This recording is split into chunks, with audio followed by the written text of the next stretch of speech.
Hello, I'm here.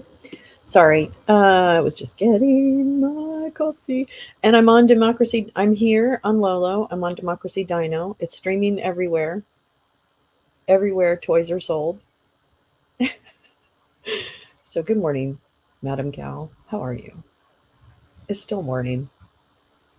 Um, yeah, here we are. Here we are. Another beautiful day on the weaponization of the United States government. And by weaponization, I mean this committee. Oh, I am not really quite awake. It's true. And I have a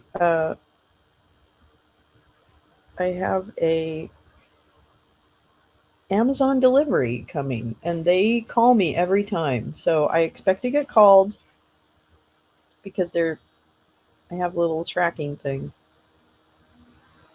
So I may have to scoot during this, but I will be back just to pick that up. Yeah. Oh, good morning. It's actually a beautiful gray morning here. It's what I consider to be cold for Los Angeles. I don't know how it is in mountain time, I guess, but I imagine it's cold. And yeah, I don't know. I'm actually really I'm in a really I'm in a weird place because it's like, and I'm sure part of it's medication, but I I'm like fine with I'm actually really delighted the way everything is landing. Um Yet the entire world is kind of so fucked up. Like it's like this like core inside where I've got you, Gal, I've got Jay Rance, Tina, the people that I love, my daughter, my family. And that stuff's all good. Going outside, nature, blah blah blah. But then it's like surrounded by this gaseous stink cloud of what's happening in the world mixed with the bullies, like and I know it's my algorithm, but I definitely am seeing like the YouTube recommendations that come up.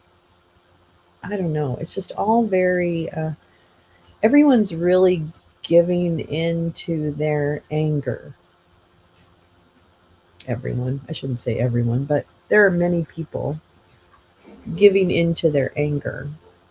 And that's I know like the kindness thing is really cheesy and everybody rejects it, and I even think it's cheesy. I can't really, I mean, I can't do it unless it's really sincere. But I don't think it is cheesy. I think we need more cheese. I think we need a little more cheese. We need a little more, you know what we need? I mean, no, one thing we need. I mean, we need the Congress to do their job and the DOJ to do their job. I'm getting really angry about that, and I didn't want to. Um, but what we need is Hollywood to create some kind of outlet for the stories, um, for the seriousness of the stories, and then for the lightness of the stories. Because there are so many stories within what's happened to us the last, you know, 7 years that it would be, I mean, it's just a rich landscape of stories. I kind of don't understand why Hollywood hasn't touched our political landscape more. Because to me, I see story after story that you could dramatize that would be really fucking fascinating. And I don't know, I'm going to share the broadcast. Broadcast. I don't even come up on a ridiculous thing. Okay. Lolo's Lounge. Lolo's Lounge. Why am I not showing? Oh, you know what? I'm not live on fucking. Oh, Jesus Christ. Okay, hold on. I don't know. Let me see if I can add. I know I can add. Hold on. Fuck. All right, now I'm live. Okay. Now I'm going to be on Lolo. It's because I had to set it up when my account wasn't on Lolo's Lounge. Oh, hi Lee. Hi. I know. I'm so sorry. Now it's streaming on both, gal. I didn't activate the Lolo Lounge account because when I set it up, the account was kaput and I couldn't. You couldn't set a schedule. So I'm here, but now I'm here. Yeah. Oh, Lee, have a safe drive. Be careful. I feel like the weather there is a little nasty slash unpredictable. So be careful when you're driving. But thanks for stopping in. I'm so glad. I'm so glad you spent some time here. Ooh. I'm excited about writing these songs. Oh my God, Jay Rance, I heard her play the guitar last night. Oh, it's like heaven. I love, especially, I don't know, Jay Rance is like this. When I first met her, I thought, oh, she's just this very sweet, really funny, kind of like interested in OSINT. And so she's getting into it and, blah, blah, blah. So nice, so kind, da, da, da, da, da, da, da. You know what? She's so much more than that. I mean, and she has incredible artistic talent through music, through creativity, through acting, that she has that talent. And then she's just a fucking badass. Like she's just a badass. And she is a fierce friend and she will hold you accountable. I mean, like, this is why I love the Gal Squad so much. I know I talk about being cheesy, but I truly feel like through thick and thin, those individuals have been like legitimately just people that I can count on to hold me when I need to be held, even if it doesn't make sense. They just go ahead and extend their arms and hold me. And then, to have I don't know. Hi, Oomph. Good morning. She is a Renaissance woman. And she's like, oh, she's into D&D and all this like really super cool stuff. She knows like all the zeitgeist. Hi, good morning. So yeah, she's just a really cool person. Anyway, so I'm really looking forward to making music, including J Rance, and I just love it. I love it. I love my friends. I take friendship like I don't make a lot of good friends. I have a few really good friends, and then otherwise it's mostly acquaintances. But man, these bitches have been like steadfast, and I love them for that. And they're adults. Oh, how delightful is it to have an adult on the scene? The appeals court in DC is doing an audio thing, but I it's kind of I don't know what case it is. They do a terrible job of telling you what case is there. So it's a terrible thing. Okay, let's see. Now I should be live on Lolo's Lounge. Let me make sure. Yes, excellent. Thank you. Um, oh, let me see what's happening. United States appeals for the district court.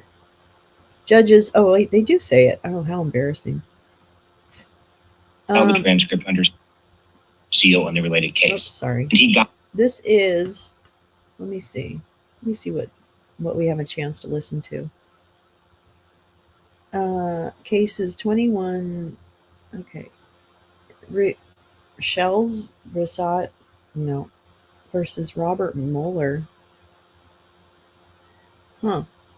God damn it. I really want more information about what's going on. But that's okay. Anyway. Good morning to you. I hope you're doing well. I hope your day goes like you want it to. I have to keep an eye out on my.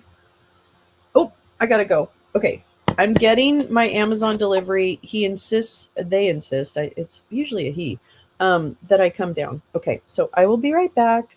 And this thing will probably, no, I don't think it'll, oh, it might start. Okay, bye. I'll be right back. BRB,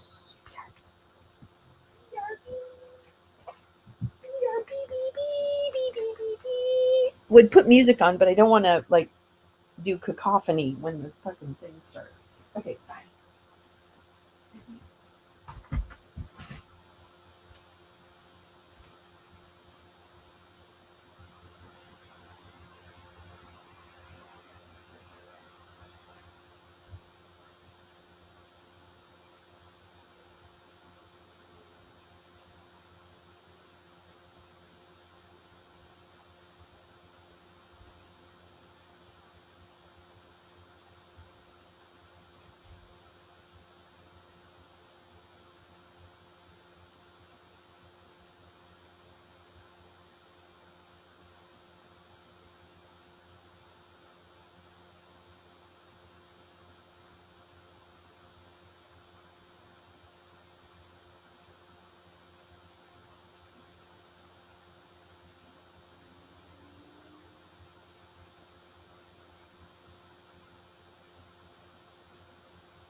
Oh my god, they didn't start? I could have put music on and you guys would have it. Oh.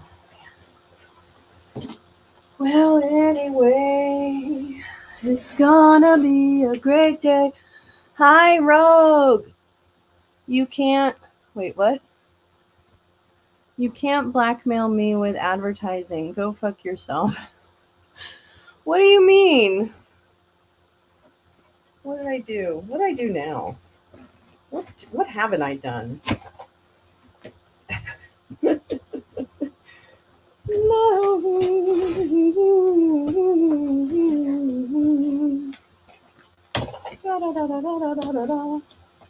I'm just opening something. Excuse me. Excuse me, friends. I'm just opening something.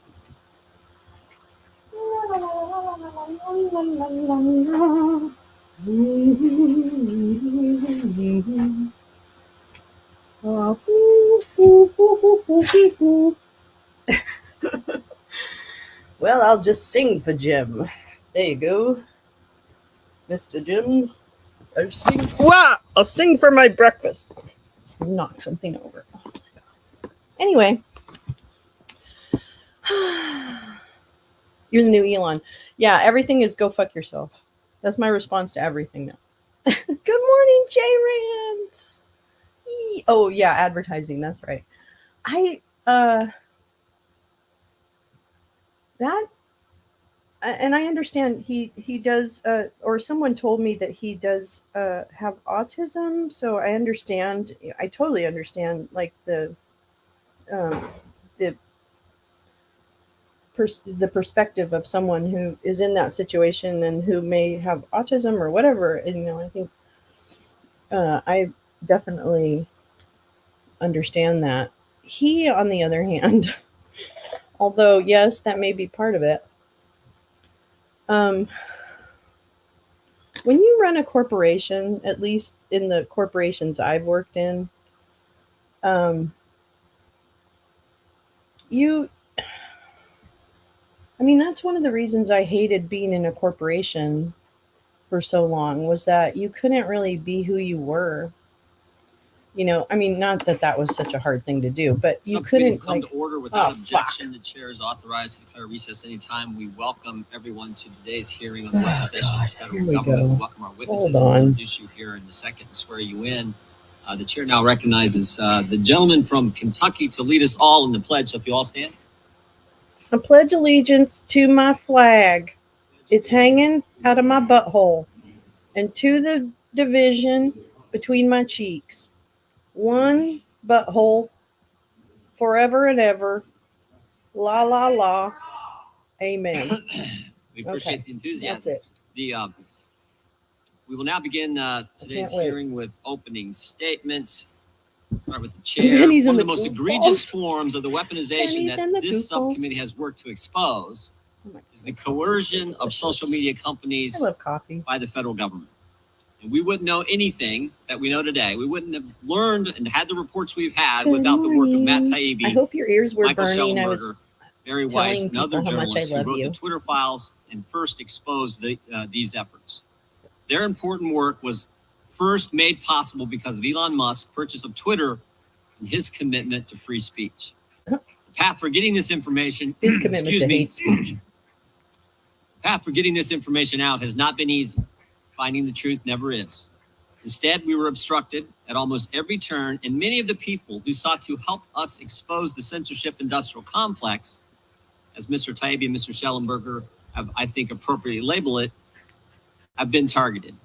On December 10th of 2022, after the first Twitter files came out, please. Mr. Musk tweeted that Twitter is, quote, that Twitter is both a social media company and a crime scene. 3 days later, the Federal Trade Commission sent Elon Musk a letter demanding to know the identity of the Twitter files authors and inundated the company with harassing requests for information. Literally 3 days after. Name 4 journalists by name. While Twitter put this information out voluntarily, the other platforms is that a new tie, or is he just happy to see us? Instead, it's a shit brown tie. How can you be sure your speech is free if it is not months, also had hate? to threaten contempt before getting substantive information about government's efforts to censor the American people. Anyway, when we first had Mr. I Taibbi just and think Mr. Schellenberger this is the testify back situation we in find March, ourselves in. an People IRS like agent Elon showed up at Matt Taibbi's door. I mean, Oh think my about God, this. he is I've there. told this story numerous times. I'm so There's excited. not one person I've told this story I'm to. so excited. Not one group I've spoken to where I say, while they are testifying, while Mr. Taibbi is testifying in front of the committee about the weaponization of government, the IRS was actually at that very moment knocking on his door. There's not one person who thinks that was just chance. That just happened to, No, it was all coincidence. Matt Taibbi's not a one person. fucking Everyone Russian understands op. that to be the intimidation from our federal government. Now, the good news is this led to a sweeping investigation of the IRS's home visits. Matt Taibbi is and the compromised. best news is the IRS has said they will no longer be making unannounced visits to American citizens' homes. He's like a It's detective and he interesting has that a the commissioner actually dog said- and he kicks the dog. The commissioner actually And the said, dog bites we are his doing leg. this to protect That's the Jimmy Jordan in the security ship of around our town. He's like a agents. detective and he Baloney, has they're a doing it dog. because we caught him. We made an issue of it. And the American people understand that is wrong. There, I wrote you a song. This subcommittee's work has also included Based on putting your out chat. reports showing how CISA went from a cybersecurity agency into the disinformation police, and how the FBI Well, coordinated somebody's got to be. with a compromised Jesus. Ukrainian intelligence agency. That actually happened to censor Americans. We're also able to expose Well, the other wait till we tell you platforms about what pressured happened to on change their behavior. Documents on we the obtained from fucking Facebook show that the whatever. company felt threatened by the White House directly and changed its behavior for fear of retribution. Just this morning, we released information showing the same thing happened with YouTube. While we have more information forthcoming, it's impossible to get a full accounting of the government's censorship efforts when the government actors involved will not participate with our constitutional duty to do oversight. That's why today we are serving subpoenas to former White House employees Flaherty and Andy I know Slavitt, that about you. who have so far refused to sit for interviews despite being directly implicated in emails between the White House and tech companies. I think we might have brought this out in the previous hearing with some of our witnesses today. But never forget, the third day of the Biden administration. Third day. Third day, I tell you. They may be in like 36 hours into it. Andy Slavitt sends an email from the White House to Twitter saying, take down this tweet ASAP. And of course, the irony was the tweet was about, the tweet was from this administration's Democrat primary opponent, Robert F. Kennedy Jr. And there was nothing in the tweet that was false. And yet the White House, day 3, Biden administration is trying to take that down. Have a good work flight. So we've sent Have a subpoenas safe to those flight. two individuals and hope Let's that put we it will that have way. them in Good front of our morning, committee Pepper. real soon. I want to thank our I love witnesses you for guys. appearing before us today, This makes helping this us to part continue makes our my work life really in happy. exposing When government people say censorship. good morning to each And other and exposing just what- talk to each other, it makes me really Two happy. of our witnesses have called, as I said earlier, the censorship industrial complex. This marriage of big government, big tech, and as we found out with some of our work, big academia involved in attacking American Olivia citizens' First Troy? Amendment liberties. We appreciate you all being here. We will introduce you here in a few minutes, but I now yield to the ranking member for an opening statement. Thank you, Mr. Chairman.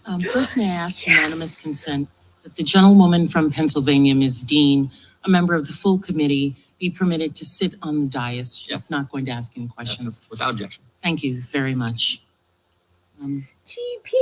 Good day to everyone. It's so good to see Every day, you. the Have American a good people night, share with GP. members of Congress, social Much media love. friends, I love family, you. and anyone who will listen Good night. that they live Happy largely sweet in fear dreams. for their future. No, he's not. When I scroll through my social media feeds, I see people worried they don't have job opportunities or job security the generation before them had, worried they don't have time, resources, or support to take care of sick parents or disabled relatives, worried they won't be able to afford to buy a home to call their own, Oh, I should worried put they the will not caption be able to see their kids, send their children to college, or simply provide for their children Oh, the there's way no they were provided captions. for. Fucker. I see Americans are concerned. I see parents concerned that schools are becoming unsafe for their children.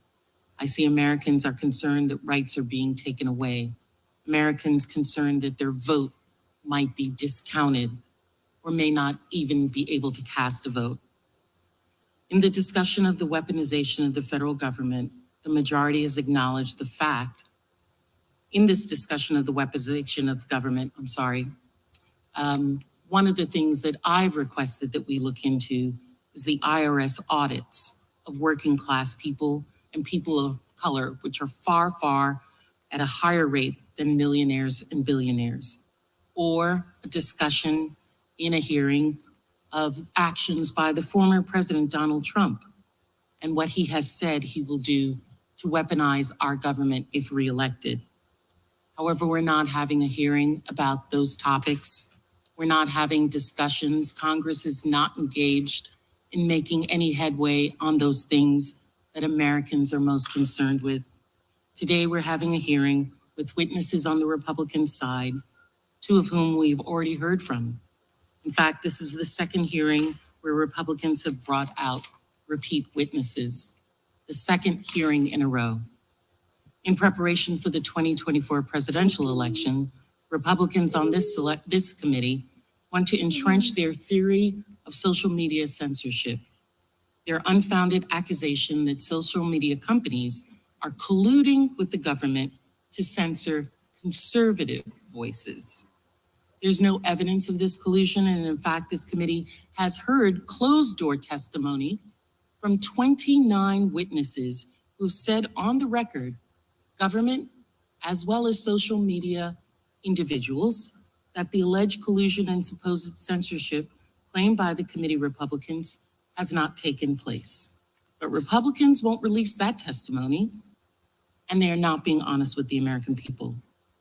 Because as they ramp up their own misinformation campaign before the 2024 election, they need free rein to elevate hate, to engage in voter suppression online, in addition to their normal in-person voter suppression tactics. Yeah, a state just didn't a state just say that purposes. You can't. Republicans are holding the same hearing all over again for one simple gerrymandered reason. districts. They want to distract from the actual threat of the weaponization of government on the American people. That is Donald Trump. In the past few months, Trump has said that he would reinstate the Muslim travel ban. In fact, his exact words were, "When I return to office, the travel ban is coming back even bigger than before and stronger than before." He has vowed to use the Department of Justice to investigate his political enemies.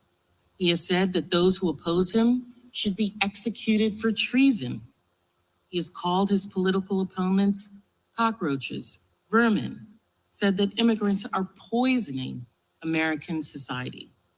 He has promised to use the Insurrection Act to mobilize the military against any protesters who speak out against him if he wins re-election.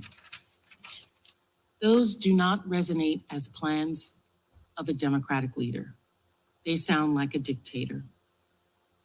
They promise to be one who will silence his enemies and hold on to power at any cost. As the first branch of government, it is our job to be a check on that kind of undemocratic, unstable rhetoric in this republic. Donald Trump's statements are outrageous, and this committee and every member that serves on it should be outraged by them. And every American should be outraged at this committee by not having hearings on that. Many want to shield a man who, as many experts have identified, as spouting rhetoric cribbed from Nazi regime, calling his enemies cockroaches and vermin, saying that those who oppose him are poisoning the blood of America, and even calling for the execution of people who simply speak out against him. For 4 years, this man implemented loyalty tests, called for violence against his opponents, pardoned his friends, tried to illegally keep people out of the country because of their religious beliefs. He shoved children in cages, tried to illegally deploy the United States military to put down peaceful Black Lives Matter protests, and systematically dismantled the civil rights protections afforded to all Americans. And if he comes back, that will just be the start. Yep, I That agree. is why he has very clearly said what he would do help. over and over. Beyond loyalty tests, he plans to purge the government of all career officials and national security advisors who questions them. He plans to indict anyone who runs against him. He plans to silence protesters with the use of military force. He plans to make this country his, not the Americans' people. That's right.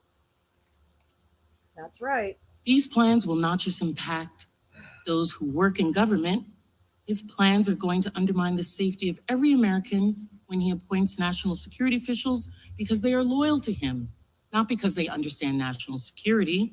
They're going to impact people in areas that need support if he feels that they didn't vote against him. The problem is, these plans are going to hurt men and women bravely serving in agree. our military and law enforcement who are going to be forced to choose between carrying out fundamentally illegal constitutional orders and losing their job. Wow. Today we have Ms. Troy True. before us as a witness who has bravely spoken out to tell the world how Trump's White House had a culture of fear, how he had dictator-like tweets and statements, how he incited his followers to violence, and how he orchestrated detailed plans to spin his conspiracies into action by his followers. And she can say this with authority because she was there. Problem she is a Republican there's who was many in the Trumps Trump now. administration. And among when she chief says among he them means is what he Vivek. says, or that he will Vivek do everything in his Ramaswamy power to make his is dangerous fucking promises dangerous. come true, she speaks from experience. To use the words I'm of the watching former him like a United fucking States hawk, Poet Laureate, I think he's Dr. Maya Angelou, the next when people show version, you who they are, believe them or the at least first a time. lieutenant in that. And Ms. Troy, I want to apologize in advance for any attacks made against you today, which I'm sure will come or afterwards. I want to thank you for your bravery coming forward and testifying today and speaking truth at all times. To be worried more about America than you are about winning. I yield back. Ooh. Gentlelady yields back without objection. All other opening statements will be included in the record. We will now introduce today's witnesses. Mr. Matt Taibbi is a journalist and author. Oh, he's one sober? of the authors of the Twitter Files. Previously worked for Rolling Stone. He also has written several books about American politics and culture. He won the Izzy Award for Independent Journalism in 2020 and the Dow Prize from the National Journalism Center for his work on the Twitter Files. Appreciate you being here today, Mr. Ty. Mr. Michael Schellenberger is also a journalist, author, and one of the authors of the Twitter Files. He has co-founded several nonprofits, including the Breakthrough Institute, Environmental Progress, and the California Peace Coalition. His work often focuses on crime and drug policy, homelessness, and the climate. Breakthrough Institute. Mr. Schellenberger has also won the Dow Prize and was named a hero of the environment by Time Magazine in 2008. We welcome Mr. Schellenberger as well. Ms. Rupa Subramanya, pretty close, I think. Ms. Subramanya is a journalist for the Free Press. She is based in Canada and has lived or worked in India, the Middle East, Europe, and Asia. Her work has previously appeared in the Wall Street Journal and Foreign Policy, and she has been cited in the Financial Times and the New York Times. He wrote them. We welcome you as well. Ms. Olivia Troy, who the ranking member just mentioned and talked about, is a former national security official, having served at the Department of Homeland Security, in the intelligence community, and at the Department of Defense. She served as Homeland Security and Counterterrorism Advisor to Vice President Mike Pence. And we welcome you as well. We will now begin by swearing you in. Would you all please stand, raise your right hand. Do you swear or affirm under penalty of perjury that the testimony you're about to give is true and correct to the best of your knowledge, information, and belief, so help you God? Let the record show that each of the witnesses has answered in the affirmative. You can be seated. Thank you.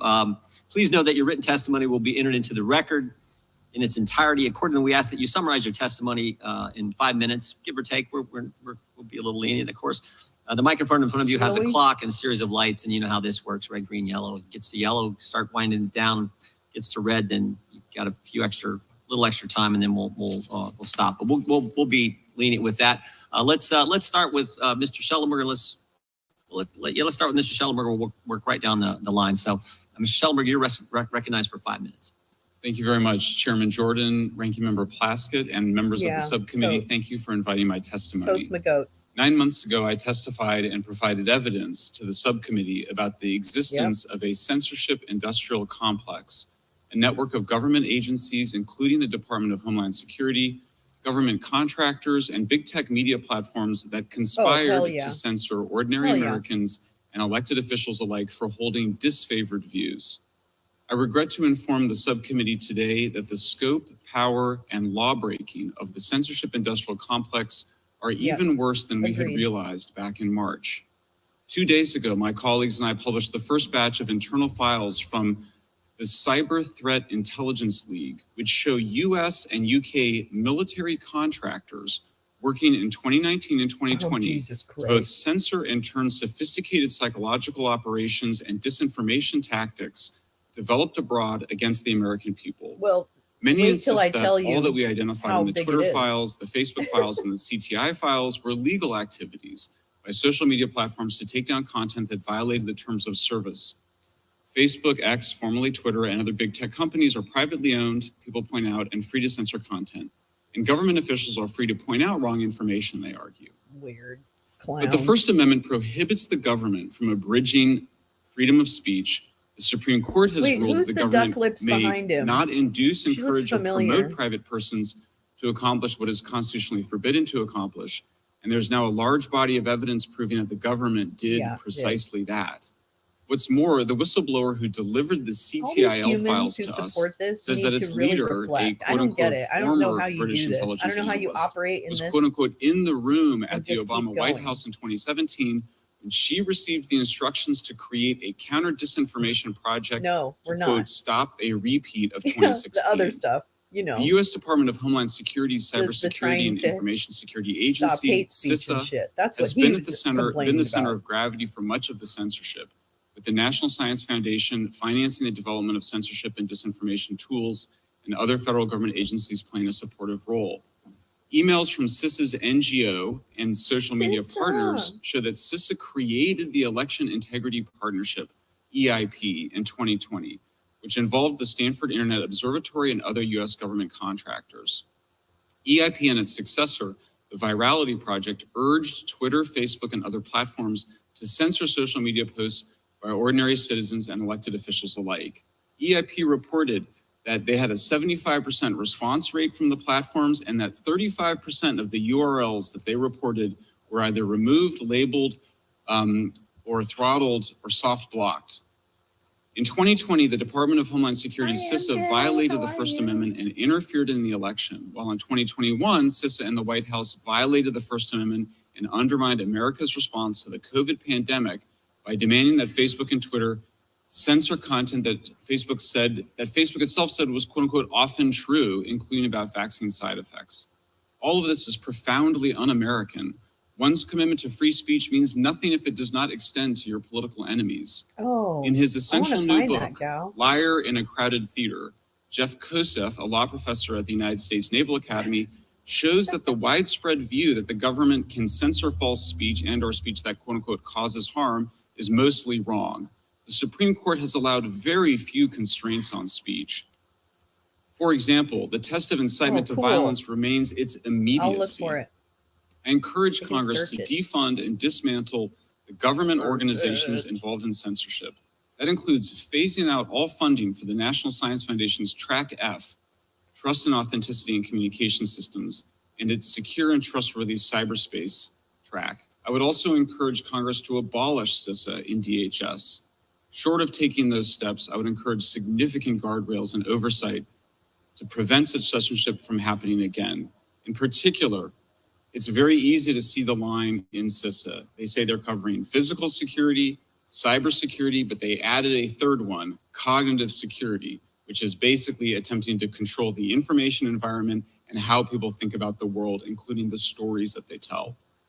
Finally, I would encourage Congress to consider making Section 230 liability protections contingent upon social media platforms known in the law as interactive computer services to allow adult users to moderate our own legal content through filters that we choose and whose algorithms are transparent to all of us. I would encourage Congress to prohibit government officials from asking the platforms to remove content, which the Supreme Court may or may not rule unconstitutional next year when it decides on the Missouri v. Biden case. Should the court somehow decide that the government requests for censorship are constitutional, then I would urge Congress to require such requests to be reported publicly, instantaneously, so that such censorship demands occur in plain sight. Thank you very much for hearing my testimony. Thank you, Mr. Shelmer. Mr. Taibbi, you're recognized for 5 minutes. Make sure you got the mic on there. Hit the mic there if you could. Yeah, hit the button. Just hit the button to the left. To the left. Sorry about that. Thank you, Chairman Jordan, Ranking Member Plaskett, and members of the committee Oh my for giving God. us the opportunity to speak today. This clown. Exactly 1 year Ass ago clown. today, I had my first look at the documents that came to be known as the Twitter files. We've learned a lot since then. When Michael and I testified before the good people of this committee in March, we both talked about how this isn't a partisan issue at all, behind him. despite the fact that it's been repeatedly described as a right-wing conspiracy Is theory that Ivan or with the iPad? right-wing Is he fantasy. filming? We found evidence of suppression of movements on both Yes, sides. Mr. Schellenberger including is cognitive leftist security. movements like the Yellow Vests, parties like the Green Party, organizations like Consortium Magazine.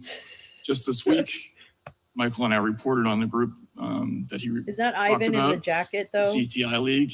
And To the in far right. those documents, we found evidence of monitoring groups That like the must be Democratic Ivan. Socialists of America, hashtags like Healthcare for All. I think that's Ivan, and The I think nature of he's filming censorship it with his programs is iPad. that Do they you see tend to that? expand in all directions. And these programs already have.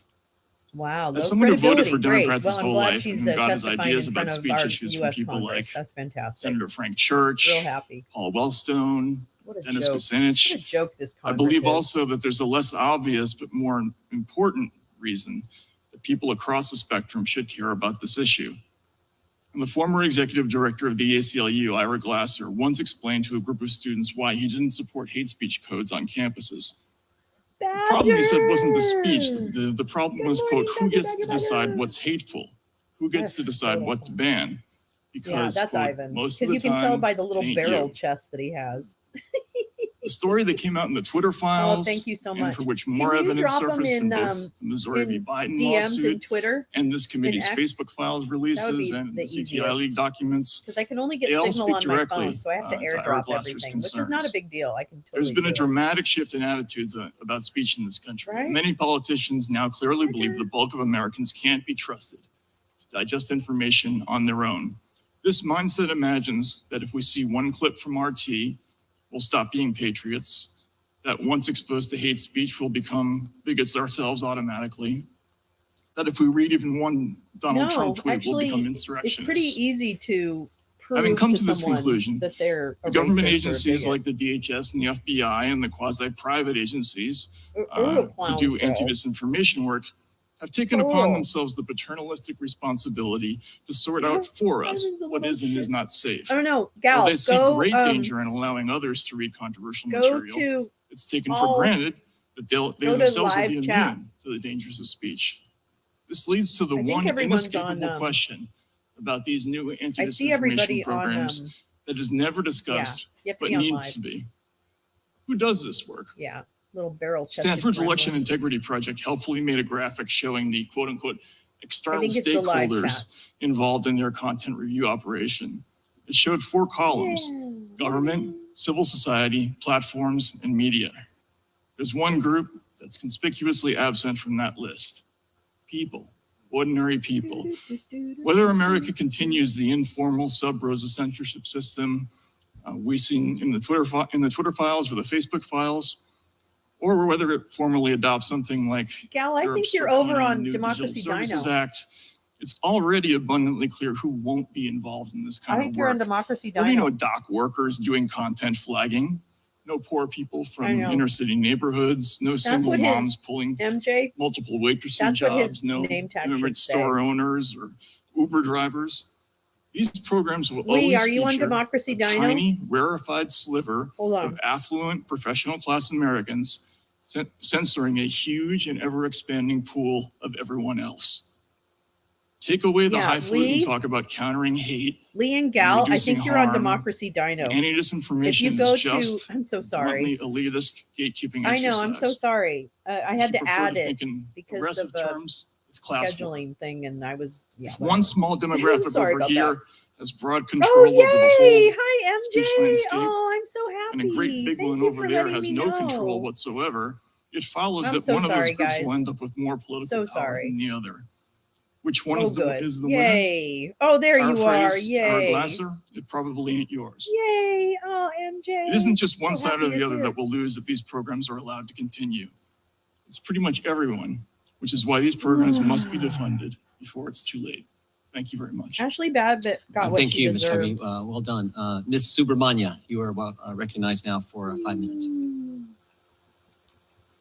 Thank you, Chairman Jordan. I'm pleased to be able It's to hard for join me you to today tell to who's testify where. on the importance of free expression. I'd like all of you to think of me as a time traveler from the not too distant future, coming back to the present to offer you a glimpse of what could lie ahead for America. Go away. I live in a time in which, in the name of fairness, you can't share the stories you write for my news publication on social media. I live in a time in which, in the name of the common good, you can be kicked out of your bank and online payment system simply for expressing the wrong political views. True. I live in a time in which, in the name of social justice, you can commit a serious crime but get a more lenient sentence if you happen to be the right skin color. I live in a time in which, in the name of safety, you can be arrested for exercising your right to peaceful protest if you happen to be protesting the wrong thing. Of course, I'm not a real-time traveler. I just live in Canada. Yeah, they did. Americans, and perhaps those in this chamber, surely think Canadians are too nice. We're too polite to embrace this sort of proto-authoritarianism. GP is always in the future. But it's more accurate to say that our niceness made us susceptible to the new authoritarianism, undermining the foundations of our liberal democracy. If it sounds like I'm overstating things, allow me to share 3 stories that illustrate this creeping authoritarianism. First, a few months ago, I reported a story from my publication, The Free Press, about a high school principal in Toronto who had been humiliated in front of his colleagues by a DEI consultant. The principal's crime, besides being white and male, was that he objected to the consultant's assertion that Canada is a less just society than America.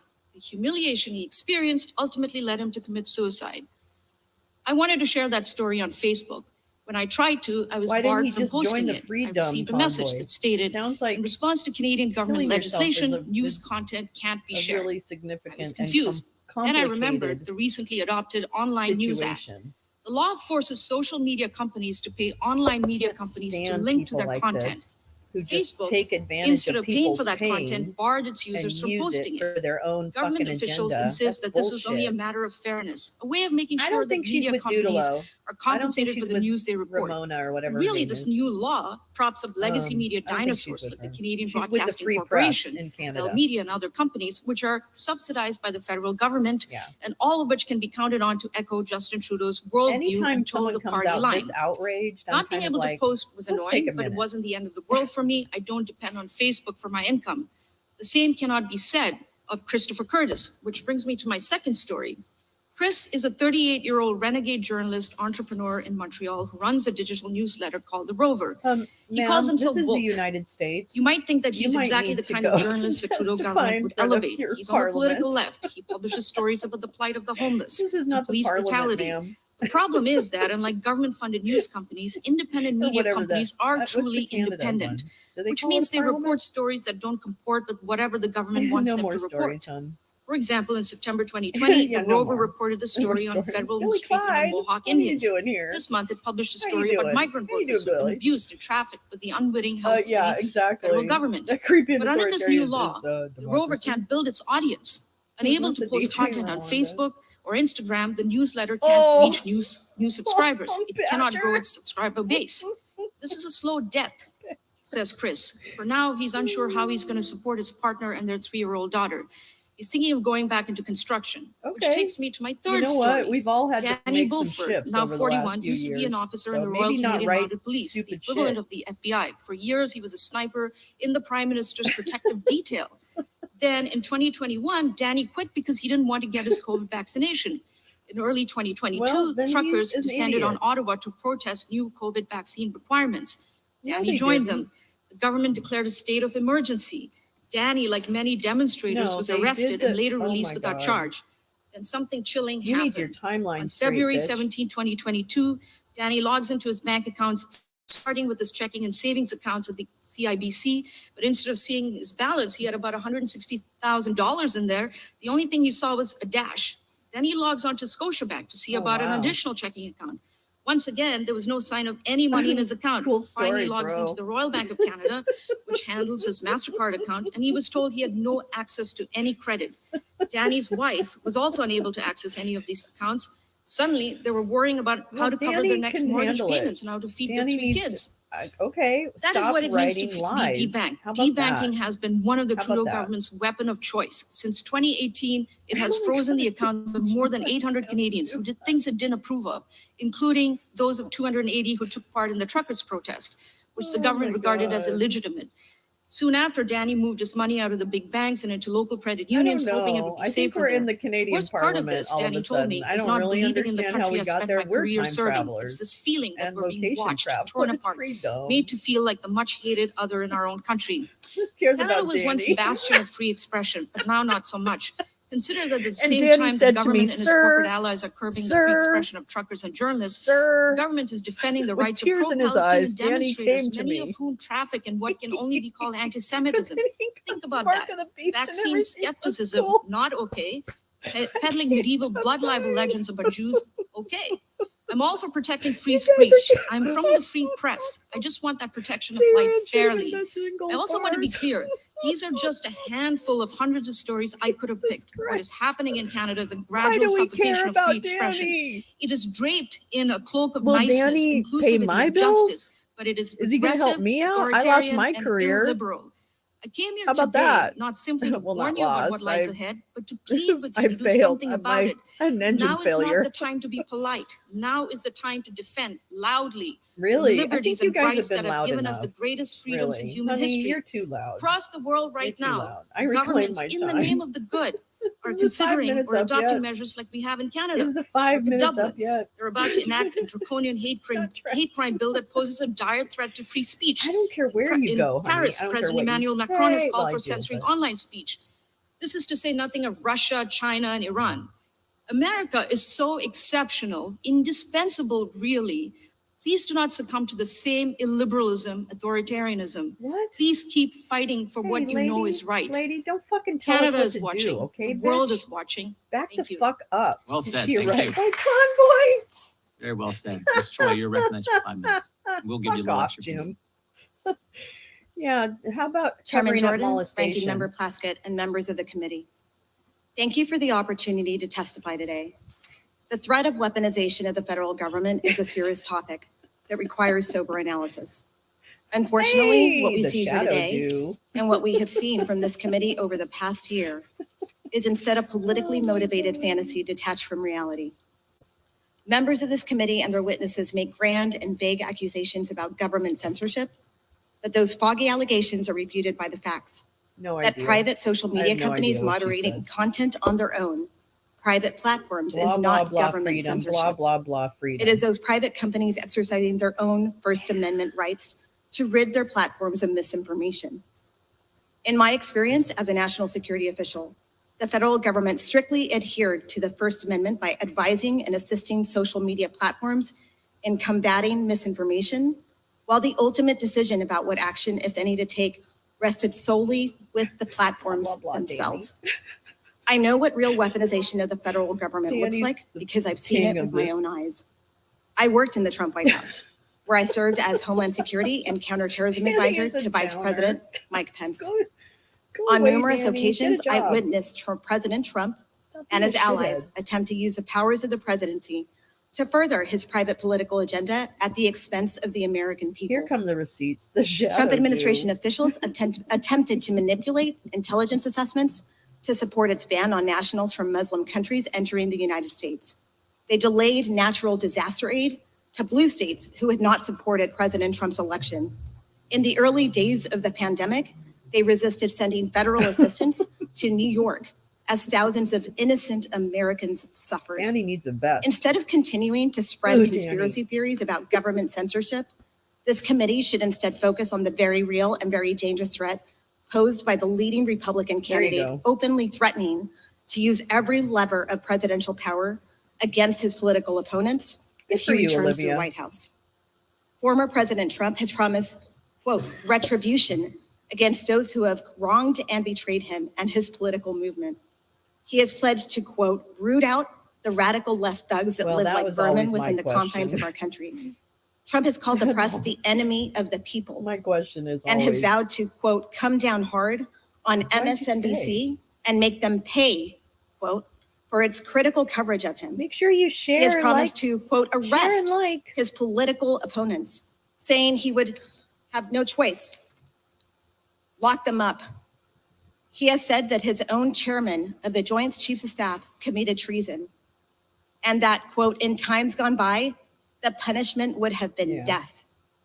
Most ominously, he has called for the termination of all rules, regulations, and articles, even those found in the Constitution. His words. As a lifelong Republican, I have dedicated my entire career to protecting Americans from terrorist attacks, regardless of their partisan affiliation. Former President Trump's menacing promise to wield the powers of government as a weapon against his political adversaries poses a grave threat to the rule of law in the United States of America. The American people deserve that their representatives in Congress see that threat and speak to it honestly, instead of the political theater we see here today. I welcome the committee's questions. Thank you, Ms. Troy. We will now go to 5-minute questions from the members. We will start with Steal the yourselves, gentleman from okay, everyone? California. Everyone Mr. just Issa, you're recognized for 5 minutes. hang on there. Hang in there. Thank you. And I want to note the appearance of President Trump by the ranking member and by one witness. Today is not about President Trump. Yeah, it is. The actions that occurred during his administration are available for everyone to look at. Yep. Our witnesses today are asking and answering effectively questions about the effects of suppression of free speech. And as a father of a Canadian daughter-in-law, I want to thank you for making people understand that well-liked, nice country to our north can also make the kinds of mistakes that we seem to be making. It's true. So this one is of the a great questions point. that I have, people like this are doing this knowing that Trump could win, and if he wins, he will jail them or two worse. of you But have they're been doing here it before, anyway. and That's I think actually it's important very, to very. ask. You true. mentioned some of the current activities as you continue to monitor it. That's an important thing And to you remember. particularly mentioned the protest and the activities related to Israel's attempt to get back its hostages. Mostly the Can you women, elaborate that's on right. some of the specifics that you think you see here in the way of either suppression or amplification? Is there any evidence that we're continuing to see, if you will, a bias that social media doesn't have a problem reporting one side, but does have a problem reporting the other side?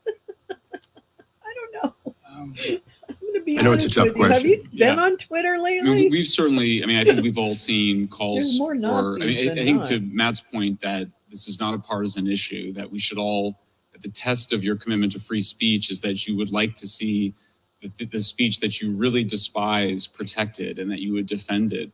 And I think we've seen calls for censoring pro-Palestine, pro-Hamas speech and have been disturbed by that. And Rupa has described that. And we've also seen calls for censorship of the other side. We've seen misinformation spread on all sides.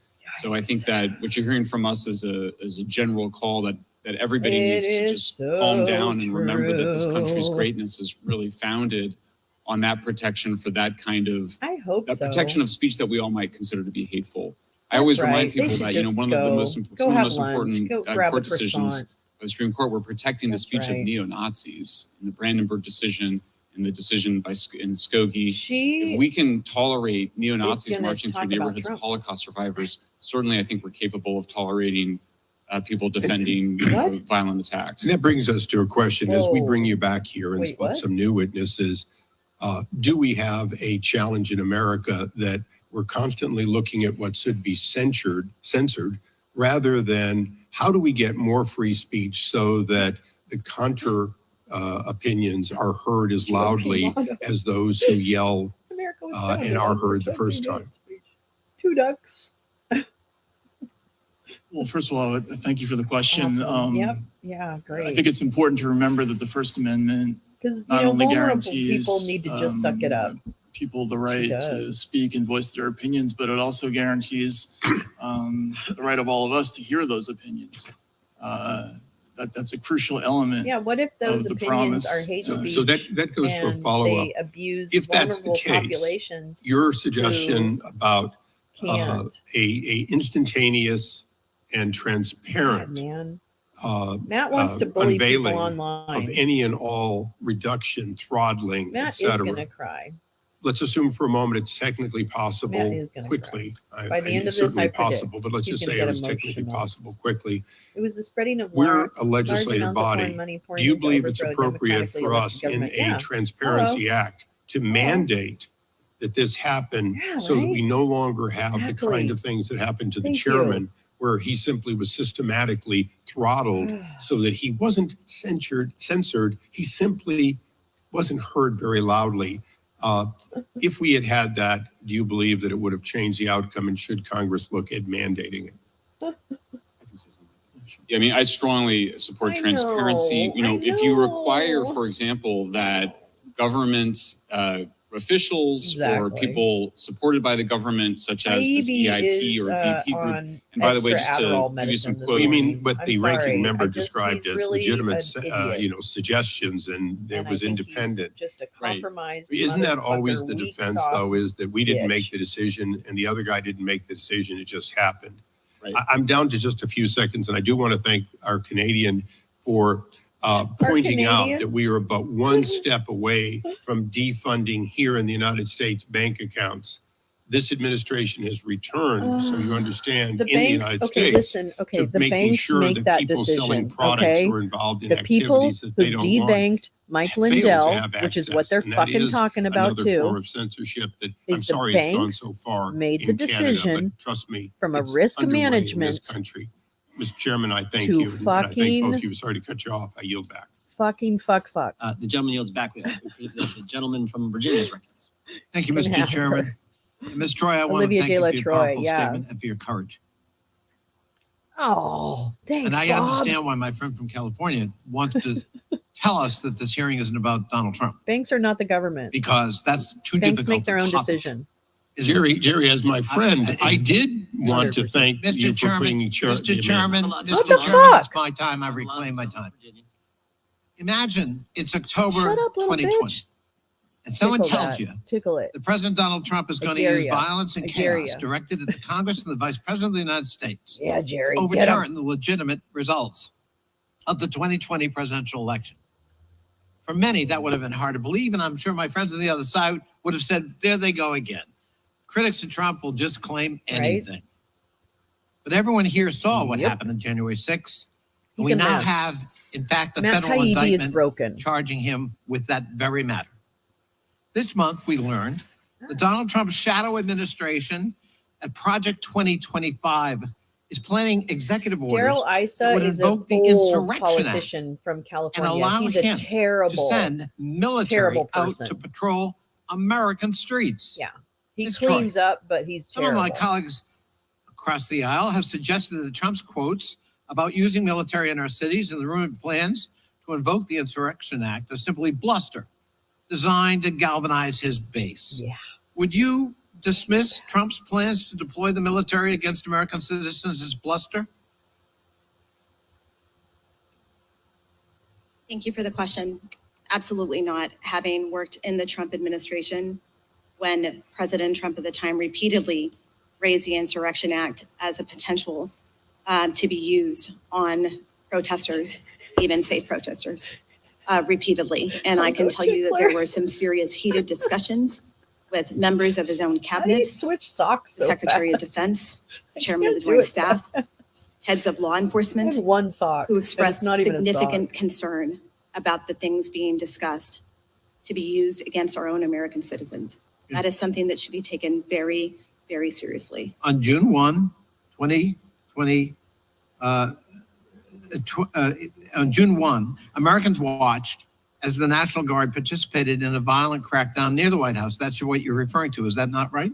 Correct. And there was a heated debate, and the president was the one asking that federal troops, This is a good military, point. U.S. military, be called up to This is a good 10,000 point. troops to quell We're in the danger peaceful zone protests in Washington, D.C. Is that now. We're in accurate? the danger zone. That is correct. I was there that And it was the I'd say. president arguing to use the military. That is correct. And presumably, General Milley Never. at the time resisted those calls. Is that correct? That is correct. And so did Secretary Esper. And that might have something to do with President Trump referring to the chairman of the Joint Chiefs, Mr. General Milley, his chairman, as a traitor. Yeah.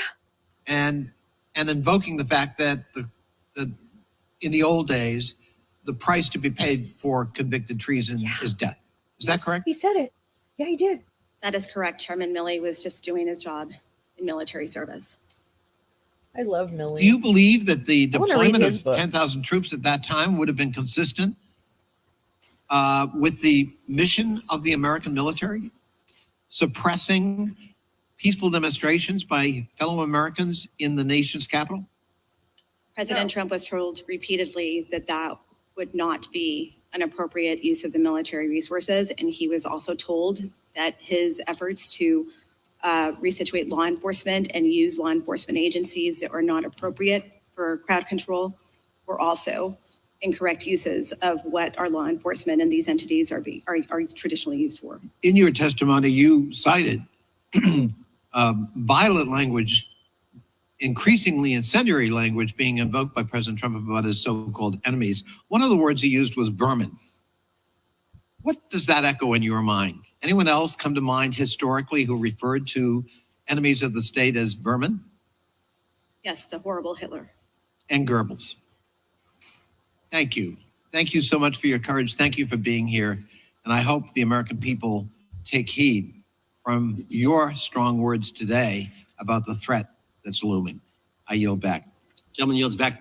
Chair recognizes the gentleman from Kentucky for 5 minutes. Thank you, Chairman. Ms. Troy, you stated in your opening statement that this committee was indulging in fantasy detached from reality, that members of this committee and their witnesses make grand and vague accusations about government censorship, and that we are spreading conspiracy theories about government censorship. Oh, you're a fucking Would one of those conspiracy theories be that government-funded agencies were flagging and trying to censor official congressional accounts on social media? No. Are you denying that that occurred? I would have no knowledge of that. I'm not aware of that happening. Well, we're going to make you aware of that right now. Ooh. Mr. Schellenberger, can you speak to this tweet? I saw that you flagged this in one of your recent articles on Substack. Oh, can you I know tell that us song. My dad why used to this sing that. tweet brought attention in your Hitler article? has only because got that was one one of bow. the tweets Hitler that had two, but they that were the Virality small. Project at Stanford Institute Internet Observatory had flagged to Twitter as misinformation, and that I believe it was labeled or censored in some There's other way. another line to it. So it was the Stanford Virality Project. That is funded by the government, is it not? Yes, it is. And so their purpose, ostensibly, is to stop misinformation, malinformation, and to flag things they say that might be against the terms of service of the social media companies. Had two, but they were small. Right. Himmler had Ms. something Troy, similar. Is there any reason you think that this should have been flagged? At all. That's what it is. Okay, wait. Here we go. Hitler has only. Depends on whether you're spreading inaccurate information. Well, it references a study from Israel, a published study from Israel, similar. And the tweet just restates the title of the study. That's how my dad used to sing it. Does it trouble you that companies to review their policies? It's an internal choice. Yeah, are you going to sit here and maintain that it's a conspiracy theory that this occurred? A little less we have rude. the documents. Mr. Schellenberger has the documents that showed that this occurred. Well, then it was flagged for a reason. What's the reason? Is there ever a good reason to censor a member of Congress? This is my official account. This is not a personal account. This is not a campaign account. This is my communication with my constituents. By the way, I bring this up not to claim that members of Congress have more right to free speech than the general public. In fact, I don't even think the press or the media has more rights to the First Amendment than the general public. The general public has the same rights that we have. And I bring this up to show, number one, that your testimony is false. But number two, if they can do this to a member of Congress's official account, they can do it to anybody. What did you say? I want to move on to the origins of these programs. Mr. Schellenberger, can you tell us about the Cyber Threat Intelligence League? Is this just a group of vigilantes, concerned citizens, or was it in any way connected to the government? And what did they endeavor to do?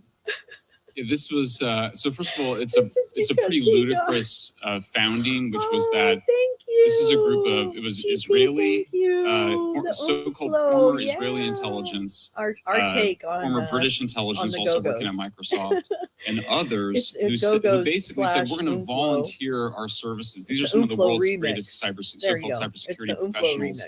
Volunteering their services to multi-billion-dollar hospital and healthcare organizations, whose own IT organizations spend millions of dollars a year on cybersecurity, supposedly volunteering this. This was the premise of the whole thing. It then created this third part that I mentioned. They had physical security, cybersecurity. They added cognitive security. And the people that did that were two UK and US military contractors. This was one of the most sophisticated, disinformation operations that I've ever seen. I've been involved in progressive causes for over 30 years. I've never seen anything so organized, anything that was so focused on a particular goal, and then had so many people that came from military and intelligence organizations. It gave me the creeps just reading about it. And in the documents, is it true that they used their agency seals, FBI, CISA, when they were communicating with each other? That's right, and the whistleblower provided screenshots of Slack conversations that included officials from DHS, Facebook, and the CTIL League. You do. So it would be hard for somebody to claim that these folks weren't agents of the government or acting in coordination with the government or using things that they learned. Were some of them still employed by the U.S. government when they were undertaking this? Yes, Pablo Brewer was working for the U.S. Navy at the time, and the others many of the others were claiming to be volunteering their time, even while working their day jobs for the government. I thank you, Mr. Chairman. I know her name. Gentleman yields back. Gentleman from Massachusetts recognized for 5. Thank you, Mr. Chairman.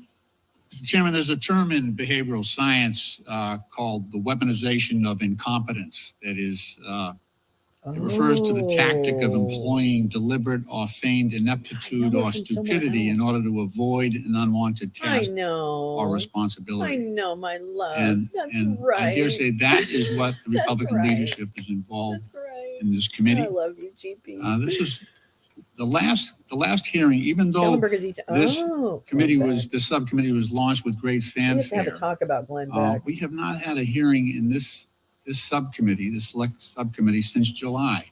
Oh, I love Mr. Lynch. He's like, his snark is 100% on point. Not only he's got like Massachusetts so much time passed, but at today's hearing, we bring back the same 2 witnesses that we heard back in July. So you have no new witnesses?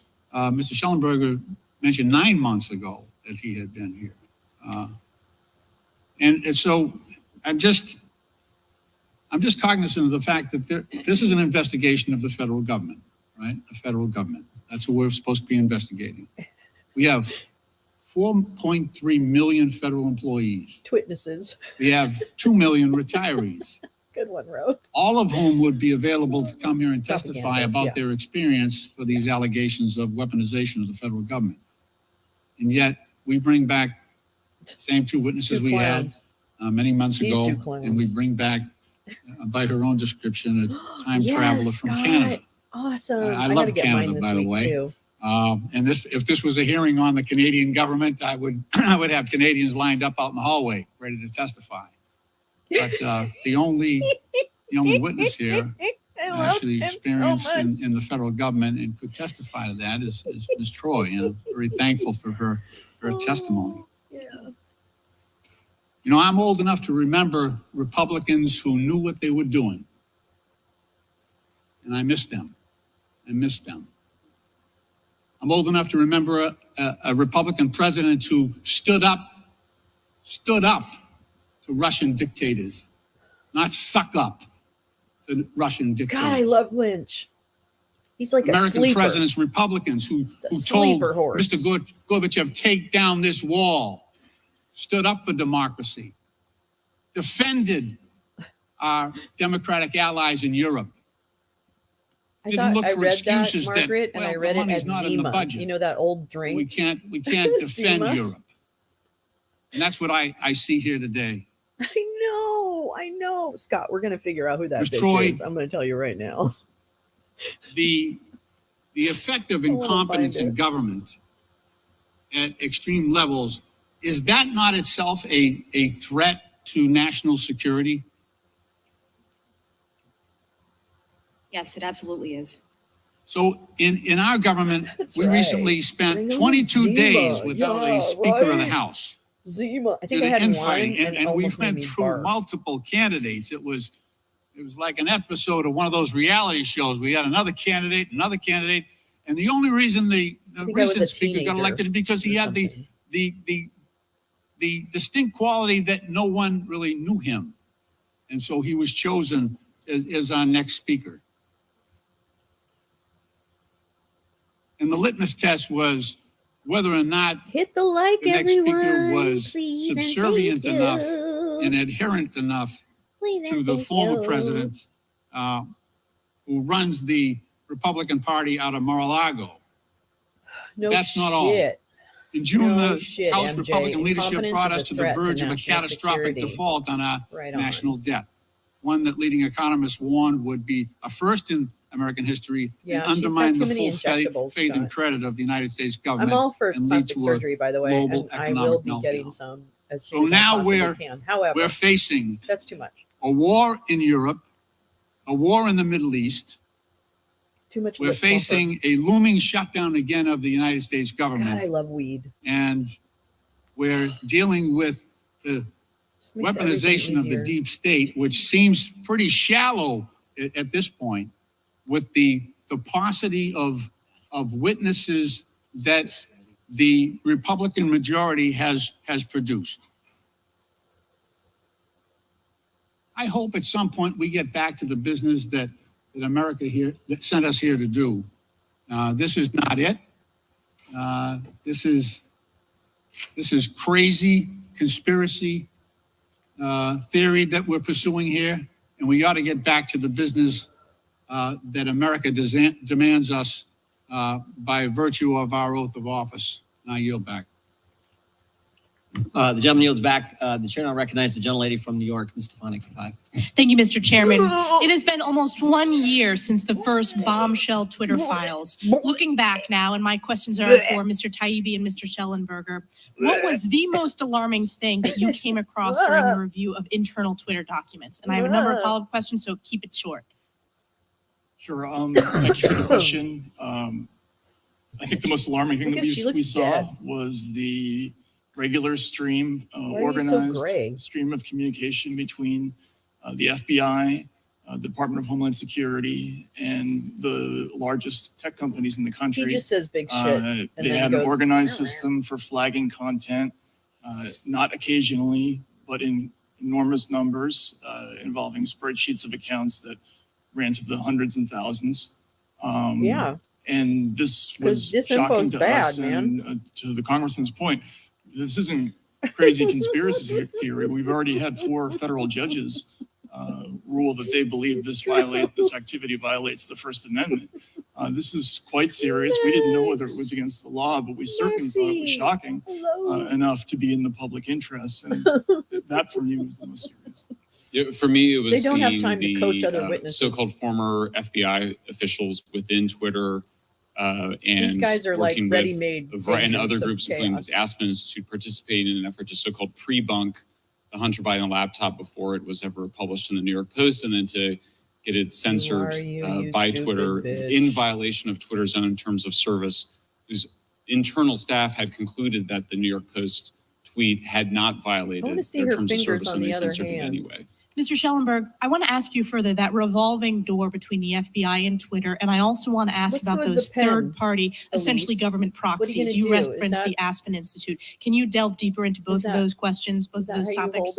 Sure. It was the former general counsel of the FBI, Jim Baker, and the former deputy director of the FBI had both taken jobs at Twitter. There were so many FBI people at Twitter that they had their own internal group. Thank you for hitting and their own little crib sheet to describe the difference between the terms that they use at the FBI versus at Twitter. CIA had it as well. Yeah, CIA as well had their own little internal group. And I'm sorry, what was the second question? The third-party proxies. Oh, yeah. Well, then the Aspen Institute, this was the weirdest thing. We discovered that Aspen Institute had created a workshop that was attended by basically all of the major media, including as well as all the major social media platforms, to basically pre-bunk in advance the Hunter Biden laptop, even though it had not been, there was no evidence that it existed outside of the fact that the FBI knew that they had it because they got it in December 2019. Shockingly. So to have the Aspen Institute trying to persuade people not to cover the Hunter Biden laptop story in August and September of 2020 was quite chilling and disturbing to see. These content moderators at social media platforms like Twitter wield an enormous amount of power in terms of determining not only what Americans can say, but also what Americans can see. Do you believe, Mr. Taibbi and Mr. Schellenberg, that it's appropriate for unelected bureaucrats or these tech companies to collude to influence what Americans can say or read? How about that? Can we talk Absolutely about not. And, I wanted to stress again that all this was happening secretively with the blessing of the Department of Homeland Security, with them sending things to, this is from the EIP at Stanford to, to Twitter and Facebook saying, we repeat our recommendations that this account be suspended. We recommend labeling all instances of this article. We recommend that you flag as false this. All these demands being made secretly without any public review. What administration My was view that? is that what administration was that, sir? The government doesn't decide who can speak in the town square. Yeah, this is now Why the should UFO. the government be It's deciding a who can speak on social media platforms? We the about people Twitter. should decide our own content as adults. Legal content should not be decided by either government or big tech. And Mr. Taibbi and Mr. Schellenberg, do you believe that this censorship is a form of election interference? Yeah, under the Trump absolutely it is. Department of Homeland Security. Mr. Taibbi? Yes, I think it certainly can be. In the latest story that we did on the CTI League. Yeah, thank you, MJ. We should do a little of the people involved in this not digging. I know operation. you guys have all digged on that him, was actually the reason the whistleblower whistleblower came forward. The people involved just assumed, the quote was, they assumed everyone who was smart thought the way they did. They talked about by the way, all of his Twitter data is from the Trump administration time. They talked about the wackadoodles who actually watch Fox News. Crap. And even as someone who doesn't vote for Republicans, it was shocking to me to see this. And I think this was a consistent theme is sitting behind not just the CTI League, but most of the censorship organizations that we looked at. They all tend to drift in one direction. He's wearing like 7 shirts, I think. Gentlelady yields back. The chair now recognizes the gentlelady from Florida. Thank you, Mr. Chairman. All of us here today have heard the stories of the depths of human depravity from the Hamas attack, resulting in unthinkable brutality, including the mass murder of innocent Jews and civilians on October 7th. Witnessing such barbarity steals part of your humanity, and it demonstrates how hatred can drive humans to do unspeakable things to one another. He handles, and nowhere is hatred more evident than on social media. Ashley Babbitt's mom. Since the October 7th attack, anti-Semitic and anti-Muslim hate speech has exploded online. In just 1 month after the attack, the hashtag Hitler was right appeared in over 46,000 posts. But the rhetoric isn't limited to hate speech and death threats. Does he have? Jewish conspiracy theories and disinformation continually find safe harbor on social media platforms. Even the racist and anti-Semitic Great Replacement theory was recently amplified on Twitter/X by none other than its owner, Elon Musk, and the right-wing darling, Tucker Carlson. Terrorists use the platforms to terrorize target populations, and Hamas even used the personal accounts of hostages and victims to live stream their brutality to incite further violence. Mr. Taibbi, yes or no? Should social media companies allow rape and murder to be live streamed by terrorists on their platforms in order to create fear and incite violence? I believe that would violate their terms of service. So your answer is no. They should not be allowed to do that. Live stream rape and murder? No, right. I think that would count as. What would that count as? Prohibited under their terms. Good. Really? Okay. So you support the terms of service? But I do not have absolute. I do not have. Please don't interrupt me. You have absolute. I've asked your question. You answered it. You do have absolutist policies. At least they have some limits. I don't love Debbie Wasserman Schultz, but. With respect, Congressman, all journalists operate reclaiming my time. Limits. If a Homeland Security official echoed your opinion, you would call it censorship, but I'm glad that at least you acknowledge that rape and murder should not be allowed on social media platforms. Ms. Troy, I have the same question. Yes or no? Should social media companies take down brutal images of rape and murder live streamed by Hamas or similar groups like ISIS? I agree with Mr. Ms. Troy. Oh, Ms. Troy. Ms. Troy. You were looking at me. Sorry. Yeah, I believe they should follow their internal policies and they should absolutely not leave content up like that. And I can tell you as someone who worked on the Christchurch shooting where that terrorist live streamed the attack, which was horrifying, horrific. We did have conversations. We had official meetings with social media as an international community to discuss terrorist use of the internet. That's what you do. And this violent rhetoric on there and what it would lead to more potential violence. These conversations were done in conjunction with social media companies, and it was up to them on their policies to make their decision on whether that met the threshold. And that's exactly the point. Like, that's good practice. Talk about during your time at the Trump White House, did you experience situations where information shared on social media presented a national security concern? Yes, there were multiple times. I will also reference what happened at the El Paso Walmart shooting, where there was reference to the Great Replacement. That manifesto was posted on social media. That social media platform did not cooperate, that did not remove it. And I want to remind people that my aunt was in that Walmart when that shooting happened.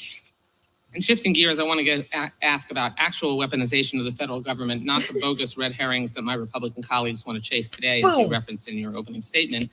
In your time on Trump's National Security Council, how were NSC staffers treated if they pushed back on so-called deep state narratives?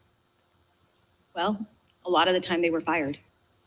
And given what you saw on Trump's fresh threats to literally weaponize the government to attack his critics, what would a potential second term look like? I think that you would see many experts across U.S. government and the Intelligence Committee purged. There is currently a plan, Project 2025, that talks about exactly that. And I think that you would see a lot of the expertise be replaced by loyalists. And as a result of that, you would see a lot of damage to programs across the U.S. government. That I want to remind people that Republicans, that this is a red herring. Americans That's all it is. Utilize and need. There would be loyalists in charge of disaster relief aid, like I've mentioned, who would be making those decisions. Thank you. So making sure that we have social media companies that are able to communicate with the federal government to ensure that we protect people's lives and national security interests is critical. Mr. Chairman, we know social media companies fail to adequately moderate content, and this consistent failure spreads hate and deadly information. Hate online jumps off the screen and results in real-world acts of violence. Instead of focusing on real-world dangers, Republicans pillory public officials and academics who call out the companies who profit from the harm that they help cause. Then somehow they twist it into a narrative where conservatives are the victims, even as Trump revives Nixon's enemies list right in front of our eyes. It's time for Republicans to stop gaslighting Americans. And I yield back the balance of my time. Mr. Chairman, I have a unanimous consent motion. Gentleman's recognized. I'd ask unanimous consent to introduce a November 21, 2023 letter to Linda Yaccarino, CEO of X, and Elon Musk, owner of X, that signed by 25 members of Congress expressing grave concern surrounding X's failure to abide by its own policies governing the promotion of misinformation and hateful, violent, and terroristic propaganda videos, and for using those videos for profit. Without objection. Mr. Chairman, I have unanimous consent. Gentlemen, Kentucky's recognized. Ask unanimous consent to submit for the record an article entitled CTIL Files Number 1, U.S. and U.K. military contractors created sweeping plan for global censorship in 2018. New documents show by Michael Schellenberger, Alex Gutentag, and Matt Taibbi, November 28th, 2023. Oh, brother. Yeah, without objection. Ivan for president. The chair now recognizes the gentleman from Florida for 5 minutes. Thank you, Mr. Chairman. It's just absolutely fascinating to me how the folks on the left side of this dais are calling these things conspiracy theories when just through the Missouri v. Biden case, there is a treasure trove of actual evidence in a court proceeding, witness testimony, factual evidence that shows that all of this has been happening under the Biden administration and that there is true censorship from this White House into the American people. Mr. Schellenberger, I want to start with you. On November 2nd, 2023, you posted an article on your Substack entitled FBI and DHS directors mislead Congress about censorship. In the post, you detail Senator Paul's recent questioning of DHS Secretary Mayorkas and FBI Director Wray regarding their respective departments' censorship activities. Notably, Secretary Mayorkas and Director Wray both testified that their agency personnel complied with the law and did not violate First Amendment rights by targeting constitutionally protected speech on social media platforms. Exactly. Given what we have learned in recent Thank months you, from the Scott. Missouri v. Biden case and your investigative All the reporting shining the liars. light on the Shut up. Cyber Threat Intelligence Substank. League, Oh, right. is it fair to say Substank. that That's a Secretary good one. Mayorkas and Director Substank. Wray lied to Congress when they told Senator Paul that their Mine's agency cute, personnel though. did not Substack. target I'm gonna constitutionally go to your protected Substack. speech? Yeah, I mean, I think it's fair to say that they misled Congress. I can't be sure of their intention, but they're wrong that those Wow, Mr. agencies Schellenberger. weren't involved in That's demanding censorship quite by the social media saying. platforms. And just briefly, like how were they involved Greg, in censoring you need to speech? slow down. Well, I don't on want to the read your whole juicing. article. Okay, Just baby. Oh, sure. I mean, FBI agents Yeah, look were in your own directly paper, flagging Bishop. content to Twitter saying this appears to violate your terms of service. What about this? What about that? Same thing with DHS staff. And then, of course, DHS created the Election Integrity Partnership, which then became the Virality Project, which was in the process of demanding mass censorship of Americans. And based on them reaching out, a lot of these social media companies then acted on that, like the Hunter Biden laptop, all these different activities, correct? Yeah, absolutely. And you have to remember the context is that this was at a time when the social media companies were being threatened to lose their ability to operate, which is the Section 230.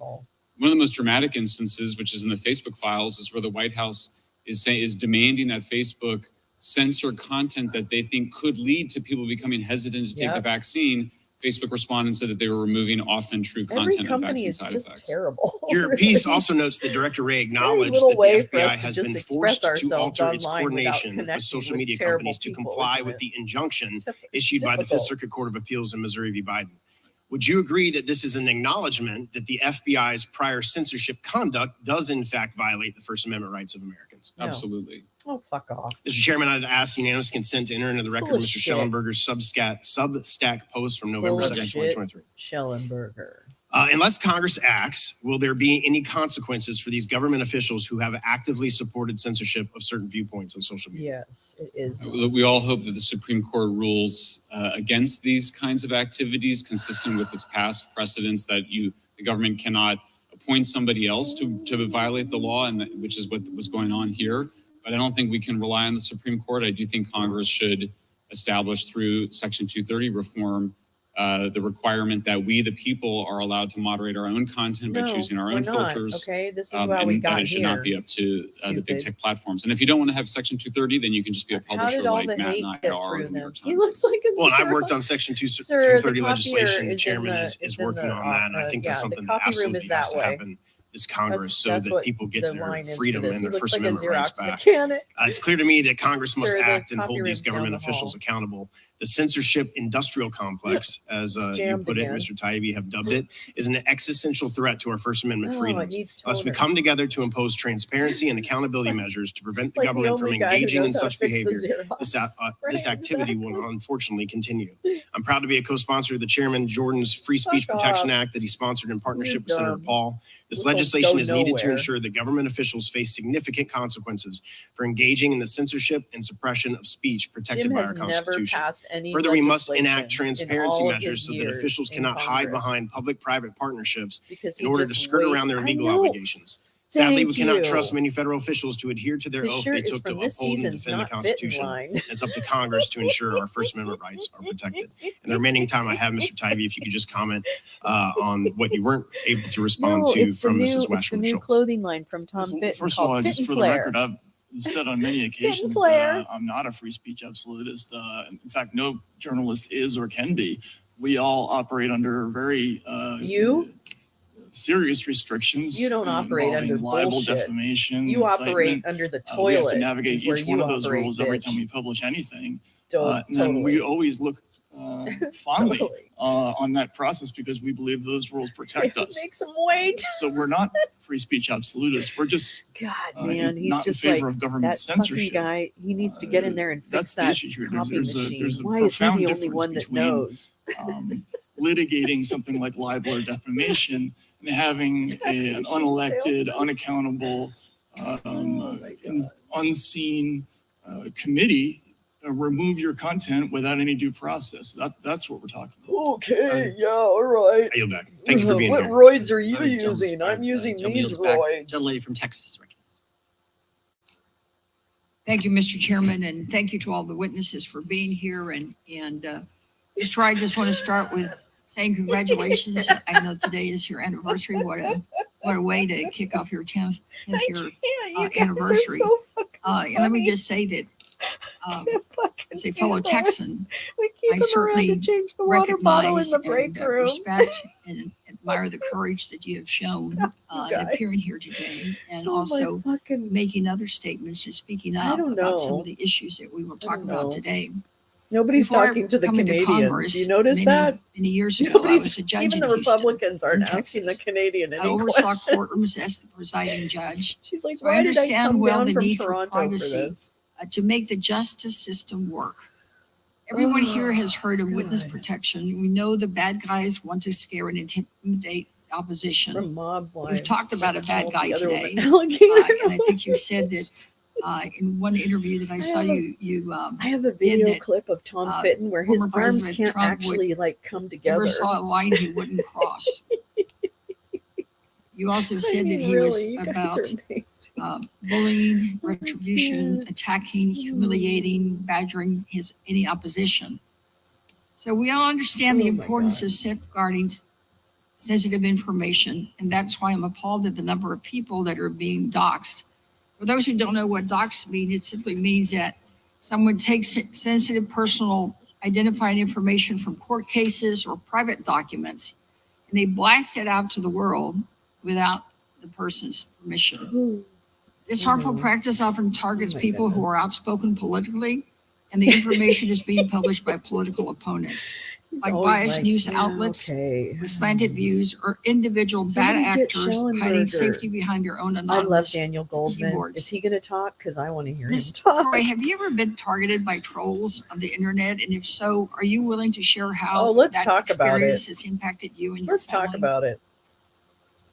I think she gets like major Yes, death I threats. am the subject of trolling consistently, and it has been intimidating at times. At times, my family has had to leave our home, and it has been stressful and unnerving. I am very much in touch with law enforcement locally at times when these incidents have happened, and I have personally actually been doxxed by a member of President Trump's cabinet, an acting member of his cabinet, when he filed a lawsuit against me, and instead of redacting my home address, he published it, and Breitbart circulated it. It was circulated on social media.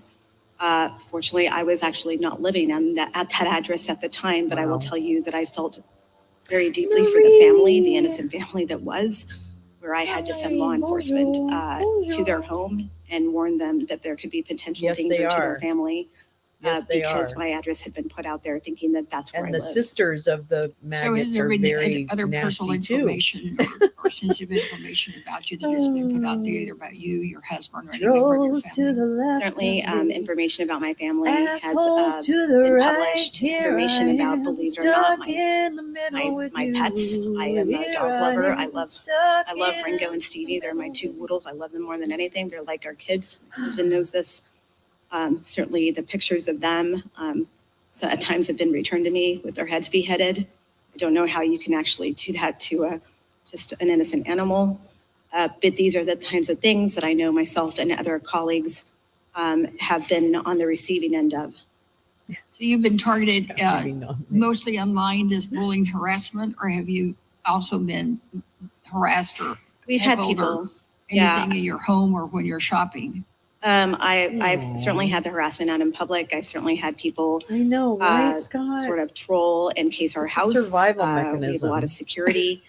I will tell you that I have turned on social media monitoring for this hearing because I know how this goes when scenarios like this happen, and I know it's happened to others who have testified in situations. I know that it happened to colleagues of mine during the first Trump impeachment on Ukraine. I lived that firsthand internally in the White House. I know what they were subjected to.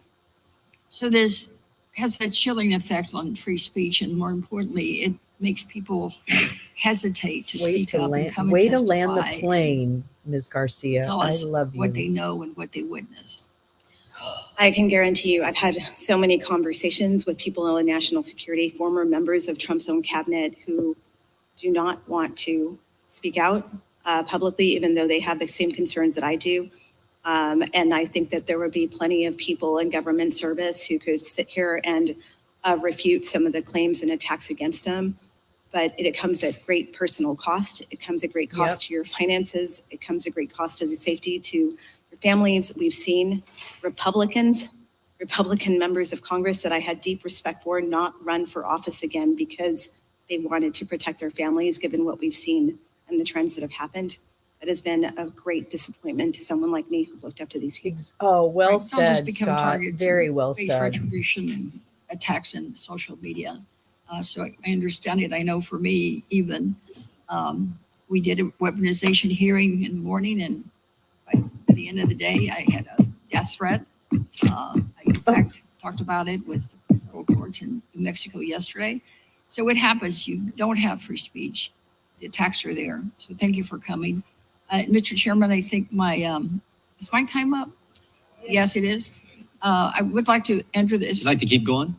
No, I'd like to enter it for the record. We would all like to do that. No, I would like to ask for unanimous consent to enter into the record an article in the U.S. Supreme Court temporarily blocks ordering Missouri social media lawsuit. Yep.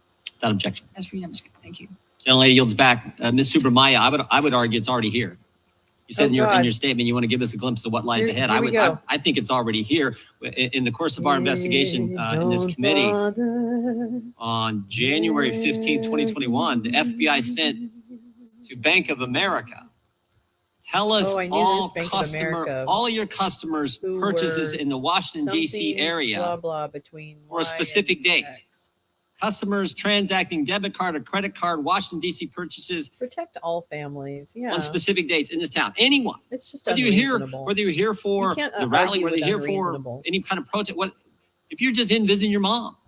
And they further said, and they capitalize any historic purchase going back 6 months for any weapons or weapons-related vendor purchases. That is frightening stuff. Because you gave the example, I think Danny Bolford, you gave the example. I think it's already here. Absolutely. In fact, I'm working on issues related to that here in the U.S. There are people who've been debanked in America. They generally tend to be on the conservative side. I've interviewed pastors, missionaries who do good work overseas. They've been debanked with no explanation. And I love me some Barbara. Oh my God, I love Barbara so much. What we're comfortable with. And so these are people who've been debanked for doing good work, and they generally tend to be on one side of the political spectrum. But by the way, I think in your testimony you said this guy, Mr. Bolford, was former Royal Canadian Mounted Police, was not charged with anything, wasn't being held, was released, and that's when the debanking took place. Is that accurate? Yes, roughly. They were all happening around the same time. But he wasn't charged with anything, and yet he couldn't get access to his account. So the Trudeau government invoked the Emergencies Act. It's only been invoked twice during the threat two on the World bringing up. Wars. Okay, I'll find that. One of the outcomes of the Emergency Act was to go after people who were peacefully protesting against the COVID-19 vaccine requirements. And if you donated to the cause, you found yourself debanked. And this is what ended up happening with 280 people. Mr. Tybee, is there a realignment happening? I mean, I look at today's panel. Democrats invited an individual who worked in a Republican administration, and Republicans invite two former Democrats, award-winning journalists. One was the hero of the environment, as recognized by Time magazine. The other one worked for Rolling Stone. And we invite a foreigner to come tell us, hey, don't let this stuff happen here. If America goes this way, the whole world's in even bigger trouble. I mean, it seems to me there's a realignment happening. And I think I've invited more Democrat witnesses to testify in front of this committee than the Democrats have. Because the focus is on the First Amendment. I don't care whether you're Republican, Democrat, Independent, Conservative, Progressive. What I care about is the ability to speak, and to speak in a political fashion and not have the government come after you for doing so. So I think there is a total realignment happening in the culture and in politics. And frankly, I think that's a darn good thing. Not what they're doing, but the realignment. Well, I definitely agree with you that there's a realignment going on. Until very recently, I think free speech and free speech culture was uncontroversially embraced really by both parties during the entire early period of the war on terror. Those issues strongly animated most Democrats that I knew. Most of my friends were in opposition to laws like the Patriot Act, or at least concerned about them, the potential for overreach there. And, you know, most people understood, for instance, the work of the ACLU in defending cases like the Skokie March.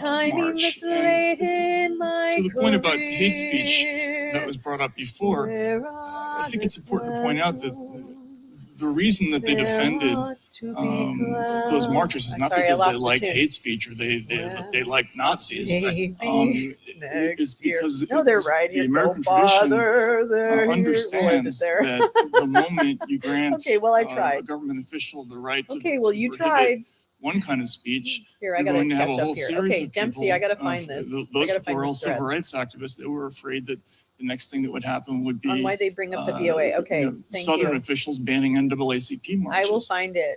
That used to be sort of universally understood in America. Jim Jordan, for some reason, that, Jim isn't brainwashed. He's a true believer. There's been a complete change in how we look at those issues. Yeah, I just want to do one last thing in the remaining few seconds I got. Let's just put this on the screen because I think this is interesting. Yeah, too. I understand. It tells you how upside down things have become.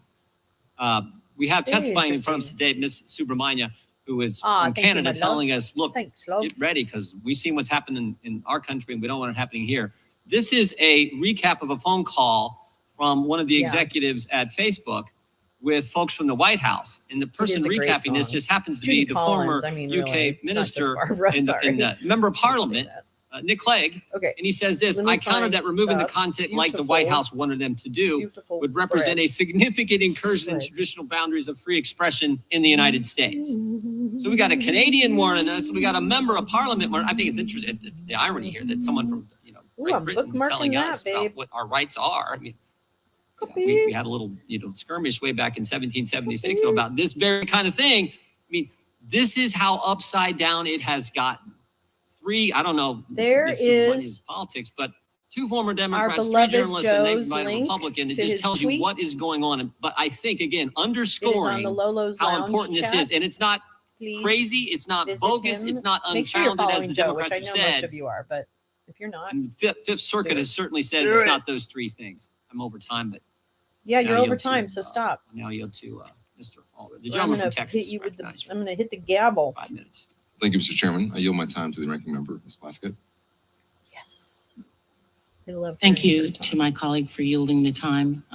Just first, let's get correct. Ms. Troy is the first Republican that we have called as witness. And unfortunately, we get one and you get three. That's the unfortunate part of being in the minority. So you probably have invited more Democrats than we have. Sorry, but she's the first Republican.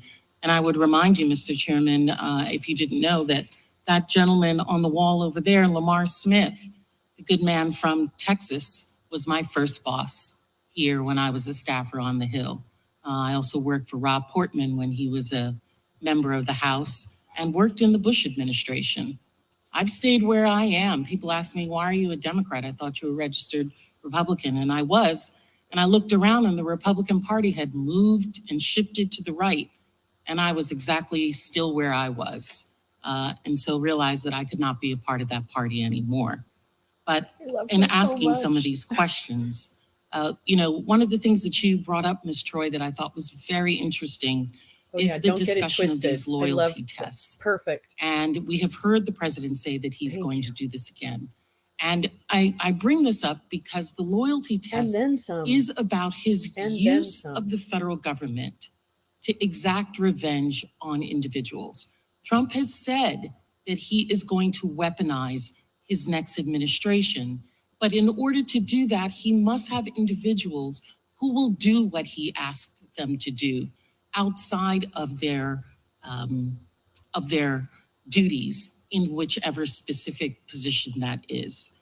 And, I know that in the last administration, we've learned that the president was obsessed with loyalty from his staff. We all want loyalty. We all want people who are going to give us their loyalty. But some of us think of loyalty as in a different way. I think of loyalty from my staff as telling me when I'm messing up, telling me when something is wrong. because they don't want me to do the wrong thing. That is loyalty. But President Trump has a different sense of loyalty. His aide, Johnny McEntee, even conducted loyalty tests, including one-on-one interviews with political appointees across different agencies. Of course, I have been an appointee in a Republican administration, Democratic administrations. They have interviews with you to see where your ideology is, but it is not necessarily to see if you are going to give blind allegiance to the president. In this one, it says that these interviews were to root out threats of leaks and other potential subversive acts. If he wins again, Trump has pledged to overhaul agencies and expand this loyalty test to not just political appointees, but non-political career employees who have spent decades building their knowledge and expertise and possess invaluable experience that brings continuity to our government across different administrations. I know when I worked at the Department of Justice, it was important in each one of the divisions to have one person who was a career person to sit in all of the discussions to ensure that there is continuity of government. They're vital public servants. This notion of throwing our systems and career officials, like national security officials, out the window based on political ideology should be troubling to us all. Ms. Troy, are you familiar with the loyalty tests, and can you explain their purpose within the Trump administration? I am. I'm very familiar with the loyalty test. It certainly was being enacted towards the end of the Trump administration, where they were staffing people who I would say did not have the credentials traditionally into very senior roles in the National Security Council. For example, in the Directorate of Resilience, which I mentioned. Thank you for saying that, Joe. In my opening remarks, where I said that it could impact disaster relief aid, I want to be very clear about that on how dangerous it is, because this person was potentially going to be in charge that had no background in it, did not understand how the interagency works on this, did not understand FEMA, did not understand HUD, did not understand what it takes to push this through the process. And I will say that should loyalists be placed in positions like this going forward, the loyalty test being that you will not abide by the rule of law, that you will bend the rules, you will not follow the regulations and procedures, I think that we are heading down. I don't think people are really listening. That will affect all of us. I don't think people are really listening Democrats or to Republicans. the GOP. I know that in the Trump administration, for example, there was a fire management assistance grants for California during the I don't think people are listening. 2018 wildfire season, where Trump did not want to issue the aid. In fact, I believe he told Brock Long, who was the head of FEMA at the time, don't give them a dime because they were a blue state. I can tell you that it was only until Donald Trump was shown that Orange County voted in his favor majorly that he finally released that aid. That should not play a role in how we respond to American citizens when they are in need, especially in things like disasters. Jamie Harrison is a fucking failure. I've said it for a while, and I got shut down early on. Like, oh, his job is to do this, not that. And I'm like, I don't fucking care. Always in the path of hurricanes. It is a 5-alarm fire. Think about what it's going to look like. Get off your fucking ass and show yourself, because I've not seen fucking bullshit from that asshole. Thank you very much. I yield back. I'm done. I'm done with this. I'm done with people and trying to like. I should, if any of you need a break, just let us them. know. I should mention that earlier. Just let us know. We'll be happy. I think we need to demand, like, there is a very odd oppositional dynamic we need to get in the hearing, streets, which is striking. And Ms. Troy, I want to get at it by asking you this. You said something along the lines that the belief that there's has been social media censorship against conservatives is sort of a figment of conservatives' imagination. Ms. Wasserman Schultz summarized it as a red herring, bogus red herring. For like being You're aware of the Missouri process, versus Biden district court decision that recited evidence that the White House, the FBI, CISA all engaged 3 years from January 6th, working through the social media companies to conduct censorship. It was preliminarily enjoined. You're aware that the Fifth Circuit Court of Appeals has reviewed that, found that the findings of the district court were well supported by evidence, and modified and substantially affirmed the preliminary injunction against the government entered by. Are you aware of all that? Wait, and does it affect your view that all of this is a figment of imagination? Which asshole? I am aware of the decision. I also I want don't to know clarify, which one I did I have not say. actually A bogus red herring never said as that this is a opposed to the real conspiracy. You've not ones. heard that comment from me. So you believe there is censorship going on by means of the federal government on social media platforms, or has been? I can only speak to my experience, and I will say that I've sat in a lot of these interagency meetings with social media companies, and ultimately it was their decision.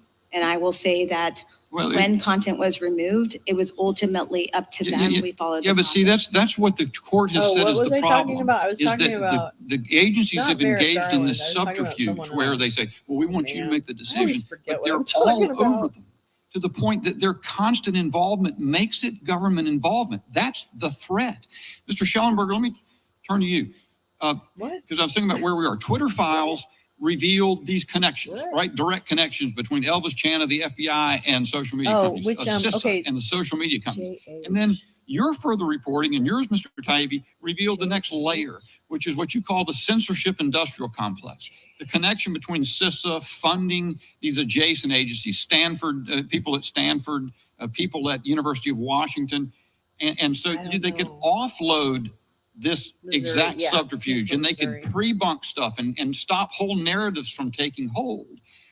And now your CTI League shows yet another dynamic. I'm sorry, Margaret. In two I'm ways, really it seems. slow. You've got this guy, we ought to get his name out there for folks, Pablo Brewer, you said, a commander with the Special Operations Command, I believe. And he's involved in this CTI League. I don't know but who they I got called an Israeli, asshole, you but it mentioned was British probably intelligence, and you say this in part of your report, the authors, talking about one of their reports, advocated for police, military, and intelligence involvement in censorship across Five Eyes nations. And even suggested that Interpol should be involved. Why is that significant, Mr. Schellenberger? Because it's not blindingly obvious. And do it as quickly as you can, because I've got one other thing I really want to get to if we can. Well, because we don't want the police and the military to decide what Jamie we can Harrison. say and read. Yeah. And well, that's what where makes our is country amazing. Where is is that our he? founding fathers, they said, what is his speech job? comes. It's Tell the me First what the Amendment. It DNC comes is before supposed to governments. do. Is it's it just not fundraising? in Europe. The is that king all it would is? decide whether you could say That's things. fine. We didn't want it that way. Then we said who's the one that's out there Here's what leading it us tells me that's ideologically chilling. other than the Ms. Biden Subramania, administration? I'm minded of your That's presence here as a Canadian. Thank you, Margaret. I'm So sorry. I just if they can't do it directly from the FBI, then they get farted on institutions, academic, pseudo-academic institutions involved. Oh. If they find that that's going to be blunted because we can go take I their wanna funding talk about away because that, there's U.S. actually, agency at the funding, break. then they get the Five Eyes involved. If they can't stop it here in the United States, they can go get the European Union or the other governments to say, we're not, or Canada, to deem this stuff to be threatening. Olivia is supposed to be the counter testimony. That's what, She's and doing the a great dynamic job. deepens and deepens. But yeah, This is a they big don't- deal. they're not the majority. And here we are, every person on the minority side has talked she about Donald is. Trump. I was just I would thinking think, Ms. that. Troy and others, that if you're concerned, if you're Scott, we genuinely have- concerned about We Donald have Trump as a mystery on our threat, hands.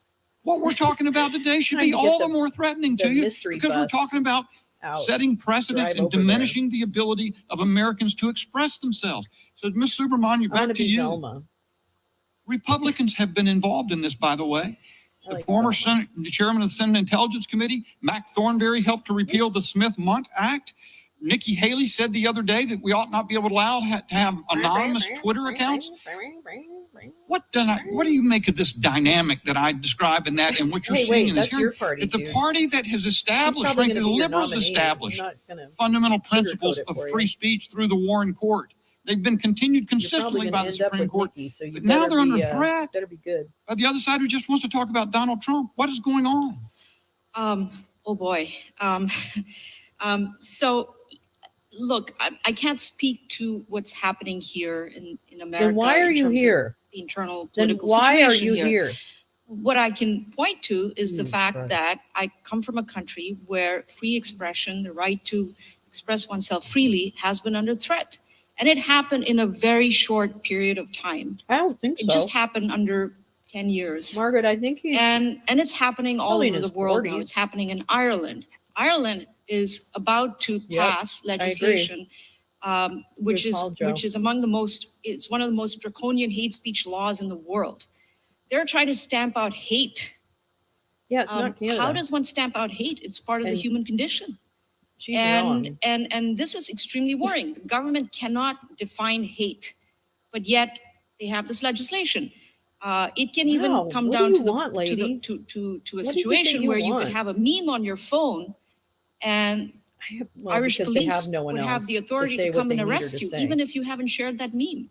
This is where we're going. Totally We're going North it's Korea. straight out of So is Minority Canada. Report, where the precogs determine The precogs. that Okay, you're about to be hateful when they come and arrest here's you. my thing. And this is happening If you in a all hate Western Hollywood so liberal much, democracy. why the And so fuck are we you have so to obsessed about look the at the movie warning lines signs. that they've We have to look created? at what's happening in So Canada. really, We have to look at who's the what's idiot happening here? in Ireland The and people France and the creating EU. the stories, or And the you're idiots like absolutely right. you, The who make them governments part of your will entire find ethos? ways to You go about stupid, censoring people. stupid fuck. We know that's happening under the Biden administration, where they got media companies like Facebook and Twitter to She's not deplatform Canadian? content on their sites, which they which the administration Yeah, she didn't wants like. hate.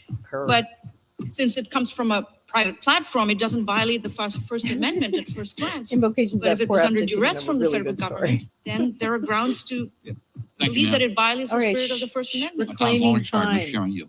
Gentleman goes back.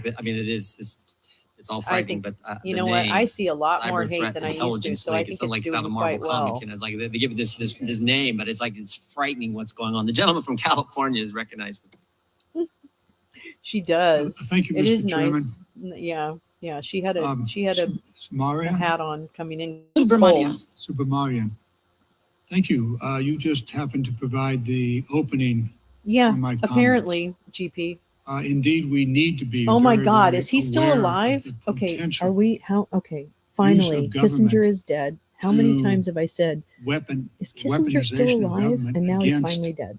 So that's good. individuals, But this guy, I thought was against free Kissinger. speech, Like I had him Kissinger. I had against those Garamendi who dead. would oppose the government. When I grew up in California, your this concern bitch is was a very around. real Okay, concern. so he's a fucking fossil. And America has a So need to be there's that. concerned because we have a former president and a gentleman who wants to be president again, who is in the process of articulating and laying out his agenda for a new term as president. Kissinger Donald died. Trump has been very, very clear how he intends to use the government to really achieve the things that you are fearful of happening. Well, there you go. Um, Little Joe Dempsey trivia. And it's very clear what he intends I know. to I do. thought he was dead until. He has said Hello, so thank you. publicly in You're his not being political mean. rallies. Just a Hi to couple of you. weeks ago, Yes, he Badger. reposted on Truth Social, his network, calling for the New York Attorney General and Supreme Court Maybe judge they to made be one just placed for under him. citizen's arrest. Yeah. These two That's the wrong- individuals you It's a great remember name, Marie. are the prosecutor and the judge in his civil fraud case in New York. What is this? Clearly would use his power as president to attack the judicial system in America. Okay. He has since gone on to attack both again on social media and threatened. Wait, I thought indict Garamendi any was a opponent Republican. He faces and take them Am I out wrong? if he wins in 2024. Indeed, we do have reasons to be concerned about Wait, the what? future. Should this Am I wrong? man become president? I think one of my colleagues on the majority side indicated that Maybe he isn't. we should look to the Oh, 4 how years embarrassing. when He's a Trump was Democrat. president to what he did then as president. I thought there was a bad Garamendi. And many of the things that Maybe the not. witnesses are concerned about Well, I have did to in retract fact my statements take and place issue in a his presidency. photo of One example of the I larger have pattern to of issue Mr. a Trump's huge apology rhetoric that is repeatedly Mr. and Garamendi is a Democrat egregiously and used I was his wrong. I position thought he of was a power to Republican. spread conspiracy I think I theories got him mixed up with someone and the else. flames of discord with inflammatory Who's rhetoric the other guy and make that has a threats name like of that? political prosecution. Words have power, I mean, particularly there's when Daryl they're used Issa, by but then there someone was who's another one. so prominent in Well, our news. All right. Sorry, everyone. My bad. Certainly. Sorry, Mr. All of Garamendi you, and all Mr. including Garamendi's all of us, constituents. Sorry. My concerned bad. about the That was right my to free fault. speech. I misled all of you. And I would be very interested to see what I'll have legislation to issue comes a correction. forward as a result of these hearings, where we are basically GOP repeating what we Garamendi. heard 9 months ago. So I what think is he the does. legislation I think he's in the that would central now. address this? Oh, let me see. Schellenberg, I you can find presented out where 4 he is. different Let me ideas. I'm find not out going what to ask you district to he repeat represents. those. They're in the record, and I'm curious to see if the majority will take them up. Oh, Or just again, he to represents flog like this horse one Central. more time. I thought it was Central We've Valley, but seen, he real represents like consequences Sacramento, of Davis, Mr. you know, Trump's that behavior. Central Valley area. We saw it after he So it's like farmland. It is conservative. There is a lot of conservative. Oh, thank you. what he thought Yeah, were their he is transgressions. in a conservative area because there's So a what lot of happened to career FBI corporate farming agents? and shit around where he They are is. And the University of California is there, seriously although threatened in their homes. I think Death it's actually threats. And of I think it's course, kind of a milquetoast January 6th conservative is well university. I mean, you and we know, won't they go kind of into that in pretend, great detail. but I think they're So, kind of Ms. Troy, milquetoast. from your experience in the White House, has Donald Trump used his rhetoric as a weaponization of government?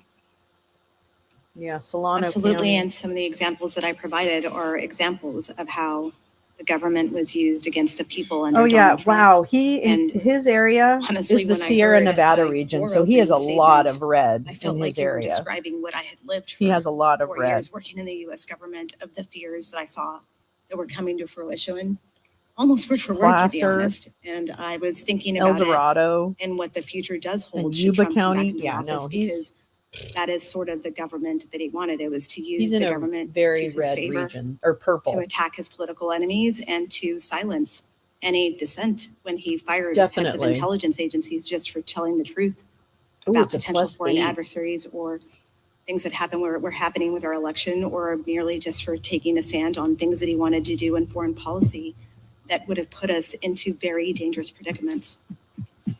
Thank you very much. My time having expired. Yield back. Gentleman yields back. Chair recognizes I gentleman love from Sierra Nevada. I lived Thank you, in Mr. Chairman. You know, the for the Central life of me, Valley, I cannot so I find know- I mean, anywhere I've in lived the in public that notices, area. in our I meeting love memos, the in Sierra our Nevadas. The Gold congressional Country hearing was like documents, is my any favorite. mention It's like of where heaven. this is a hearing about President Trump. It escapes me. I know that we have a literacy crisis in this country, and I am shocked that it has made its way to the halls of Congress. Shut up, bitch. I think we should do something about that. Anyways, I speak for all Americans, I believe, when I say that it really shouldn't matter who's in office. It really shouldn't matter who is in the White House. Because regardless, we should all be concerned about our constitutional rights. We should all be here protecting our constitutional rights. Maybe I don't hate her, and so 'cause I I would don't know her, encourage but I my don't like Democratic her. colleagues that they should, I don't know, focus on the evidence that has been presented Okay, here, why don't because we it focus on impacts the evidence, all Kat? Americans, That's a not just great fucking Republicans, idea. but Democrats too. So I think that we could actually do something to address the weaponization What is your of breakfast government burrito coming in a back up? bipartisan fashion, because it has tremendous impacts on our everyday life. So I'm going to just jump right into it. Ms. Troy, I appreciate you being here. She didn't speak My for colleague, any of Mr. Bishop, us. touched on this, but I want to just make She sure that doesn't I am speak for exceptionally anybody. clear. You said that, quote, the government is not taking social media posts down, end Oh, quote. yeah. This is Don't from your tread opening on me. statement. Don't read to me. You said that the censorship of American people is, quote, the result of Don't the read social to me. media companies exercising Please their don't read First the Amendment rights. Constitution. You were part of Vice President Pence's team, were you not? Oh boy, here she goes. I'm like, Yes, that is correct. Yeah. And so as someone who is familiar with White House officials, And yet you you should can be confirm more loyal. that the Deputy Assistant to the President and Director of Digital Strategy, Rob Flattery, and the White House Senior Advisor, Andrew Slavitt, are indeed government officials and not social media executives, correct? Yes, when they were serving in the White House, they are government officials. Okay, so on February 6, 2021 at 9:45 p.m., I just love when we have timestamps and all this in writing. Fuck It helps you, bitch. tremendously. When Mr. Flattery emailed Twitter executives demanding the immediate removal of accounts linked to Biden's adult daughter, he stated, please remove this account immediately. He also stated, quote, I have tried to use your form 3 times. It won't work. I think this is ridiculous that I need to upload my ID That to sure prove ain't that I am an fitting. authorized representative of the president. 2 minutes later, at 9:47 p.m., Twitter executives responded saying, thanks for sending this over. We'll escalate for further review here. He shot back. I cannot stress the degree to which this needs to be resolved immediately. Those accounts were then suspended and taken down. Now, fast forward about a month, She's not even Mr. on this Slavitt, committee. Biden's White House senior advisor, even said go to in this writing, school. you know, it would be nice to establish trust with Twitter executives. Internally, we have been considering what our options are on what to do about non-compliance. Wow. Is that a threat? Would you consider No. that a threat That's from no. Biden White House officials to social media company executives to censor Americans' First Amendment rights? I think you would have to ask that question of them. I can't speak for what was intended by that message. If you were in that position, what would you do? I'm not going to answer a hypothetical. Well, I don't have all the actually, context. I can tell you because I've had conversations She with said she social would media kill her? companies during the Trump administration while on Mike Pence's office, where I did call a social media company and we did say, Ku Klux could you Klan. please Hey, Jim, how you take doing? these photos down if possible? Because a U.S. missionary was killed brutally she is in Florida. Cameroon. Yeah. And Charles Wesco from Indiana, whose brother serves as a Republican in the Indiana state legislature. It was his brother who was killed brutally. And the ambassador from Cameroon, U.S. ambassador, did weigh in and say, can we take these down while they circulate to notify the next of kin before they see these horrific images of their father brutally murdered in a crossfire between two different opposing groups in Cameroon? Absolutely, Ms. Troy. That is heartbreaking. And hold on, I've got to reclaim my time here. But so, Ms. Troy, what I'm saying is, I just presented, no, ma'am, I presented you with a parody account that the White House had to take down. A parody.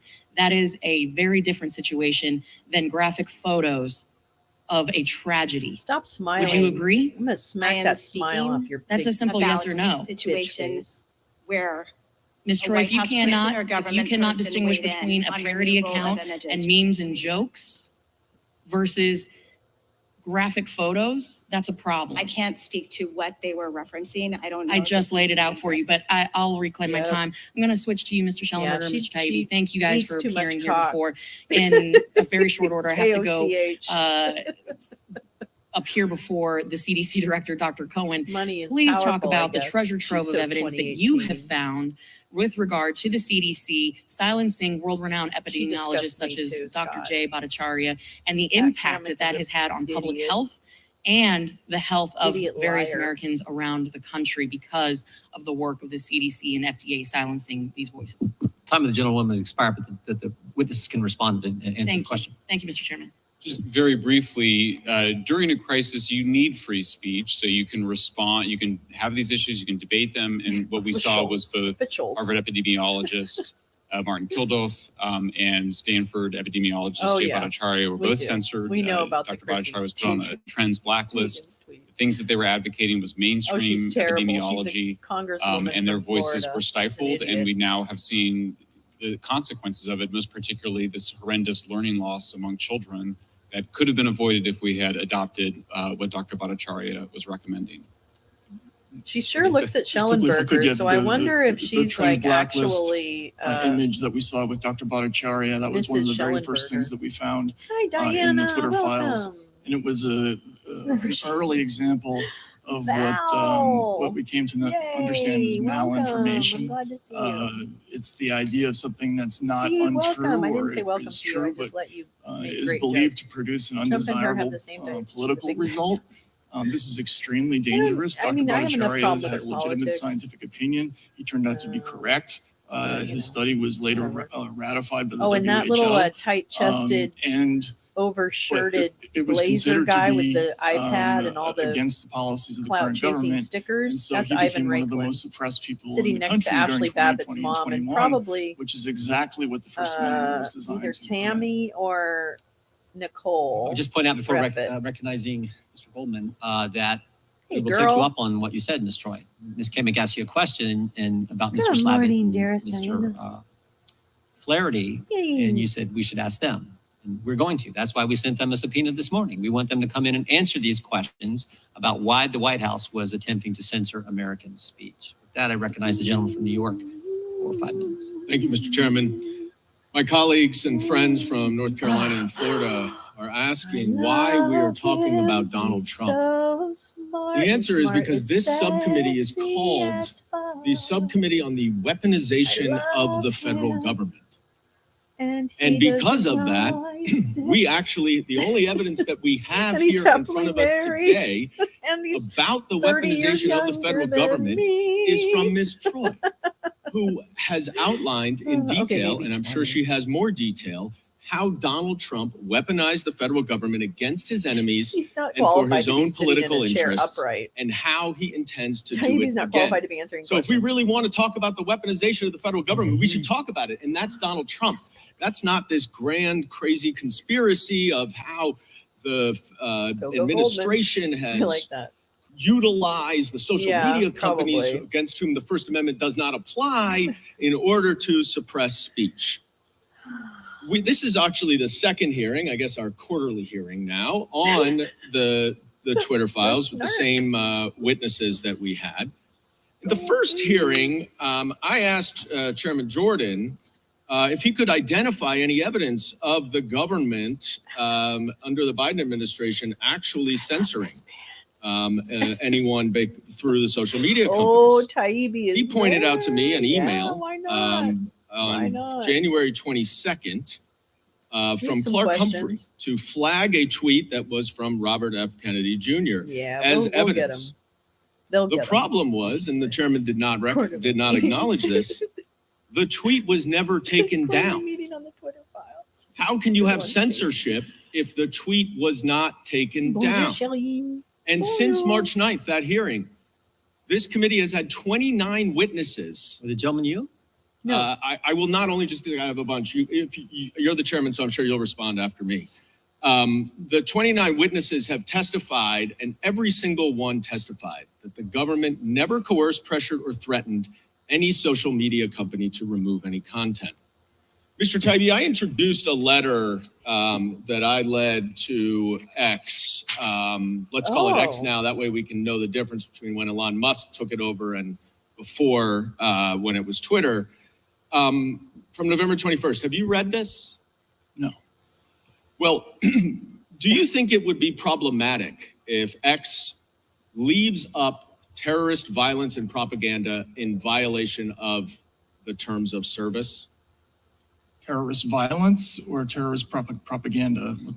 If it violates their terms of service, is it problematic? It's shitter. Well, it depends on what the content is, but they're a private company. They can do what they want with the content. Aha!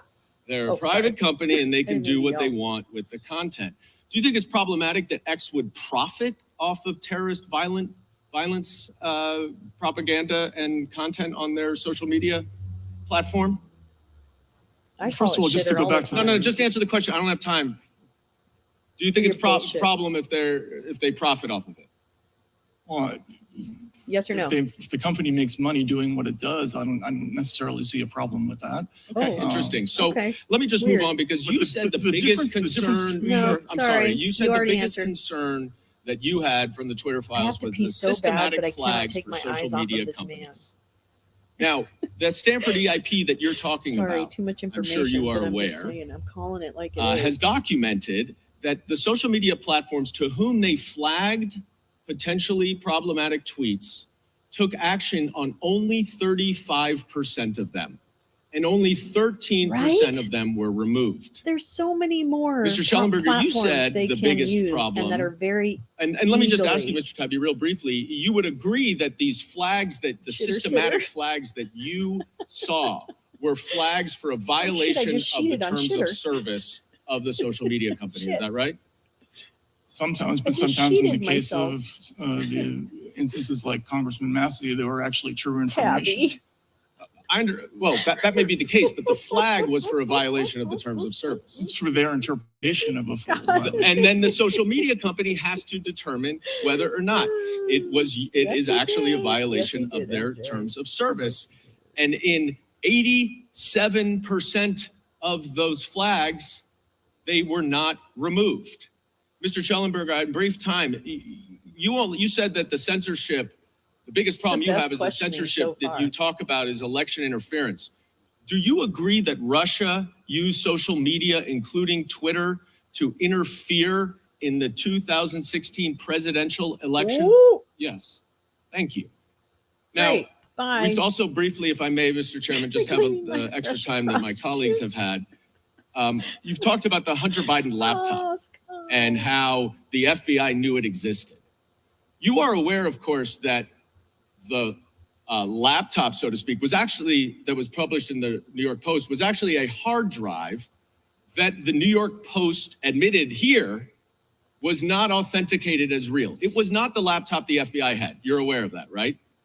It was the same contents. No. How do you know? How do you know? Because did you authenticate it? Because it's the same. I mean, you would have to authenticate it to know it was the same contents. Yeah. You have no idea. Wait, you know hard drives can be manipulated. Push. Are you suggesting the New York Post could participate in a conspiracy to construct the contents of the Hunter Biden laptop? No, sir. I'm the asking problem you is if that you- hard drives can be manipulated by Rudy Giuliani idiot. or Russia. What's the evidence that happened?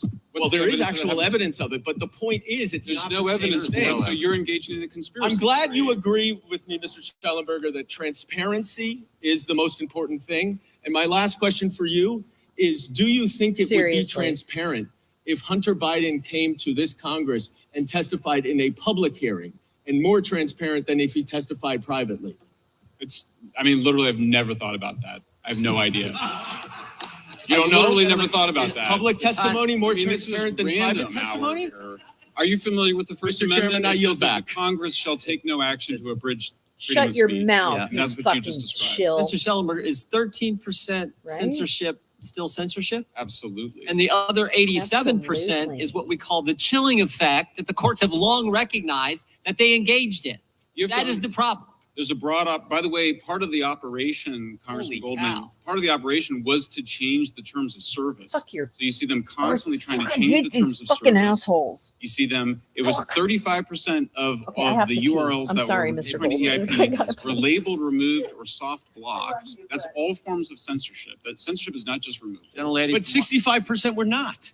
So how can the government be so coercive? So does the that First they were- Amendment I think say that that's the about par government for the can course only- on government Does the First efficiency? Amendment say the government can censor?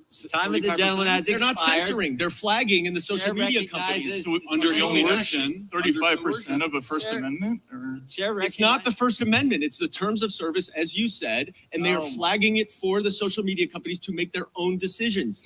That is not the First Amendment. That is the terms of service. We have just seen them. Congressman, you're an attorney. You know that 4 federal judges have already ruled that. And I know that it's on appeal in front of the Supreme Court right now. That debate was very constructive. Whoa, that was I fun. think that got to the heart of the issue. That's the problem right there. That's- The that- gentlelady that's from right. Wyoming is recognized for 5 minutes. Thank you. You know, when you were here in March, I commented that sunshine is the best disinfectant and that this place needs to be fumigated. We've been working hard to do that over the last 7 months, but it hasn't been easy and our work continues. Mr. Schellenberger, when you last testified before our subcommittee, you responded to a question from Chairman Jordan when he asked about the Hunter Biden laptop story. And I'm going to quote what you said. You said, quote, "Now maybe the FBI agents who were going to Mark Zuckerberg at Facebook and to Twitter executives were warning about a hack and leak potentially involving Hunter Biden. Maybe those guys didn't have anything to do with the guys that had the laptop. Oh, God. We just don't know." Whoa, whoa, Well, you know whoa, what? Now whoa. we do know. Did somebody And throw we you know over the after dice interviewing and Laura have Demlow, their way who at with the you? time What's wrong of with the Hunter pearls? Biden laptop story was on the Lee, Foreign are you getting on a Influence Task plane? Force. We have learned from love her you. that she and others Love on that you, love task you, force Lee. did Have a in great fact know about the work event. laptop before the New And a safe York trip Post home. story broke, and they knew it was his. In other words, the work done in the years since the release of the Twitter files has continued to expose the extent of the censorship industrial Actually, I want complex. to GP. I want to. These discoveries show the importance of your testimony and the oversight work that has been done by this committee. Please. What do you think this shows in terms of the complexity and scope of the censorship industrial complex? This kind What I of mean line by of that her is being even George though with the Santos is trove of kind of- information that you I released didn't think over it was a year funny in the ago, beginning, but or now I do. approximately a year ago, we're still filling in the gaps to understand the extent of what Girl, the federal what government is- has you need engaged to in pull in your terms shit of together. violating the First Amendment. Yeah, I think Come on, one of the baby. most important things Come that on, it shows baby. is that the censorship is in service of disinformation. It wasn't that they prevented the New York Post from publishing. It wasn't even that they did. The tweet eventually did come back on Twitter, was eventually allowed. But the disinformation that was planted, that myself and all my family and friends believed, was that there was something fraudulent about the Hunter Biden laptop, Yeah, which they we really now are. know was their actually the lighting Hunter is Biden terrible. laptop. It's been verified now by all the major media and everybody like- else. So, but it created the perception that it was yes, misinformation by the Russians. And of course, that conspiracy theory continues to be you're peddled doing today. such an amazing So that's job, what it did. like, And that's how these guys at CTIL really thought about it. That's how all of these operatives that are used to waging disinformation campaigns and psyops in foreign countries turned those tools against the American people. And that's the critical point. They have been turned against the American people. Absolutely. What do you think about the fact that the FBI agents warning Twitter about a hack and leak were the same agents who knew that of the existence and legitimacy of that laptop? What do you think about those people? I can't wait till we get to the bottom of like this you said, I was trying to Lev only Parnas report on shit. what we knew at the time, but obviously when that came out, it's absolutely shocking that you would have the FBI sitting on this information in 2019 and then seeding the idea that there would be a hack and leak coming. I mean, it wasn't just Aspen Institute, it was also Stanford came out and they used it as a pretext who was the president to attack then? the Mr. Pentagon Papers Schellenberger? principle Mr. upheld by the Supreme Schellenberger? Court. Can you When tell me who the journalists like president us are was leaked then? information, we can Mr. publish it and we're Schellenberger? protected by the First Could Amendment. you let me know who the president was We saw then? Stanford Institute Okay. attacking that precedent and saying journalists should no longer follow the Pentagon Papers principle. They should no longer report on information leaked to them. They should not do what Matt and I and Alex just did with publishing these files leaked to us by a patriotic whistleblower who knew absolutely that this was wrong, that it was a violation of the First Amendment, that it was a violation of the spirit and the letter. And that's the kind of, I mean, to see these institutions of the establishment argue against this great American tradition of journalism and the First Amendment is quite appalling. It's shocking. Shocking. Ms. Subramania, here in the House, we are exposing the U.S. government censorship by proxy, which uses social media companies, academia, and private companies to circumvent the First Amendment. At the same time, we are watching with horror as liberal democracies in Europe and Canada are not even trying to hide their efforts to censor their citizens. We know where this is going, and without exposure and reform, we could be doomed to the same fate. Oh my God. And in your opening statement, you discussed the Poutine. impacts of the Online News Act and the other censorship Poutine efforts in seen school in lunches. nations, That's what's and next. you issue a stern warning that I hope all Americans will take to heart. Could you describe the trends that you are seeing and specifically what tools or mechanisms of control these governments are trying to exert over free speech? Thank you for that question. Some of the examples are from my testimony. So debanking is one obvious those are banks tool that the Canadian government, in a sense, has pioneered as far as Western liberal democracies are concerned. China has been doing that for years. Well, they're not now a Western liberal democracy. And they went after peaceful protesters and punished them, weaponized the financial system, weaponized the government against them to teach them a lesson. She's a word You salad. can't do this ever again.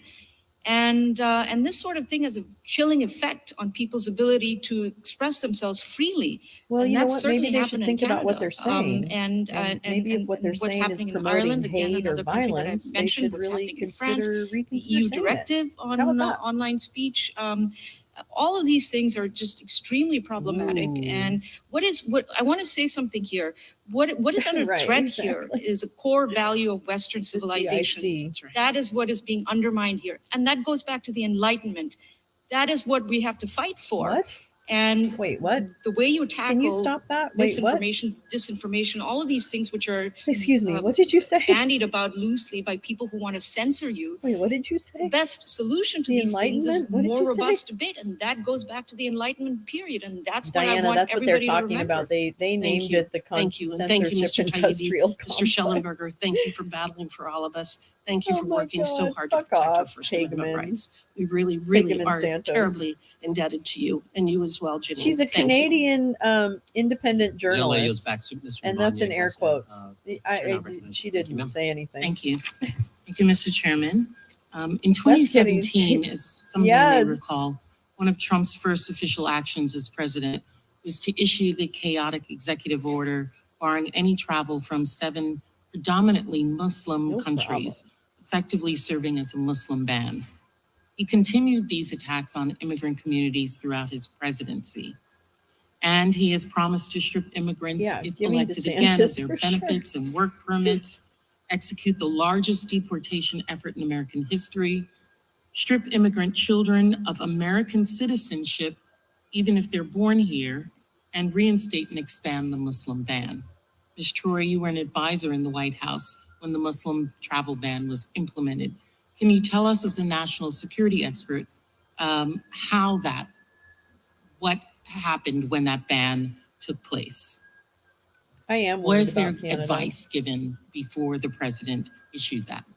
Sure, there were numerous discussions, and just to clarify, during the I don't travel know ban about time, I was at our DHS. beautiful Canadians in the the audience, lead but intelligence officer on the travel does it ban, feel like coordinating the the entire tide community. turned on Trudeau There were like super significant fast? discussions Because on it feels like intelligence that to me. assessments conducted. Am I wrong? I will say that there were heated discussions and meetings where members of the Trump administration, loyalists who Mickey Whithoff, wanted to Ashley Babbitt's override mom just walked community behind intelligence Olivia. She has to assessments go to poop. suit the countries that It's they time for wanted her on the poop. list. Lunchtime There poop. was everybody's going to significant go. pushback. There was advice from career intelligence officers, senior intelligence officers like myself, about the threshold of these assessments. Yeah. I will tell you that it went to the extent where there were senior officials Googling what they considered to be intelligence input and sending it to me to be included in official community coordinated intelligence assessments, and saying that those were facts. It's hilarious. Which was appalling to me, because that is not how the intelligence community, it's not how we operate. I saw a funny Kennedy video, So there but now were I don't numerous remember if he was situations doing like that, where that was the kind Yeah, of wasn't it fast? I don't know. sort of Felt dynamic almost that we overnight. faced on critical issues like this, Manufactured, almost. which impact numerous matters of national security that I can't get into because they're classified. But those matters of national security, when discussing certain countries and the impacts of the travel ban, were serious, and they were raised. So in the execution of that travel ban, can you explain to us or share with us the interagency actions in the immediate announcement of the travel ban? Was this something that had been worked through? No. How did that happen?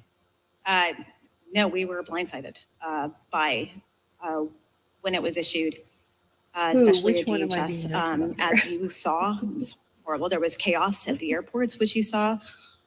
We did not have the proper time to figure out how we were going to implement this executive order. There was no coordination of how we would carry these things out, especially in the aftermath of it. I remember CBP agents sitting at airports and TSA, like everyone was mass confusion about what was happening. Exactly. I remember that. Leadership Come on, we of need the to have department was not we need to consulted or have given some a heads up. replays of some of these That is situations. kind of how that played out at the beginning. Can I get an amen? And this is from a newly elected president who did not understand the levers of power that he had upon coming into office. True. I can only imagine in the next administration, should he be elected, what he would do understanding that. From prison. An individual who has a long history of racist controversies, who has xenophobia in his usage of what he has done. 1991 book by John O'Donnell, in Trump's criticism of a Black accountant. He says, Black guys counting my money, I hate it. The only kind of people I want counting my money are short guys that wear yarmulkes every day. I think that the guy is lazy, and it's probably not his fault, because laziness is a trait in Blacks. It really is. I believe it's out of his control. And when questioned about it, he said, the stuff O'Donnell said about me is probably true. This is an individual who, when he was in the White House, denied making the comment about shithole countries that people should go back to. Although senators, US senators, present at the meeting said that it would happen. Ms. Troy, you signed a statement with over 130 national security experts that explained how Trump had routinely vilified immigrants in this country, which among other things makes him unfit to be the commander-in-chief. Many of us are offended when he demonizes individuals, immigrants, from a moral and personal perspective. But what effect does it practically have on national security stability when Trump broadly demonizes immigrant groups in this country? Well, I am the daughter of immigrants. My mom is a Mexican immigrant, and I am of Mexican descent. And I will say, which the president said were rapists, right? Correct. I remember that. And I will say that it leads to anti-immigrant sentiment. It leads to attacks on immigrants. It leads I to think I missed this. situations like when they repeat the great replacement narratives, it leads to mass shootings like the one in El Paso at the Walmart where my aunt was in, when the shooter talked about the Hispanic invasion of Texas. It leads to situations like that. It leads to the violence and hate that you are continuing to see in the divisiveness of this country. I will tell you that Yep, I remember that. it also speaks to another scenario that I remember clearly was when Trump kept calling it the China virus, and he did it on purpose. And it was the attacks on Asian people in this country increased during the pandemic. That is God, one we thing really that I know are not was recognized internally in the keeping White House, aware. that rhetoric would increase attacks on Asian Americans here, Asians in our country. Yep. I will tell you that Mike Pence took that very seriously. He did not use that lingo because he knew that it would lead to these types of hateful acts. Really? He had that we're a still he had seeing a in our country bottom. today.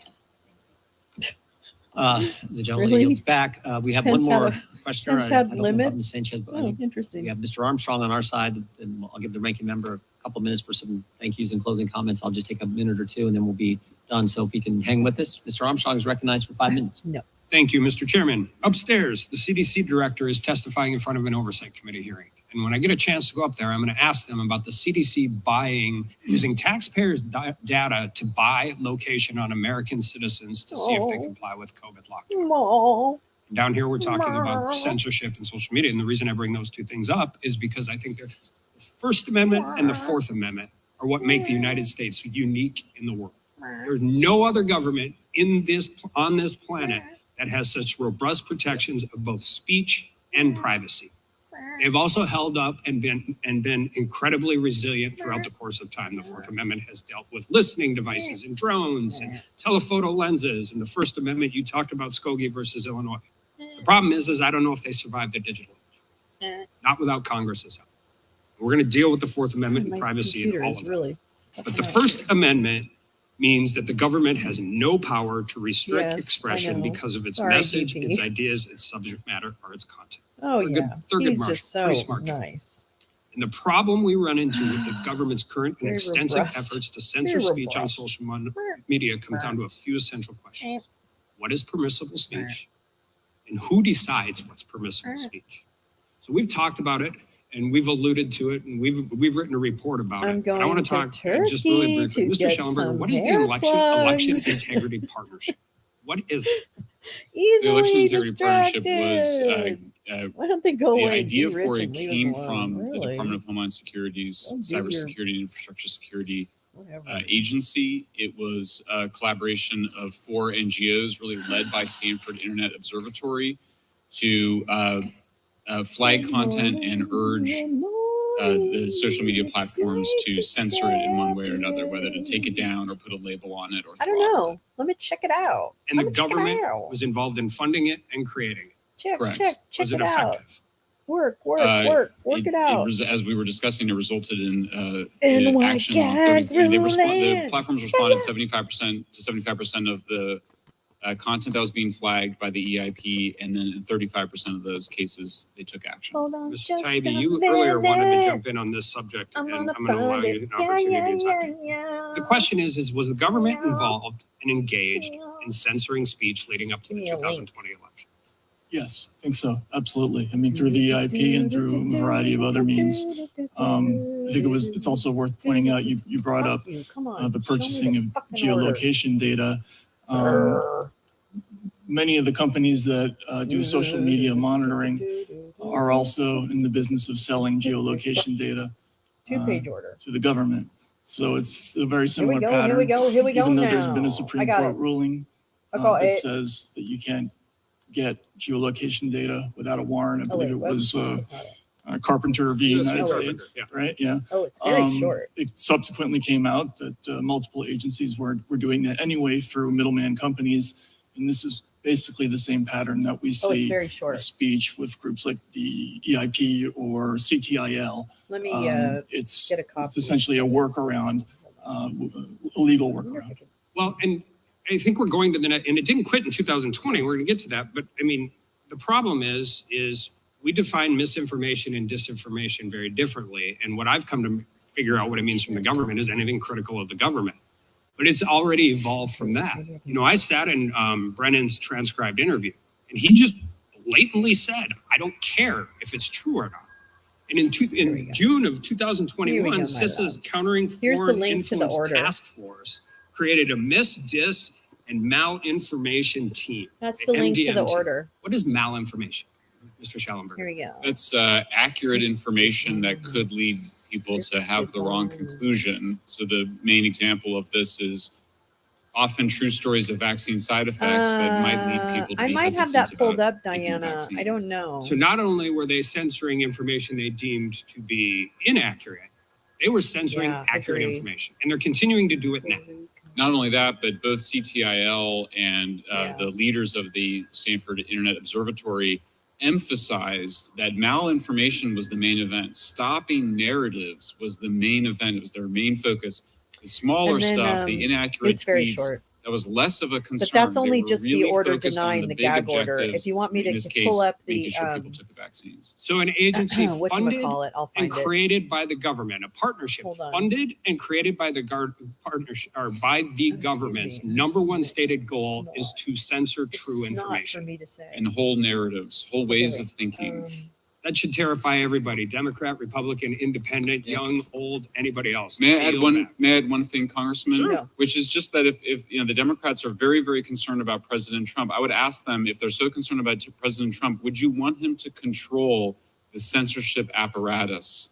Would you want that, given all the things that you've said? Would you like him to be able to call Twitter and Facebook and all these other platforms and demand that they censor content? Doesn't seem consistent to me. So the gentleman yields back. The chair recognizes the ranking member for a closing comment, and then we'll close the committee. Thank you, Mr. Chairman. I just want to thank the witnesses for being here.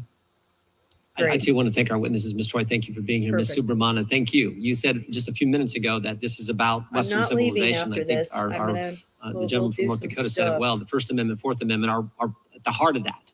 And that's why we're doing this. So thank you. And frankly, I think I just met you today, but you strike me as almost too nice, because it's not debanking, it's stealing, it's taking. They're taking someone's property, and that's what they did to this. You're upset about guy who served in the Canadian amount of police, and what they predatory payday loans. Doesn't ever happen in How do you this feel country. about Thank you for being here. It was very good. And to our witnesses, Mr. Type, Mr. Schellenberg, thank you for coming back. Yes, the Democrat said that we do. This is like a quarterly thing. I think we should make it a quarterly thing. I mean, the First Amendment and Fourth Amendment are that darn important. But for your work a year ago, you two guys and a few others, I don't know that we'd have all the information we have. Fixed. So, someday someone's going to write the history books, and they're going to recognize folks like you who are willing to stand up, frankly, coming from the other party. Most of the censorship has been against conservatives and Republicans, but some Democrat, and I'm against all of it. They're going to when they write the history, they're going to say these two guys stepped forward along with a few others to bring this to we're going to do some to make the country aware of this. And then we have done now 4 reports on CISA, on the FTC, on this gyro ticketing system that the EIP, Stanford, all these guys are working on, and others but it started there. So again, thank you, and we'll have you back if you'll come. We'll definitely have you back too, Ms. Subramania. You were great. So thank you all for being here. That concludes today's hearing. You guys were all great. Thanks for being here. We think you're great. Oh, that's cool. I almost had like a little opaque thing going on there. Okay. Okay, I have a lot of stuff to talk about. To read through, and then we've got to let me see what I've got pulled up. Hold on. Let me just go through what I've got pulled up, because I've got, as you can see. So this is my court listener. I've got court listener, so I can use that. And then I am going to be reading this later. This is Greg Oliar's Substack from a couple days ago, yesterday, 2 days ago. And so I want to read through that. When Gal's around, because she wanted to hear that. Is this from last night, really? Because I don't know. I was going to watch it. No, what's this? Oh, and then I was going to, that's dumb. Sorry. That's really dumb. Okay, so this is what I have. Is this what you're talking about? Oh, no, this is Georgia. I'm so sorry. Forgive me. This is the one. Is this what you're talking about? The indictment from August? Or are you talking about something different? No, 5/8 is tomorrow. 5/8's tomorrow. Today's Thursday. Right? It's tomorrow. Prevails on Tuesday. That's right. Yeah. Okay. Well, I can read that too. Bye, Joe. See you later. Have a great day. Thanks for hanging out. We sure appreciate it. Okay. All right. Oops, Marie. It is so good. It is really good. Really good. Multitasking. Okay, no problem. Well, you just have to listen. You don't do anything. Anyway, but Diana, if you can, I wonder where I can find which, because there is a later filing on. Hold on. Hold on. Hold the frick on. Hold on just a moment, please. I'll be right with you. Why doesn't anybody just put a frickin' link in their fucking... That's not it. Why don't they do things by date? Oh, here we go. Tools. Bum, bum, bum, bum, bum, bum, bum, bum, bum, bum, bum, bum. Oh, did you see this? GOP rep. Oh God. GOP rep to special counsel Jack Smith. Your quote days are numbered. End quote. That was yesterday. Representative Clay Higgins from Louisiana seemingly made a veiled threat against special counsel Jack Smith Wednesday, saying during an interview on Newsmax that his, quote, days are numbered. He was reacting to the special counsel's redacted warrant for information about and data from, that's the one I'll find, former President Donald Trump's account on X, formerly Twitter. The January 17th warrant requested, among other things, all users who have followed, unfollowed, muted, unmuted, blocked, or unblocked Trump's account. I consider it a badge of honor to be on another one of Jack Smith's list, Higgins said on Newsmax, the Chris Salcedo show. That's actually part of the show name. So I'll just say, quote, so I'll just say that his days are numbered, and American patriots are not going to stand idly by, good sir, and allow our republic to dissolve. Oh my God. We are prepared. I love it when they say this. We are prepared to fight legally and peacefully and within the parameters of the Constitution with every ounce of our might and focus.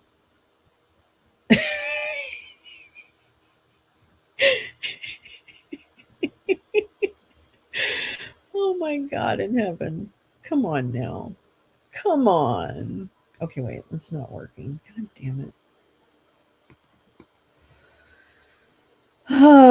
Let me see what this opens. Hold on. Let me see what this opens. Oh, and then I have this. What's this? Oh, I was going to read this too. This is the Angeron. This is the Angeron thing about about from the Monitor. This is the report from the Financial Monitor for the New York case. So I want to play that, but I want to see let's see what this. Okay, this should be. Oh, okay. Here we go. This is the warrant. Okay, so we're going to go over this first. I'm going to check in with you guys because I haven't looked at chat in a minute. Hold on. Let's see. I love Greg and LB. And I reached out to Greg and asked him if I could read his thing today, and he said I could. So I'm really grateful to him. Brute force is overrated. Okay, here we go. We're going to make this a little bigger because mommy's a little, she needs help. Perfect. Now everybody can read it, darling. Okay. So, United States Court. In the matter search of information that is stored at premises controlled by Twitter, identified in attachment A, warrant by telephone or other reliable electronic means. To any authorized, an application, okay, blah, blah, blah. At any time in the day or night, okay, you are commanded to execute this, okay, blah. blah, blah, blah, blah, blah. Okay, this is the original warrant that was done in January of this year. Okay, go. Inventory of the, okay, well, that's not helpful. This warrant applies to information associated with the Twitter account at Real Donald Trump that is stored at premises owned, maintained, controlled, or operated by Twitter. Attachment B, particular things to be seized. How many tabs do I have open? Too many. But there's all very important stuff, and it's the only way I'll remember to read something and or watch something, so it's important. We do what we can. All right, information to be disclosed by Twitter. To the extent the information described in attachment A is within the possession, custody, or control of Twitter, regardless of whether such information is located, Twitter is required to disclose the following information to the government for each account or identifier listed in attachment A. All business records and subscriber information in any form kept pertaining to the subject account, including the identity and contact information past and current, including full name, email address, physical address, date of birth, phone number, gender, and other personal identifiers. Wow.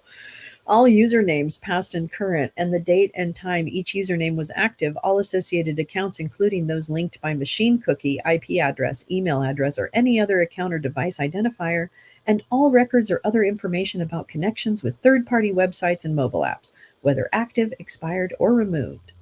Length of service, including start date, types of services utilized, purchases, and means and sources of payment, including any credit card or bank account number and billing records. Devices used to log in or access the account, including all device identifiers, attributes, user agent strings, and information about networks and connections, cookies, operating systems, apps, and web browsers. All advertising information, including advertising IDs, ad activity. I can't read the yeah, good luck with the personal identifiers. I can't necessarily respond to chat. I really apologize, but I'll do my best. Okay, here we go. Blah, blah, blah, blah. Topic preferences. Internet protocol addresses used to create, login, and use the account, including associated dates, times, and port numbers from October 2020 to January 2021. Privacy and account settings, including change history, and communications between Twitter and any person regarding the account, including contacts with support services and records of actions taken. All content records and other information relating to communications sent from or received by the subject account from October 2020 to January 2021, including, but not limited to, content of all tweets created, drafted, favorited, liked, or retweeted by the subject account, including all such deleted tweets and all associated multimedia, metadata, and logs. Oof, it's so broad. It does sound exceptionally broad. The content of all direct messages sent from, received by, stored in draft form in, or otherwise associated with the subject account, including all attachments, multimedia, header information, metadata, and logs. All other content, records, and other information relating to all other interactions between the subject account and other Twitter users from October 2020 to January 2021, including, but not limited to. So wait a minute. All other content, records, and other information relating to all other interactions between the subject account and other Twitter users, including, okay, this is the important part. This is the important part, I think. Because they're all mad that everybody's going to be hauled into court. Well, I followed him too for a while. So what does that make me? Am I going to be... stop. All users the subject account had the Trump followed, unfollowed, muted, unmuted, blocked, or unblocked, and all users who have followed, unfollowed, muted, unmuted, blocked, or unblocked him. That's all of us. Okay. There you go. I have that one. I have that indictment, Diana. I do. Let's see. All information from the Connect or Notifications tab for the account, including all lists of Twitter users who have favorited or retweeted tweets posted by the account, as well as all tweets, so list of Twitter users, as well as all tweets that include the username associated with the account, i.e., in other words, mentions or replies. All contacts and related sync information, all associated logs and metadata, all other see, I think this C and D, I think, are associated to the Trump account, not to the users. This is just asking for a list, right? Okay, let's make sure. I'm going to put a pin in that because I want to come back to that. All other content records and other information relating to the use of the subject account, including but not limited to all data and information associated with the profile page, including photographs, bios, and profile backgrounds and themes, all multimedia uploaded to or otherwise associated with the subject account, all records of searches performed by the subject account from October 2020 to January 2021, all information, including all location data collected by any plugins, widgets, or the tweet with the location service from October 2020 to January 2021, and all information about the subject account's use of Twitter's link service, including all longer website links that were shortened by the service, all resulting shortened links, and all information about the number of times that a link posted by the subject account was clicked. Twitter is ordered to disclose the above information within 10. Okay, so, and then there's redacted, redacted, redacted. It's all baby redacted. It's all redacted from there. Okay, let me come back. Let me come back to you guys. Okay, so here's my take. Can I just give you my take and then I welcome your takes too? My take on this is that it is not what the right is saying it is, because what they're saying is that all of the people who interacted with Trump's account, all their personal data is being subpoenaed by Jack Smith. I am not reading that in here. I am reading that a list of people that interacted with the account handles would be, and granted, that's bad in and of itself. I'm not saying that's not bad. But I'm also saying that I understand why you would need to have, or maybe it would be better if they said, we want to look at how many times these specific handles, but I guess I don't know. I mean, I totally understand both sides of that. However, I do see although it's a broad nature, it seems specific to Trump's account and very specific time frames. And again, I'm not a lawyer. Oh my gosh, and I'm an idiot, but that's my fucking hot take. And I welcome smarter people. Yeah. Yeah. Yeah. So interesting. Very interesting. I think there's another committee hearing today. Am I wrong about that? Why did I think there was two? Yeah, art music that they don't allow people to post links, but I think let me pull up what I think is the indictment that you're talking about. And then this is the one that I think you're talking about. This is the August 1st. I can drop a link in here, I think. Oh, this is from C-SPAN. Oh, I didn't know that. Let me see if this link works. I'm not sure it'll work, but take a look and see if it works. But yeah, this is the August 1st. We can go over this. That's no problem. Somebody said CDC director. That's right. Okay, let me find that. Hold on. Let me find it. I'll be right here. C-SPAN. I hate you. I really hate you. I hate you.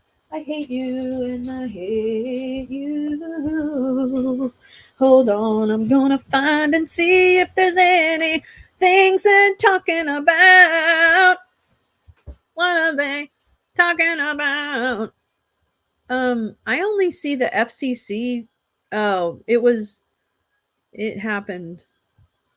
Let me show you. CDC director testifies on Oh God, I'm just so sorry. It just continue without supporting C-SPAN. I'm sorry. This is the COVID-19 response hearing. Crew appeal. What? Oh yeah, the crew appeal in the Colorado. I haven't seen that. I'll have to check that. Oops, I'll have to check that out. Cool. Cool. Let's see.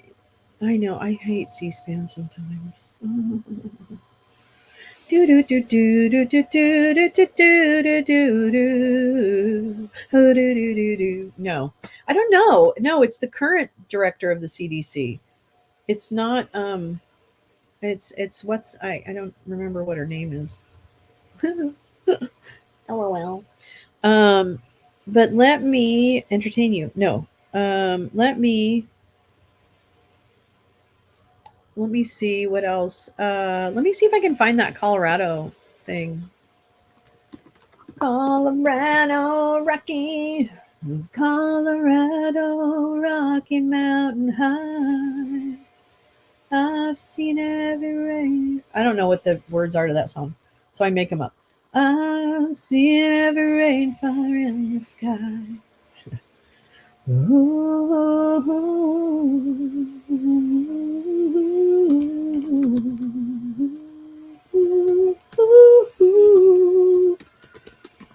Oh, Colorado, Rocky Mountain High, Colorado. Let's see. When do we did oral argument for the next Colorado thing is December 6th. Here we go. Here we go. Here we go. Here we go now. Here we go. Here we go. Here we go now. Come on, just give me the document. Thank you. Thank y'all. Here we go. Here we go. Here we go. Let me see if I can share this. Oops. Oops. Upsy. Upsy pupsy. Crazy Ivan, what are you doing? Mandy Cohen, thank you. You did? Yeah, order your tests. I'll drop the link in there. I'm gonna check. Let me catch up with chat and then and everybody's high. Ooh. I'm not a lawyer, but I cut my own hair, and I'm glad that Matt Taibbi has finally stopped pretending he isn't bald. I get excited. Oh, wait, we should rewrite that song. I touch myself. I touch myself when I hear oral arguments. No, it's not going to work. Sorry. All right, wait, come on. Oh my God, my computer. Oh, I need to get a new computer. Okay, let me pull up this appeal, this very appealing appeal.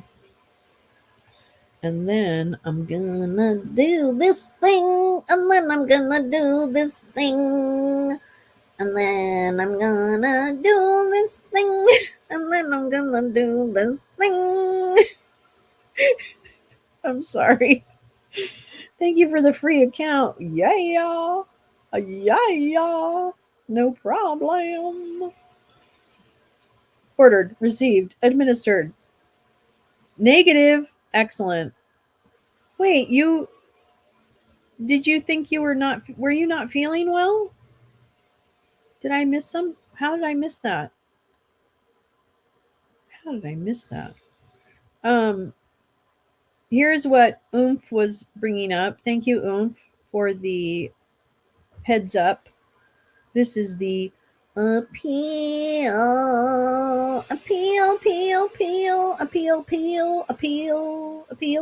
You didn't tell anyone. Oh, all right. Well, there you go. Then that's why I didn't know. I'm so sorry. I'm glad it's negative though. I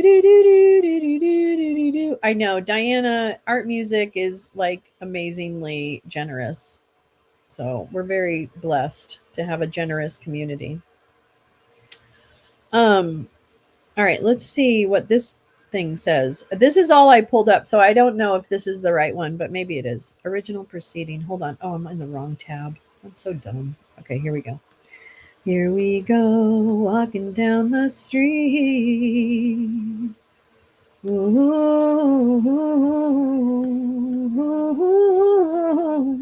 Oh, this is Trump's appeal.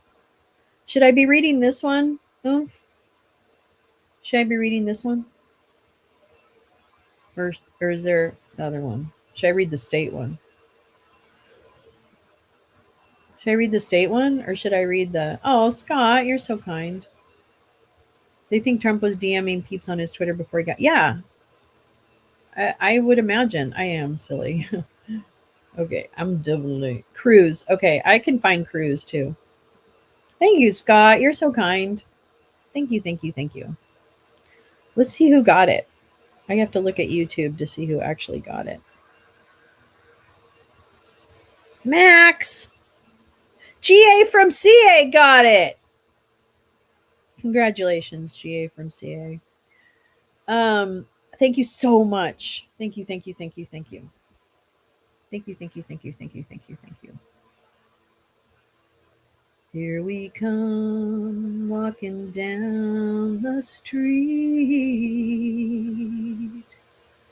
We'll get the funniest looks from everyone we meet. Hey, hey, we're the monkeys. Ooh, ooh, ooh, monkey around. Sorry, I like to take weird, silly songs and try and make them serious. This is the one Ludwig said, okay. Ivan, are you going? Oh, goodbye, my dear. I'm so sorry. No worries. Good luck today. I adore you. Oh, Margaret. Margaret, thank you so much. Oh, thanks, Art Music. You do the same. Oh my gosh, my computer. I need a computer. We need to help Max. I mean, not that, I know Max isn't really a joiner, so I totally and 100% respect her for that. But it would be great if you're so kind, Margaret. Thank you. Really, it's very generous of you. Let me entertain you. No. Let me go ahead and bring up the other one that Oomph just sent. Thank you, thank you, thank you, thank you, thank you, thank you. Here we go, here we go, here we go. This is partially redacted. So, crew. And if you don't know, Citizens for Responsibility and Ethics in Washington. You should be on a browser when I'm in someone's stream that has memberships. What you do is there's a join button under the live stream. And when you click on that, there's a dialog box that comes up. And on the bottom of it, there's like a little flip. There's a little click. Oh, fuck. I don't even know. There's like there's a little toggle. That's what it is. A little toggle switch that says accept gifts. But of course, the warning is go in there.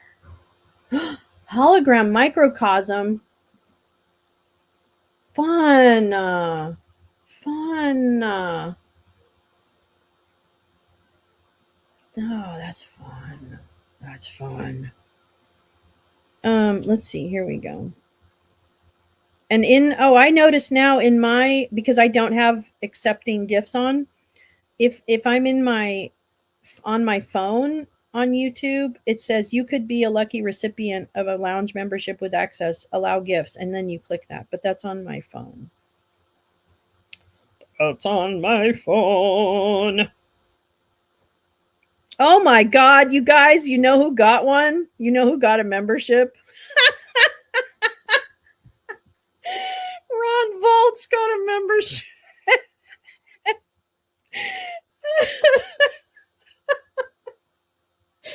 Oh, welcome, Ron.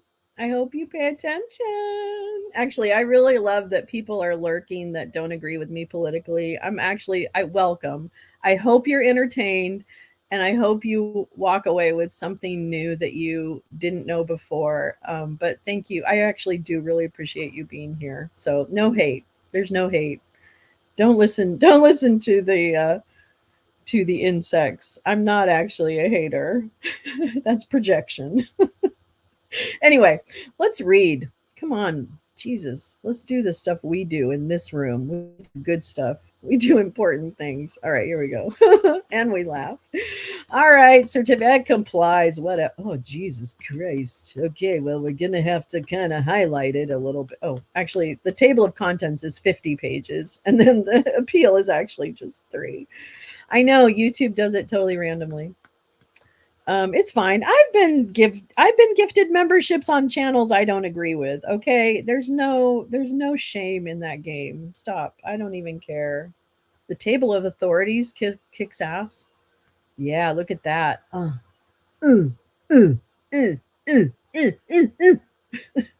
the articles, all the constitutions, all the amendments. Wait, I'm going to show that. Oops, God, my computer's done. Uh-oh. My computer freeze? Oh. Uh-oh. I hope everything's still going. Oh my God, I got really frozen. It's just not giving you that option? Damn. Fuck it, man. Max, you're a member in my mind. Let's put it that way. Jeez. Okay. Let's go to this thing. Let's do this. Issue presented for review. Did the district court commit reversible error in ruling that Section 3 of the 14th Amendment, which disqualifies people who engaged in insurrection against the Constitution after taking an oath to support the Constitution, does not apply to presidents who engage in insurrection or to insurrectionists wanting to be president? Satan. I'm just kidding. Following a 5-day trial, the district court found that the violent attack on the United States Capitol on January 6 was an insurrection against the Constitution with the goal of obstructing the peaceful transfer of presidential power. The district court also found that former President Donald Trump engaged in that insurrection, intentionally inciting a mob to violence in a desperate and unlawful effort to cling to power. Hi, Clark! By doing so, Trump disqualified himself from holding public office ever again. Section 3 of the 14th Amendment, passed after the Civil War, excludes from federal or state office those who engaged in insurrection against the Constitution after previously taking an oath to support it. Because the district court found that Trump engaged in insurrection after taking the presidential oath of office, it should have concluded that he is disqualified from office and ordered the Secretary of State to exclude him from the Colorado presidential primary ballot. Instead, the district court ordered the Secretary to place Trump on the ballot. The court held that Section 3's disqualification rule does not apply to insurrectionist former presidents, nor to any insurrectionist running for president. In effect, that this office alone is above the law. To reach this result, the district court had to find, counterintuitively, try that one, that the president is, quote, not an, quote, officer of the United States, and, quote, that the presidency is not an, quote, office under the United States, and that the presidential oath to, quote, preserve, protect, and defend the Constitution is not an oath to support the Constitution. I laugh. This holding was a reversible error. The Constitution itself, historical context, and common sense all make clear that the 14th Amendment's disqualification clause extends to the president and to the presidency. The Constitution explicitly tells us over and over that the presidency is an office. The natural meaning of officer of the United States is anyone who holds federal office. And the natural reading of the oath to support the Constitution includes the stronger presidential oath to preserve, protect, and defend the Constitution. I'm sorry, I'm not going to hit all the quotes, but I'll try and do the important ones so that I'm not, you know what I mean. Anyway, thanks for the grace. The historical record when the 14th Amendment was ratified also reveals an overwhelming consensus that Section 3 disqualified rebels like Jefferson Davis from the presidency, and that the president was an officer of the United States. As for common sense, there would be no reason to allow presidents who led an insurrection to serve again while preventing low-level government workers who act as foot soldiers from doing so. And it would defy logic to prohibit insurrectionists from holding every federal or state office except for the highest and most powerful in the land. Section 3 does not say that. The framers did not intend that. Trump is disqualified from holding office again. This is an expedited proceeding, and all appeals must be resolved before the Secretary certifies the ballot on January 5th, 2024. Given the tight timeline, petitioners filed opening brief concurrently with their application for review. Let's just see. So the petitioners, who are individuals and crew, citizens for responsibility. Sorry, crew is representing them and filed a suit against the Secretary of State and Trump in Denver District Court, challenged the listing of Trump as a candidate, asserted that he is disqualified under Section 3 of the 14th Amendment because he engaged in insurrection, hence is ineligible. That was their contention. No person, and the 14th Amendment says, no person shall be a senator or representative in Congress or elector of president and vice president or hold any office, civil or military, under the United States or under any state who, having previously taken an oath as a member of Congress or as an officer of the United States or as a member of any state legislature or as an executive or judicial officer of any state, to support the Constitution of the United States, shall have engaged in insurrection or rebellion against the same, or given aid or comfort to the enemies thereof. But Congress may, by a vote of 2/3 of each house, remove such disability. Are we clear on Section 3? What it covers? That's the Constitution, folks. If you want to be constitutionalist about it, that's how you read it. Petitioners count 1 asserted a claim against the Secretary of State alleging that placing Trump on the presidential primary ballot would constitute an impermissible wrongful act under the Election Code. Petitioners also originally asserted a claim for declaratory relief against both the Secretary and Trump, but voluntarily dismissed that claim. Trump intervened to defend against count 1, as did the Colorado Republican State Central Committee. After resolving various pretrial, evidentiary, and dispositive motions, the district court held a 5-day evidentiary hearing from October 30th to November 3rd, which we watched, with closing arguments on November 15th. Petitioners presented evidence that Trump engaged in an insurrection against the Constitution by, among other things, repeatedly praising political violence by his supporters, creating a false expectation that the 2020 presidential election was stolen by fraud. By the way, I've read all the data, so if you have questions about the data, come to me. Calling his supporters to Washington, D.C. on January 6th, and then inciting a violent and lawless attack on the Capitol to obstruct the constitutionally mandated counting of electoral votes in a desperate and illegal attempt to stay in power despite losing the 2020 election. Trump denied that he engaged in insurrection. He also argued that he is exempt from Section 3 because it does not apply to the presidency, either to individuals who engage in insurrection as president or to insurrectionists who want to be president. The district court issued its decision on November 17th. The district court held that it had jurisdiction to decide petitioner's ballot access challenge under this code of the Election Code. Based on a thorough review and evidence of the assessments of witness credibility, the district court found that January 6th attack on the United States Capitol was an insurrection against the Constitution and that Trump engaged in that insurrection. Not only did the district court rule in favor of petitioners on every factual issue necessary to disqualify Trump from the ballot, but it also found for petitioners on every legal issue necessary to grant the petition, save for one. See, index. What is that? What's it? What's ID? Anyway, doesn't matter. Number 12. Noting that the court made findings of fact and conclusions of law on all remaining issues so the Colorado Supreme Court could resolve this matter fully and finally without the delay of returning it to this court. So see, that's really interesting. And we're going to talk about what thoughts are around why the judge ruled how she did in this hearing, and then the appeal.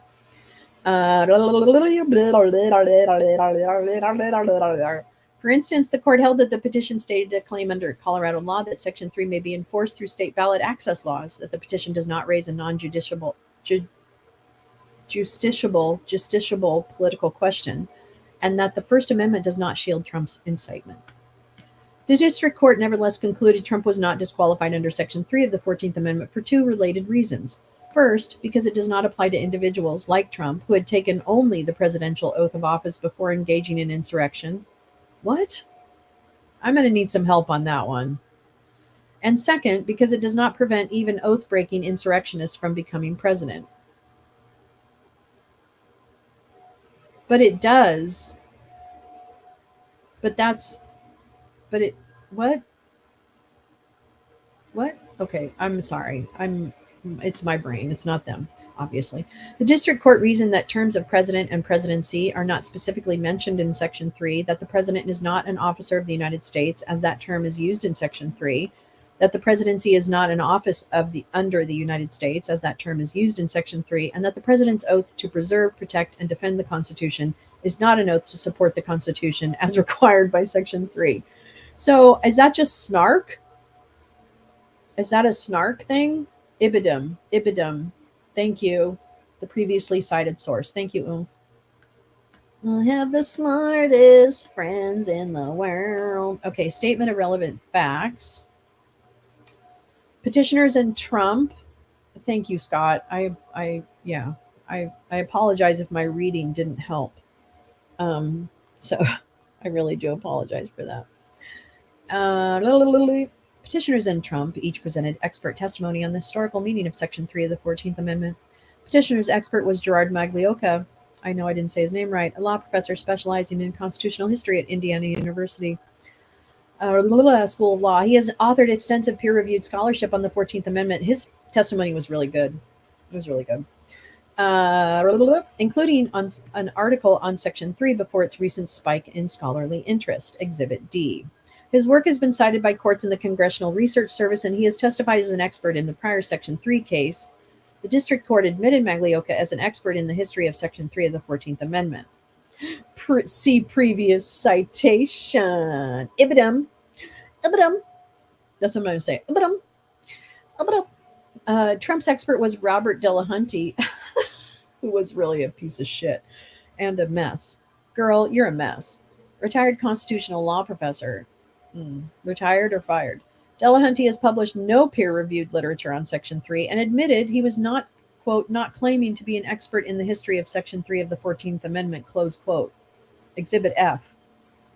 The district court admitted Delahunty only as an expert, quote, in constitutional law and the application of historical documents to 19th century statutes and constitutional provisions, close quote. So, Mr. Delahunty, that's a no. Girl, you're in danger. You're in danger. Oh my God. Regardless of the ballot, depriving us of our election rights. Yeah. Oh, yeah. Trying to disenfranchise voters. I mean, that's the thing. What's your remedy? Tell me your remedy. And if it's to disenfranchise voters, you're wrong. You're absolutely wrong. Okay. Evidence on whether the presidency is an office under the United States. Maglioka. This is a good recap. Thank you, Oomph. This is a great recommendation.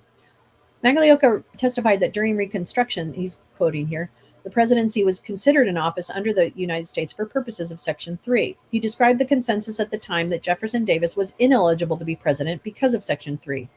Because remember, Jefferson Davis was on the side of the Confederacy and wanted to run for president after the Civil War. Or they wanted to, and he needed to be stopped. Okay, that's, yeah. Wow. Including Congress's decision to deny amnesty to leaders like, an amnesty in relation to being able to run for office, to leaders like Davis in the General Amnesty Act. He recounted an exchange between Senators Johnson and Lott Morrill during the debate over Section 3, which clarified that the phrase hold any office, civil or military, under the United States includes the presidency. Ibidum. Maglioka testified that it would have been odd to say that people who had broken their oath to the Constitution by engaging in insurrection were ineligible to every office in the land except the highest one, end quote. Hello. And then he ended with a hello and warped his fan and walked off. Delahunty, by contrast, took no position, and that's a quote, on whether the presidency is an office under the United States. Okay, their own testimony, their considered expert, didn't actually take a position on the one key piece that he was supposed to be, talking about. Hi, J31C. Welcome. But acknowledged that maybe the preponderance of scholars agreed with Maglioka's view. So there. On cross-examination, Delahunty admitted that he, too, would be inclined, in quotes, to think that the presidency is, quote, an office under the United States, end quote, given the Constitution repeatedly refers to the office of the presidency. Is that okay? Evidence on whether the president is an officer. Maglioka also testified during Reconstruction, the president was considered an officer for purposes of Section 3. He based his opinion on a review of congressional debates and reports, presidential documents, opinions of the United States Attorney General, judicial decisions, my favorite word, and contemporary newspapers. He cited a legal opinion from Attorney General Henry Stanbury, observing that the term of officer of the United States in Section 3 was to be used in its most general sense and without any qualification, and that the oath was central to determining whether someone was an officer or not. A second opinion specifically referred to the president as an executive officer. Statements by various presidents at the time, as well as by members of the 39th Congress that passed the 14th Amendment, repeatedly referred to the president as the chief executive officer of the United States. Delahunty did not disagree with Maglioka's testimony about any of these historical sources, nor did he dispute that people commonly referred to the president as an officer of the United States when the 14th Amendment was adopted. He acknowledged that Stanbury's second opinion defined officers of the United States as any person who held any office, civil or military, under the United States and took the required oath. Delahunty nevertheless required on cases interpreting the Appointments Clause, referring to the president appointing other officers, to claim that officer of the United States is a constitutional term of art that excludes the president. Oh my fucking God. That's not in there. He's in an office of Venezuela. Hugo Chavez. Serbia. Evidence on whether the presidential oath is an oath to support the Constitution. I think I heard him take an oath. Maglioka testified that the presidential oath to preserve, protect, and defend the Constitution is an oath to support the Constitution for purposes of Section 3. He pointed to a contemporaneous grand jury charge issued by a federal circuit judge in 1870 in a Section 3 case, which instructed that an oath to support the Constitution need not use those specific words, but merely had to convey substantially the same meaning. Ibidum. Delahunty admitted that as a practical matter, the presidential oath includes an obligation to support the Constitution. Yeah, it actually fucking says it. And that contemporary dictionaries define defend as, quote, to support. He nevertheless relied on linguistic difference alone to conclude that Section 3 disqualifies only people who took an oath including the word support, and does not disqualify people who are demanding presidential oath. He provided no rationale or historical evidence for this interpretation. Summary of the argument. The district court found that the violence against the United States Capitol on January 6 was an insurrection against the Constitution, and that Trump engaged in that insurrection through intentional incitement to violence. Because Section 3 of the 14th Amendment applies to presidency and the presidency, that factual finding means Trump is disqualified from being president again. First, Section 3 prohibits disqualified individuals from holding any office under the United States. The Constitution repeatedly refers to the presidency as an office. That alone is dispositive, because the president's office is clearly under the United States rather than under a state or foreign government. In addition, the historical evidence makes clear that both the framers and the public understood Section 3 to disqualify Confederate leaders like Jefferson Davis from being president of the United States. I like Ibidum. You don't want me to say, is it bothering you? I don't want to drive everyone crazy. Section 3's disqualification covers anyone who engaged in insurrection against the Constitution after taking an oath to support the Constitution as an officer of the United States. This includes the president and the presidential oath. For purposes of Section 3, an officer of the United States is simply one who holds a federal office, which the president undoubtedly does.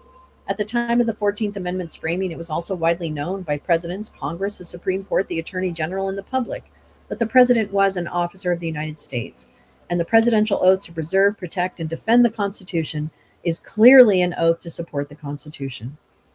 More fundamentally, excluding the president and the presidency from Section 3 would make no sense. Section 3's purpose was to prevent oath-breaking insurrectionists who have heretofore held high official positions from taking office again and subverting the Constitution from within. Oh, sound familiar?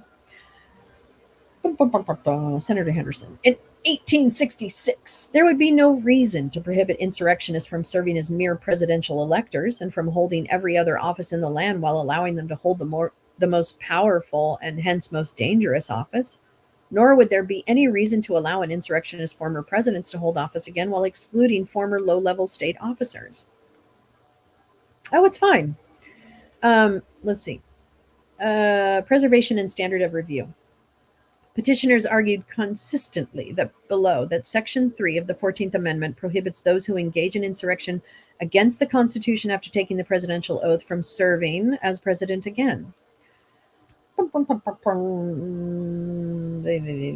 Interpreting the Constitution is a matter of law reviewed de novo by this court. People v. Higgins argument. Oath-breaking insurrectionists may not assume the office of the presidency. Section 3 prohibits a disqualified individual from holding any office, military or civil, under the United States. Text and history establish beyond doubt that this is broad language, includes the office of the presidency. Let me just make sure there's nothing really fun in this. Okay, it's all citations. I love the underlines. Are you kidding? We know that the presidency is an office under the United States because the Constitution repeatedly says so. The Constitution refers to the presidency as an office 25 times. The president shall hold his office, during the term of 4 years. No person except a natural-born citizen shall be eligible to the office of president. Neither shall any person be eligible to that office who shall not have attained the age of 35 years and been 14 years a resident within the United States. The Federalists. Given that Section 3's focus on constitutional oaths, it is particularly notable.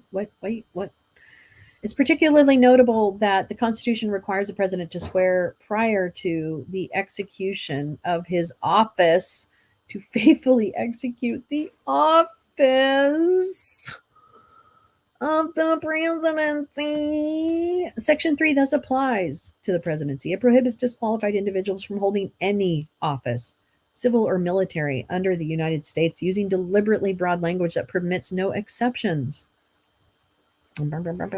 Read naturally. The word read naturally. Read naturally. Sure.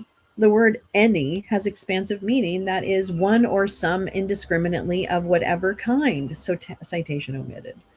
Nor can there be doubt that the president's office is under the United States. Section 3 uses under the United States only to distinguish federal offices from offices under any state.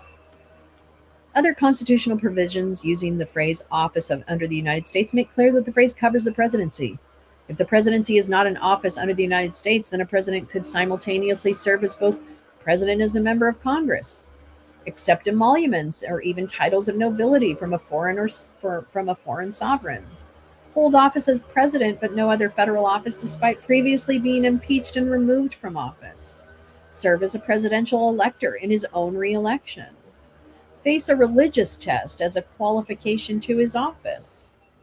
These outcomes would have been unthinkable to the Constitution's framers.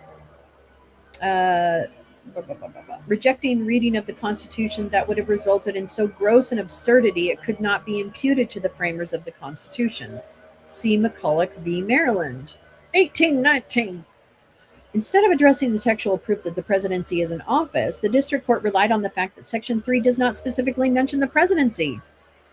But there would have been no reason to specifically enumerate the presidency because it so clearly falls within the general language of any office. Damn! Do you not want me to read this? Is it going to get spicy?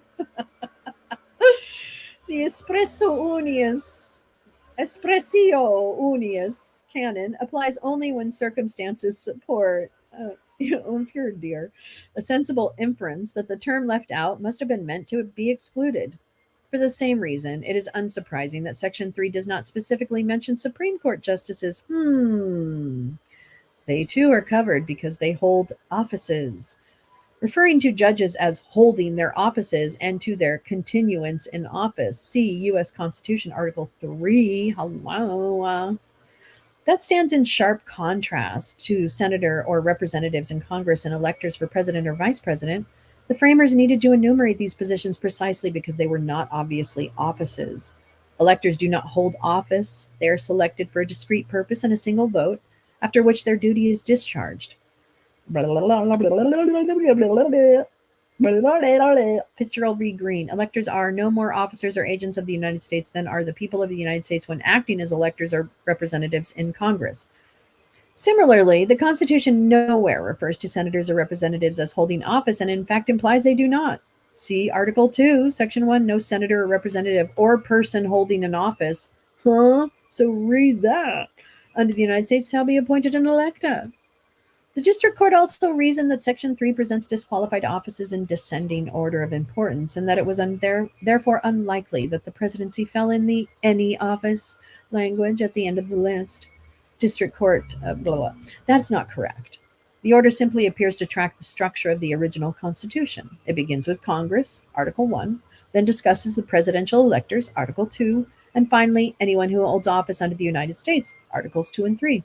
Or under any state, Article 4.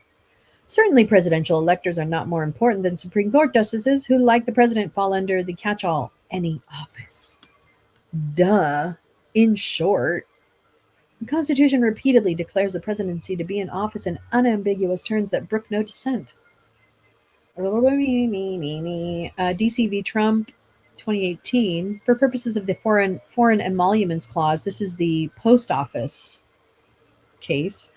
The only logical conclusion from Constitution's text is that the president holds an office of profit or trust under the United States.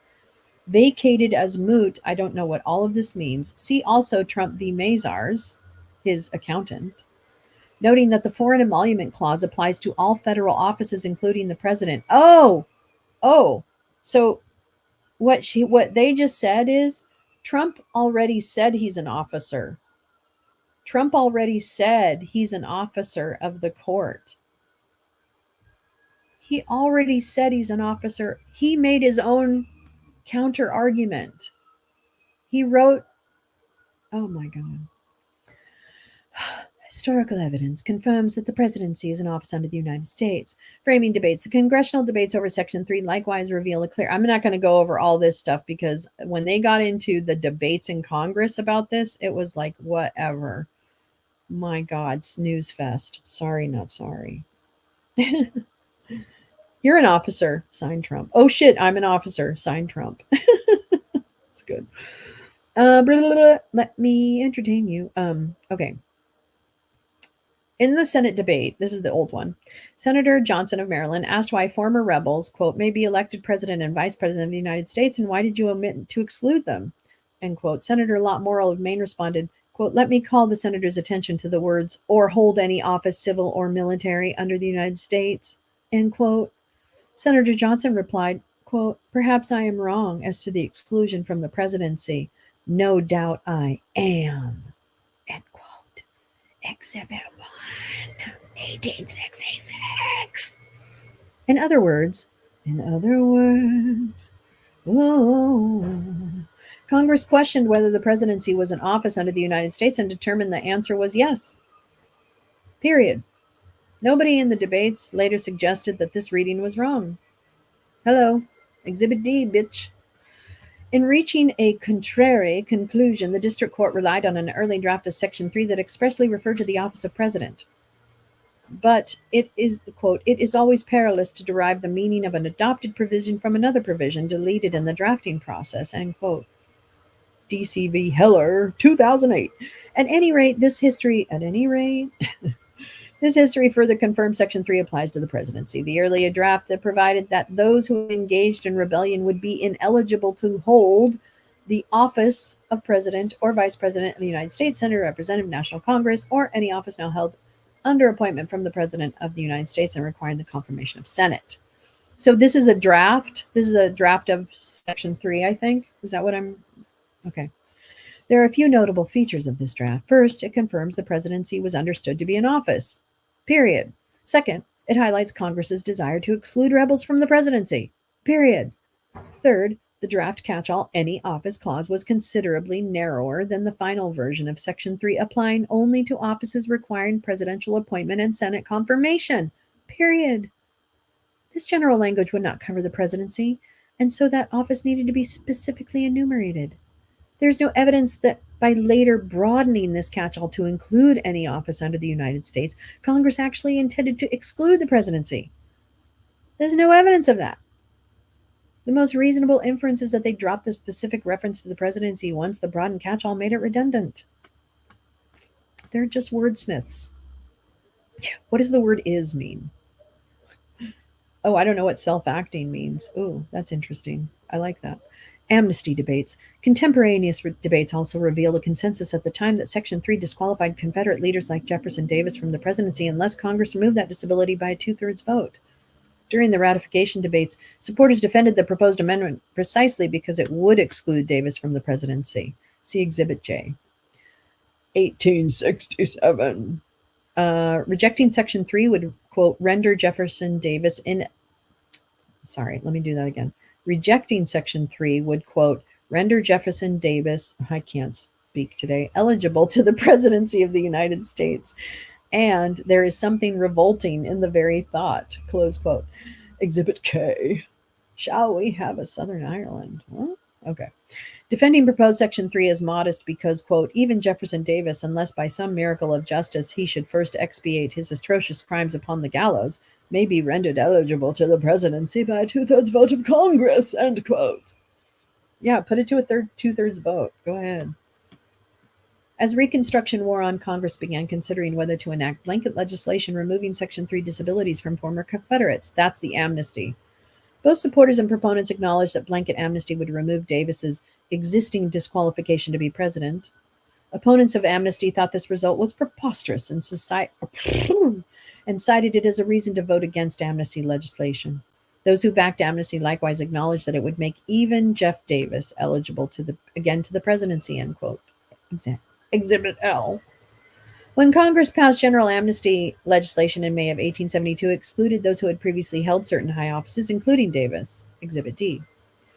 John Bingham, one of the principal drafters of the 14th Amendment, declared that if amnesty had gone any further, quote, Jefferson Davis would be made eligible to the Democratic candidate for president, end quote, an absurd proposition that elicited laughter in the audience. Exhibit M. And in 1876, a blanket proposal for amnesty to all Confederates failed, with the principal objection being that Davis would, quote, be declared eligible and worthy to fill any office up to the presidency of the United States, end quote. Exhibit N. Opponents of blanket amnesty made these points repeatedly. The district court suggested that Section 3 would have obstructed Davis' presidency not by making him ineligible, but indirectly by preventing rebels from serving as presidential electors. What? District court, blah. But the historical record reveals a consensus that Davis was disqualified, not merely that it should be harder for him to win. Also, Section 3 only covers those who had previously sworn an oath to support the Constitution, and a hypothetical Davis presidential campaign would have had no difficulty finding former rebels who had never previously held public office and could therefore serve as electors.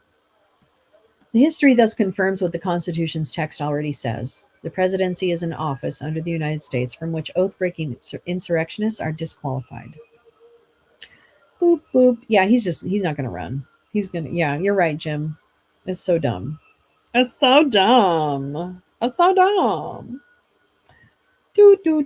Let's just, we've got a few pages, so let's see what's going on. Section 3 covers insurrectionist former presidents who engage in insurrection. That applies to Trump. Okay, I just want to make sure we're being efficient. The president takes an oath to support the Constitution. The Constitution contains 2 oath of office provisions. Article 6 obligates all members of Congress and state legislatures and all executive and judicial officers, both of the United States and of several states, to swear an oath to support this Constitution. U.S. Constitution, Article 6. For most officers, the Constitution does not dictate the exact wording that this oath must take. However, the president must meet this general obligation through a specific and more demanding oath set out in Article 2. He or she or they must, quote, to the best of my ability, preserve, protect, and defend the Constitution of the United States. U.S. Constitution, Article 2, Section 1. By swearing to the stronger Article 2 presidential oath, Trump necessarily also undertook a duty to support the Constitution. By definition, one who defends something supports it. Example, Samuel Johnson, A Dictionary of the English Language, 1773, defend to stand in defense of, to protect, to support, bitches. And even more dictionaries. Trump's expert admitting that as a practical matter, the obligation to defend the Constitution includes the obligation to support it. Hello. They made our argument for us, in other words. 19th century presidents repeatedly gave speeches acknowledging that their presidential oaths imposed a duty to support the Constitution. Compilation of the messages and papers of the presidents, blah, blah, blah, blah. The linguistic difference between an oath to support and an oath to preserve, protect, and defend is irrelevant here. If anything, that a former president broke an even more demanding oath would provide more reason why Section 3 should and does apply to him. I can't believe it's necessary either. The historical evidence confirms the common sense intuition that particular blah, blah, blah. Okay. Federal judge, blah, blah, blah. Support. An officer is one who holds office. Yeah, we know. Let's see if there's anything really good in here. Rocky Mountain High, Colorado. Rocky Mountain High. Oh, Colorado. I'm sorry. I'm just singing now. Okay. I'm obviously losing my steam. Okay. Let's just make sure judicial officers' decisions at the time. Okay. So the judges at the time confirmed that the president is in office. Attorney General opinions. Oh, this is the Stanberry. This is the old office Attorney General Stanberry opinions. Likewise made clear that an officer of the United States includes anyone who holds an office requiring an oath to the Constitution, including the president. In his first opinion, Stanberry wrote that the term officer of the United States within the meaning of Section 3 is used in its most general sense and without any qualification as legislative, executive, or judicial, including military as well as civil officers of the United States who had taken the prescribed oath. That is the opinion of the Attorney General in 1867. Emphasis added. I know you can't tell. He explained why Section 3's application to federal officers was all-inclusive. Quote, the violation of the official oath relates to fealty to the United States, which is broken by rebellion against the United States. Thus, the reason is apparent, including all officers of the for including all officers of the United States and for making the disenfranchisement more general and comprehensive as to them. In other words, no former federal official who broke their oath could be trusted to hold federal office again. I think that's common sense. I don't know. Stanberry's second opinion was even more direct in equating officer and office. He declared that officer of the United States includes without limitation any person who has at any time prior to the rebellion held any office, civil or military, under the United States and has taken an official oath to support the Constitution of the United States. 1860. Consistent with this broad and common sense view, Stanberry declared the president to be an executive officer. Bitch. No. Let's see what this says. District Court reasoned that the district court reasoned that calling the president, this is what the court had said in their opinion. The district court reasoned that calling the president an executive officer cuts against petitioners because Section 3 expressly covers executive or judicial officers of the states, but only covers officers of the United States. Oh, that's weird. That is wrong. Not to sugarcoat it, Judge, but that is wrong and is inconsistent with other parts of the district court's opinion. As the district court pointed out elsewhere, executive or judicial officers of any state, I want to go down here, in Section 3 was meant to capture a narrower group of officials than officers of the United States. Officers of the United States necessarily includes executive officers of the United States, further confirming the president is covered. I agree with that. I mean, I'm not a lawyer, but I agree with that. Okay, let's see. Persuasive evidence. Here's his persuasive evidence. So this is after, this is Reconstruction. Blah, blah, blah. Andrew Johnson's cabinet approved Stanberry's opinion. So, yeah. Hello. So, boy, we if you want to be an originalist, then you should actually follow what the documents say. and not listen to what Steve Bannon is telling you the documents say. Don't listen to Bannon's interpretation. Go to the frickin' source. Okay? Read the source documents. That's all I'm asking you to do. That is all I'm asking people to do. I don't care. I don't watch any mainstream news. So you can't throw that shit on me. I go to the fucking source. Okay? And I look for the experts. Ay, ay, ay. Think about who the sheep are in this equation. Okay. The district court acknowledged the opinion's importance, but incorrectly concluded that they cut the other way, standing for proposition that the president is not an officer of the United States. District court relied primarily on the fact that in both opinions, Stanbury states that, quote, officer of the United States includes both military and civil officers who had taken the prescribed oath. The district court reasoned that, quote, referring to the president of the United States as a mere civil officer is counterintuitive. I'm a little confused, but that's not fucking A. But there is nothing counterintuitive about saying the president, who is both the commander-in-chief of the military and the leader of the executive branch, is either a military or a civil officer or both. There's no other type of officer that the president could be. The district court also relied on Stanbury's opinion to hold that any doubt about the operation of Section 3 should be construed against its application. But Stanbury was specifically concerned about the scope of state officials captured by the phrase, quote, executive or judicial officer of any state. Quote, I have said that in addition to the class of officers who clearly come within the terms of the act, well, apparently not so clearly, dude, as judicial and executive officers of the state, there remain a vast body of officers whose status is in some way to be defined.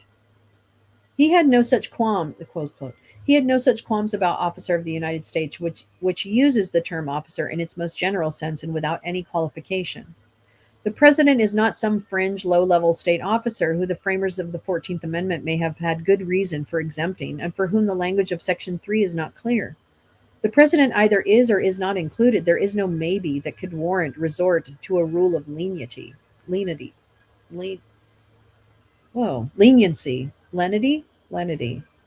obviously. Moreover, Reconstruction Acts were retroactively applicable statutes that disenfranchised those who had rebelled from voting in state conventions.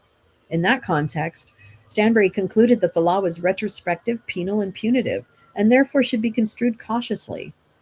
By contrast, Section 3 is not applied retroactively, and it merely fixes a qualification for office. It is not a punishment meant to take away life, liberty, or property. Other historical evidence likewise confirms that the text already makes plain. By the time the 14th Amendment was ratified, the phrase officer of the United States was widely understood to include the president. This usage extends back to the founding, when George Washington was described as, quote, the first executive officer of the United States. In the Federalist, bitches, the president of the United States would be an officer elected by the people, end quote. But it was firmly established in the 19th century. Presidents were regularly called the chief executive officer of the United States, including Jefferson, Jackson, Van Buren, Harrison, Polk, Taylor, Fillmore, Buchanan, Lincoln, Johnson, Grant, and Garfield. So there. These were not isolated or meaningless references. They were consistent, came in context laden with significance, and often were close in time to the ratification of Section 3. For instance, President Andrew Johnson issued many presidential proclamations equivalent to executive orders today that invoked his status as Chief Executive Officer of the United States as a basis for his power to adopt Reconstruction measures. Lenity requires that when unclear or ambiguous, a court must apply law in the manner that is most favorable to the defendant. Okay, thank you, Art Music. Thank you so much.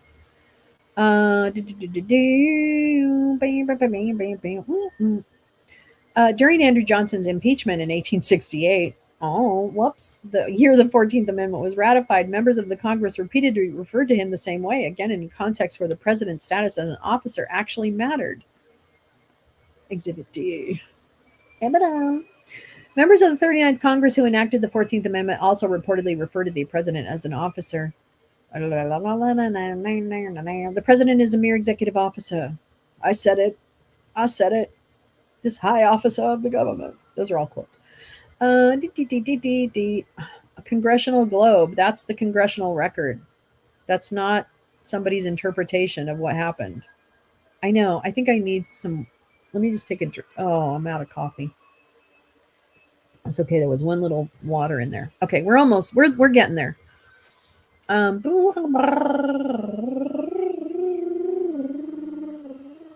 Oh, all kinds of things. Judicial decisions. No court has squarely held that the president qualifies as an officer of the United States under Section 3 of the 14th Amendment. The issue has never come up because we have never before had an insurrectionist president. How about that? But for nearly 200 years, judicial decisions have consistently referred to the president as an officer. The year the 14th Amendment was ratified, the Supreme Court said, we, quote, we have no officers in this government from the president down to the most subordinate agent who does not hold office under the law with prescribed duties and limited authority, close quote, 1868. This was a constant refrain from the Supreme Court in the 19th century. Blah, blah, blah, blah, blah. President. More recent Supreme Court decisions specifically addressing constitutional issues related to the president have made the same point. In U.S. Term Limits v. Thornton, the Supreme Court held that various clauses of the original Constitution, quote, reflect the idea that the Constitution treats both the president and members of Congress as federal officers, end quote. 1995, bitches.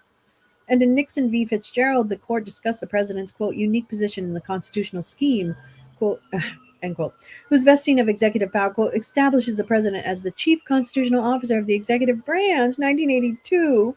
See also Clinton v. Jones in 1997 and Franklin v. Massachusetts, oh my God, and District Court, and Cheney v. the U.S. District Court for D.C., and in a sealed case, blah, blah, blah. I'm telling you right now. Trump relies on several cases to suggest that officers of the United States must be appointed rather than elected. Oh, yes, that was a great argument. These cases are irrelevant here because they interpret the president's power to appoint other officers of the United States under the Appointments Clause. Of course, officers who are appointed by the president are not elected because the president does not appoint himself. Language addressing the Appointment Clause phrase, Okay, try it again. Because the president does not appoint himself, language addressing the appointment clause's phrase, quote, other officers, has no bearing on whether the president is an officer. Trump recently acknowledged as much in a New York case where he argued, all you have to do is let him talk, where he argued both that the president is an officer of the United States and that the Appointments Clause and related decisions have no bearing on that question. Even the district court in this case referred to the president as chief executive officer of the executive branch. Hello. Oh boy. Oh my God. All of this. While the Appointments Clause cases do not bear directly on whether the president is an officer of the United States for purposes of Section 3, they do establish a useful general test. To be an officer of the United States, an, quote, individual must occupy a continuing position established by law and must exercise significant authority pursuant to the laws of the United States. 2018.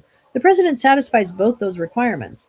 The Constitution establishes the presidency as a continuing position and vests that office with the executive power of the United States. Article 2, bitches. Look it up. Google it. Other constitutional provisions. Okay, so let's see. There are persuasive arguments on both sides. Blah, blah, blah. Was not an officer. Really? Okay, well, we're going to talk about that. In reaching that, asserted that provisions using the phrase suggest the president. This conclusion is wrong. First, none of the cited provisions of the original Constitution attempt to define an officer of the United States, much less say that the president is not one. The Appointments Clause. This clause says only that the president shall appoint ambassadors, Supreme Court justices, and all other officers of the United States. Article 2, Section 2. The president does not appoint himself, and so is clearly not an other officer of the United States. That does not remotely imply he is not an officer. Rather, the use of other implies that the president is an officer. Get it? Other officers? Right. Article 6. Article 6 requires all executive and judicial officers of the United States to swear an oath to support the Constitution. But the president does exactly that. He simply does so by means of a more demanding oath, spelled out word for word in Article 2 of the Constitution. There is nothing in Article 6 suggesting that the president is not included in all executive officers of the United States. Impeachment clause. Yeah, I know, weed. I'm taking weed after I finish this. We're almost done. We're very, very close to being done. Well, okay, I say that. I'm kind of kidding. All right. Blah, blah, blah, blah. Impeachment. The clause provides that the president, vice president, and all civil officers of the United States may be impeached.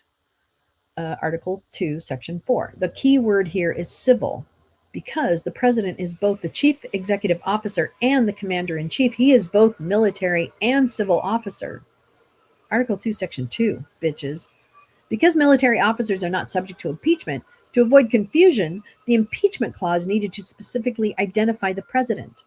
And for the vice president, because they also serve as president of the Senate, adding them to this list ensures that this legislative role does not prevent their impeachment. Moms for threesomes. I love it. They have tapes? Oh, wow. Commissions clause. The commissions clause says that the president shall commission all officers of the United States. Article 2, Section 4. But this clause, situated in a section and a paragraph conveying powers on the president, means only that the president alone and nobody else has the power to commission officers. 1957. It does not mean, and no authority suggests, that the president is somehow excluded from the class of officers of the United States, any more than a rule that the plaintiff shall, quote, plaintiff shall serve on all parties an opening brief means the plaintiff is not a party. In any event, the president requires no commission since he is an officer elected by the people. The Federalist, number 69. Alexander Hamilton! None of the references to officers of the United States in these unrelated constitutional provisions overcome the natural meaning of the text. Because the Constitution says the presidency is an office, the person who holds it is an officer. Hello. An interpretation, quote, an interpretation of the Constitution in which the holder of an office is not an officer seems at best strained. And that comes from Motion System Court v. Bush, 2006 case. In any event, the provisions of the original Constitution, adopted 80 years before the 14th Amendment, do not control the meaning of Section 3. Quote from another case in 2022, constitutional rights are enshrined within the scope they were understood to have when the people adopted them. Emphasis in the original. Suppose for the sake of argument that in 1787 the phrase officer of the United States had some technical term of art meaning that was somehow narrower than holder of an office under the United States. If that were so, the overwhelming textual, historical, and judicial evidence cited above will make clear that the sands of time buried that technical distinction well before the 14th Amendment's adoption. Thus, the court need not decide what the term officer means in unrelated provisions of the original Constitution to decide this case. Nor does the court need to decide whether Alexander Hamilton was somehow wrong about the prevailing 1780s usage of officer when he called the president an officer of the United States. The court need only decide what officer of the United States meant in 1868 and in a context that used the term in its most general sense and without any qualification. Again, going back to Stanberry's Attorney General's opinion, which was adopted by the Congress. Those who adopted Section 3 clearly understood that this unqualified term included the president. Excluding the presidency and the president from Section 3 would yield absurd results. I love seeing the word absurd. The text and history of the Constitution all emphatically support the conclusion that Section 3 applies to the presidency and the president and the presidency. But so too does basic common sense when interpreting the Constitution's text. Courts are guided by principle that the Constitution was written to be understood by the voters. Its words and phrases were used in their normal and ordinary, as distinguished from technical meaning. All the cases. Quote, the simplest and most obvious interpretation of a constitution, if in itself sensible, is the most likely to be that meant by the people in its adoption. Oh.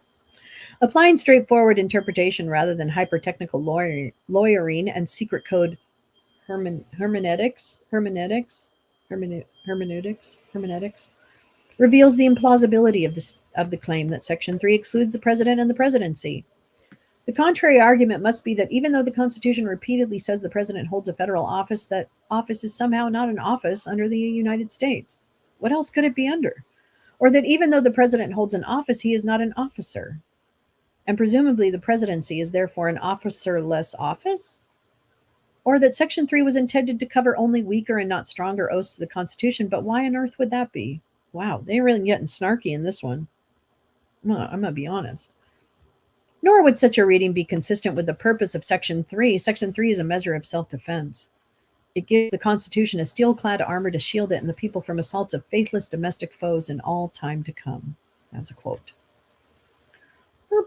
Those who hold the highest offices can wreak the most havoc on the Constitution, as we've seen. Roe is gone. Hello.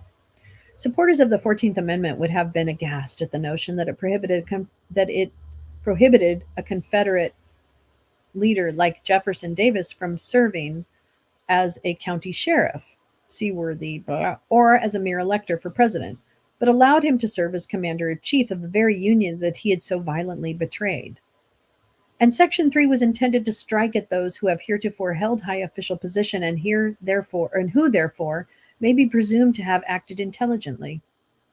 It would thus be similarly nonsensical to exclude the former commander-in-chief who engaged in insurrection from its coverage, while at the same time disqualifying former low-level state officials like Couy Griffin. Huh. I know they are snark fire. I love that. That's a great term. Exempting the president and the presidency from Section 3 would also conflict with the broader constitutional design. Qualifications for the presidency are the most stringent in the Constitution, including for age, 25 for the House, 30 for the Senate, 35 for the president. Residency, when elected, for the House and Senate, and 14 years for the president. And U.S. citizenship, 7 years for the House, 9 years for the Senate, and from birth for the president. Compare U.S. Constitution, blah, blah, blah. Reading the presidency out of Section 3 would mean that, unlike other qualifications for office, the Constitution imposes a less stringent requirement on the presidency than on virtually every other federal and state officer in the country.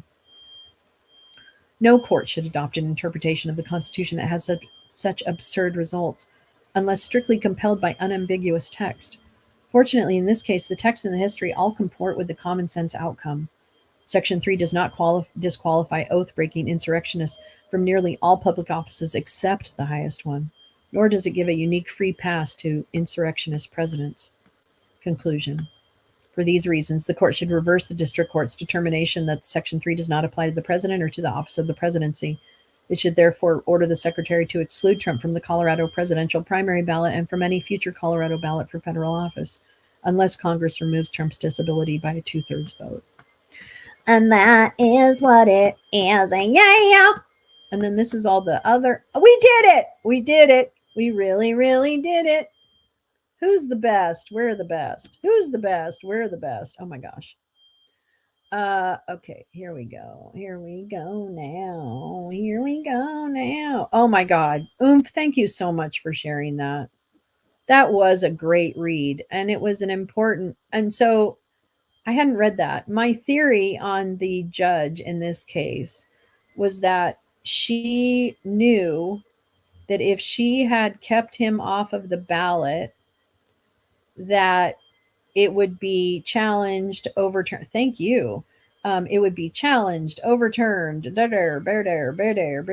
I think what she said, what she probably, the calculus in her head was, I need to move this through the chain so that it gets to the highest court as quickly as possible. I really believe that. I think she's a smart lady, but she also knows that she knows what the games are. And in order to stay true to the Constitution and the rule of law, thank you guys. You're so kind. Yeah, and there are several state and congressional reps who should have that applied to them. You're so right, Max. So I think that was part of her calculus, is that this is going to be challenged. And she really, it was a very good case to listen to, because it really gave you, it gave a chance for some of the information about Trump's engagement in insurrection. It gave a chance for some of that evidence to come out, just like the John Eastman disbarment hearing did. And so, especially for those who disagree with me politically, I really want to engage you in conversation as we make our way through the justice process with this and other cases, because I would really love to hear, or to hear your reactions to some of the boring details, right? Because I realize it is such a complicated case in its larger sense, because this isn't really just about January 6th. And that's the part that I know is hard for people who support Trump or whatever, or support GOP. I don't care. Vivek, I don't care who you support. It's all the same beast. But I would really like to take that journey with you as we go through this. I'm being serious. I know I'm a fucking troll, but I am being serious. Oh my God, am I freezing? I hope not.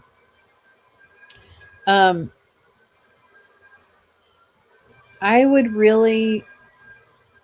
would love to really talk about why we know what we know. Why do I feel so strongly?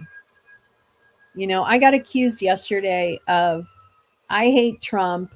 And so I think, someone said that I think everyone who likes Trump is a racist. Well, that's not true. Now, granted, all racists like Trump, but not all Trump voters are racist, if that makes sense. But all racists support Trump. So, well, maybe some don't, actually. That's probably not true, but it's a convenient saying. But I think that it would be really interesting, because this was so much more than just January 6th. You know, it was September 2018. It was Paul Manafort. You know, like there's a lot of key details that are like buried in the shit that, I don't know, are really hard to turn away from. They're really hard. It's really hard. So I think from that standpoint, yeah. All right, I'm going to take a break, actually. But I'm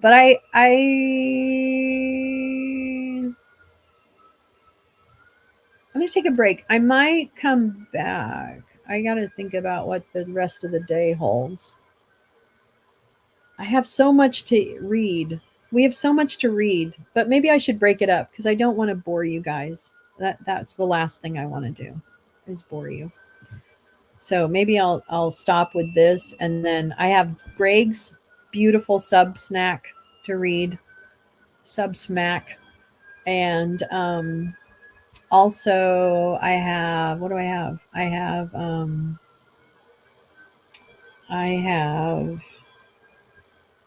what do I have? Oh, I just have a ton. I have a ton of stuff. There's some stuff we've got to watch. I want to watch that Tucker interview with Trump. I'm sorry, not sorry. We have a lot. So I may come back later on. I do. I have another case. I have a couple of things. I have a couple of things. I've got, wait, let me show you what I've got. I know, Mod Love. Mod of the Century. Let me see what I've got. Oh, here. This is cool. Check this out. Check this bitch out. Let me show you this before we part ways. Oh man, come on now. Come on now. Come on now. Come on now. Come on now. Come on now. I mean, I have Trump's. I could read that later. The Trump teams. Blur to blop. Okay, hold on. I'm gonna go over here. Where am I going? Am I going over here? Wait. Oh, I guess I am sharing this. Weird. Okay, fine. Okay, so this I'll put this link in too. I spend time like just boo boo boo. I go to my silly place and then I go over here. All right. So hold on. Let me come back. Oh my god. This is like ridiculous. Hold on. There's too many windows open on my thing. There's too many windows open on my thing. Yeah. Yes, Greg from Prevail. Yes, yes, yes. I'm gonna read his amazing thing, but I want to have full energy for it, and I want to give it a stage. Nobody puts baby in a corner. Nobody puts Greg at the end of a broadcast. Greg goes at the top, see? Put the money in the bag, see? We say that all the time. Okay, wait, I'm sorry. Okay, I'm going to really show you this. Okay, hold on. Wait, where is it? Damn it. I always lose my fucking... Okay, hold on. Hold on. Okay. All right, so this is... Did I put the link in the thing? I don't even know if I did. Oh my god. Everybody gonna help me. Oh, Diana, thank you for gifting. You're the best. Cam, you're lurking. Cam, you got a membership. Wow. I am that bitch that calls people out. Although Cam likes me. Okay, where am I going? I don't know. Hold on. Holdy on. Jesus Christ, it opened all my shitty fucking things. Okay. Hold on. I know.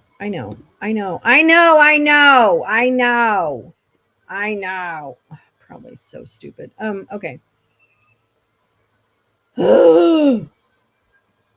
Wow, I have too many things open. I have the lyrics to my song open. I got all kinds of stuff. All right, close that. Now, Firefox is a demon. I'm going to tell you that right now.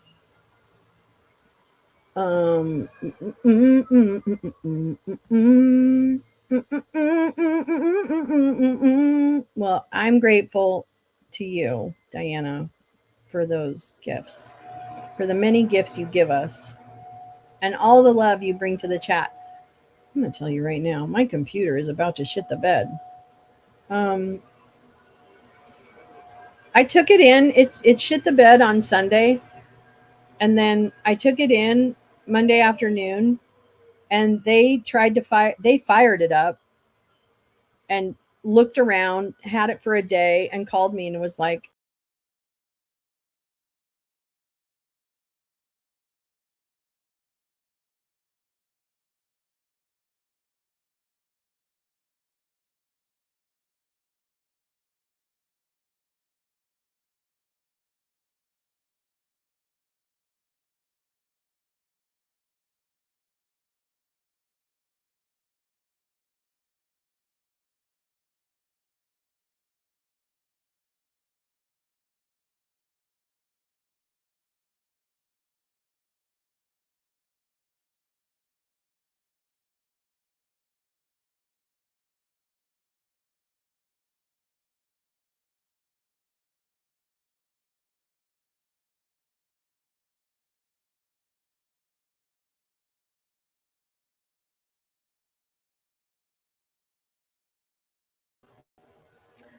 sorry, I lost internet.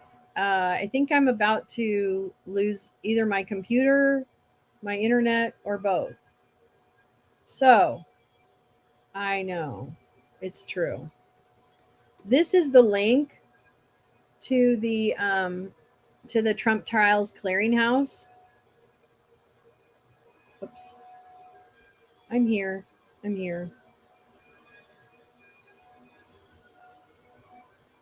Here we go. I closed a bunch of tabs, and I have a feeling it's gonna. No, it's fine. Ben, I'm so high I can't open my eyes. Carson is supposedly what? Are you kidding me? Jim, are you kidding? That's ridiculous. So, Diana, let's see, who got your gift? Mama Bad Cat. Oh, I want to see who she's all about. I love it. Mama Bad Cat. What a super cool. Oh my God. You have like a super cool first of all, cool name, Mama Bad Cat. Love it. And also great picture. I would give you mine if I could. Oh no. Oh no. I'm no. I'm good. I'm great. I have a wonderful, beautiful, supportive child who helps me if I need to acquire technology. She helps her mommy. So no worries. I'm good. Cam, good to see you. Good to see you. Jim Nalgren, seriously looking for the black vote. Yeah, I don't know. Ben Carson has the personality of a wart on someone's hand. You know, he's like a 1970s commercial. Yeah. Coming out of the rain, coming out of the storm. Whoa, whoa, whoa, whoa.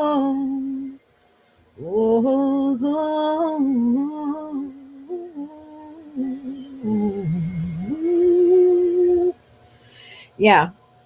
Coming out of the rain, coming out of the storm. Carson is dumb as fuck. I wouldn't want him anywhere near my brain. I might not want to have him work on my brain, even if my brain was broken.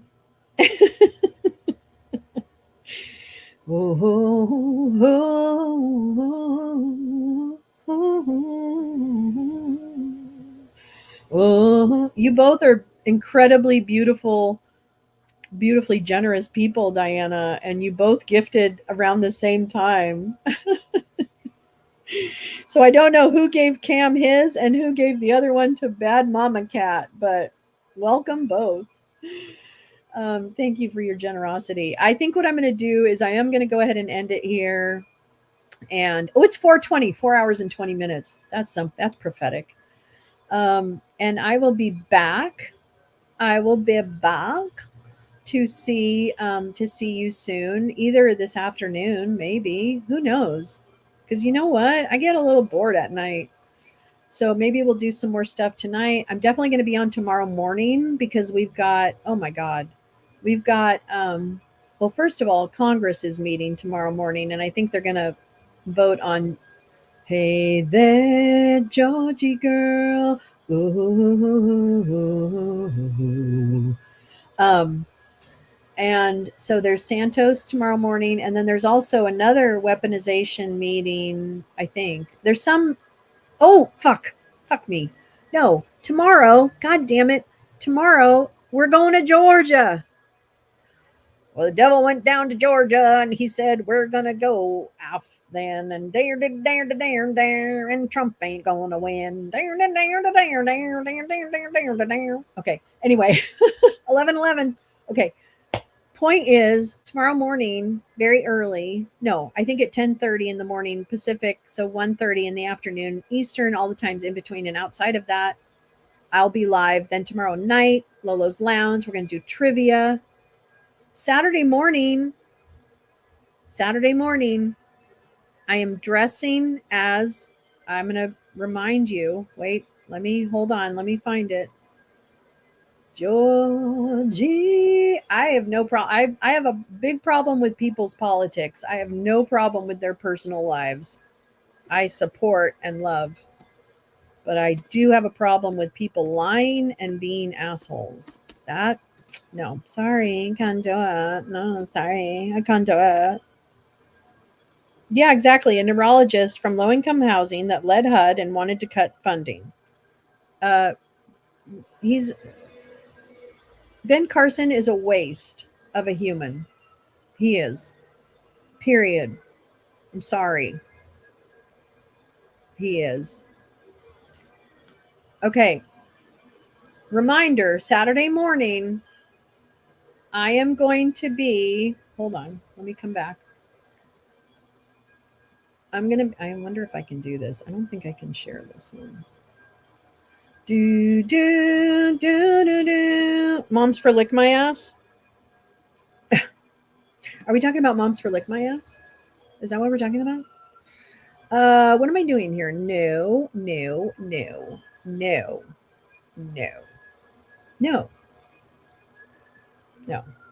All right, it's not going to work. All right, anyway, I'm dressing up as the Bill from Schoolhouse Rock. Today I get the rest of my materials for my costume. So I'm going to be building my costume tonight. And so then from that, yeah, that's what I'm going to do.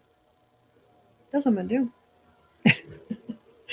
Anyway, I want to say thank you for coming. Oh, PST on Saturday is 9:30, so 12:30 Eastern, etc., etc. All are welcome. I will be dressed as the Bill from. Hopefully, it's going to be my. It's a homemade one. It's going to be a homemade outfit, so don't get your expectations up because I'm not crafty. That's not where my art lies. My art does not lie in crafts. I end up looking like, well, I don't even want to tell you what it ends up looking like, but we'll see. You'll see it. You'll be there. So 9:30 on Saturday morning. So tomorrow morning, 10:30 Pacific, 6:30 p.m. Pacific tomorrow night, 9:30 a.m. Pacific Saturday. Yeah, we're going to get it all and we'll get our bill. I think I'm going to write Bill. No, I actually think what I'm going to do is write vote on it instead of Bill on the little insignia. Do I have my phone selfie to take video and pics? I don't know. Well, I mean, I have my thing. I'm going to figure out because now that I know that actually I do kind of, Max, but I wouldn't, yeah. I don't know. It's almost funnier when I do it. I didn't even really think of that, Max. Isn't that terrible? I do. I have my phone selfie stick, so I'm going to be good on that, and I'll probably try and lift some weights between now and then. It'll be fine. I'm not worried, and I'll bring a little like telescoping, whatchamacallit, whatever the fuck those things are, the things you put your cameras on. I guess we're getting to the 4.5 hour mark. Okay. So I will watch for notifications. Make sure you're subscribed. Lolo's Lounge is back up and running, so you don't have to hop over to Democracy Dino. I really appreciate you guys jumping to Democracy Dino while I was banned on Lolo's Lounge. Thank you so much. Really appreciate it. Shout out to Democracy Dino for hosting us over there while we were shut down over here at the lounge. Oh, and the 5-8 is back tomorrow night. Friday night at 5 p.m. Pacific, 8 p.m. Eastern, all the times in between and outside of that. Please look for the 5-8. It's listed in my recommended channels on my YouTube page, so you can click right from there. But check them out. The 5-8. It's with Greg Oliar and Stephanie Koff, who is Lincoln's Bible on Twitter. 2 of the smartest people I know and 2 of the loveliest people I've had the chance to meet. So love you all. Thank you so much. You're all very, very brave. And I'm going to take us out with a little bit of new music that I downloaded. I think I played it last night. Let me see if they have anything else, because I think I had some really good stuff. I had some. Oh, this one's good. I like this. This is fun. This is going to get you jazzed up. Here we go.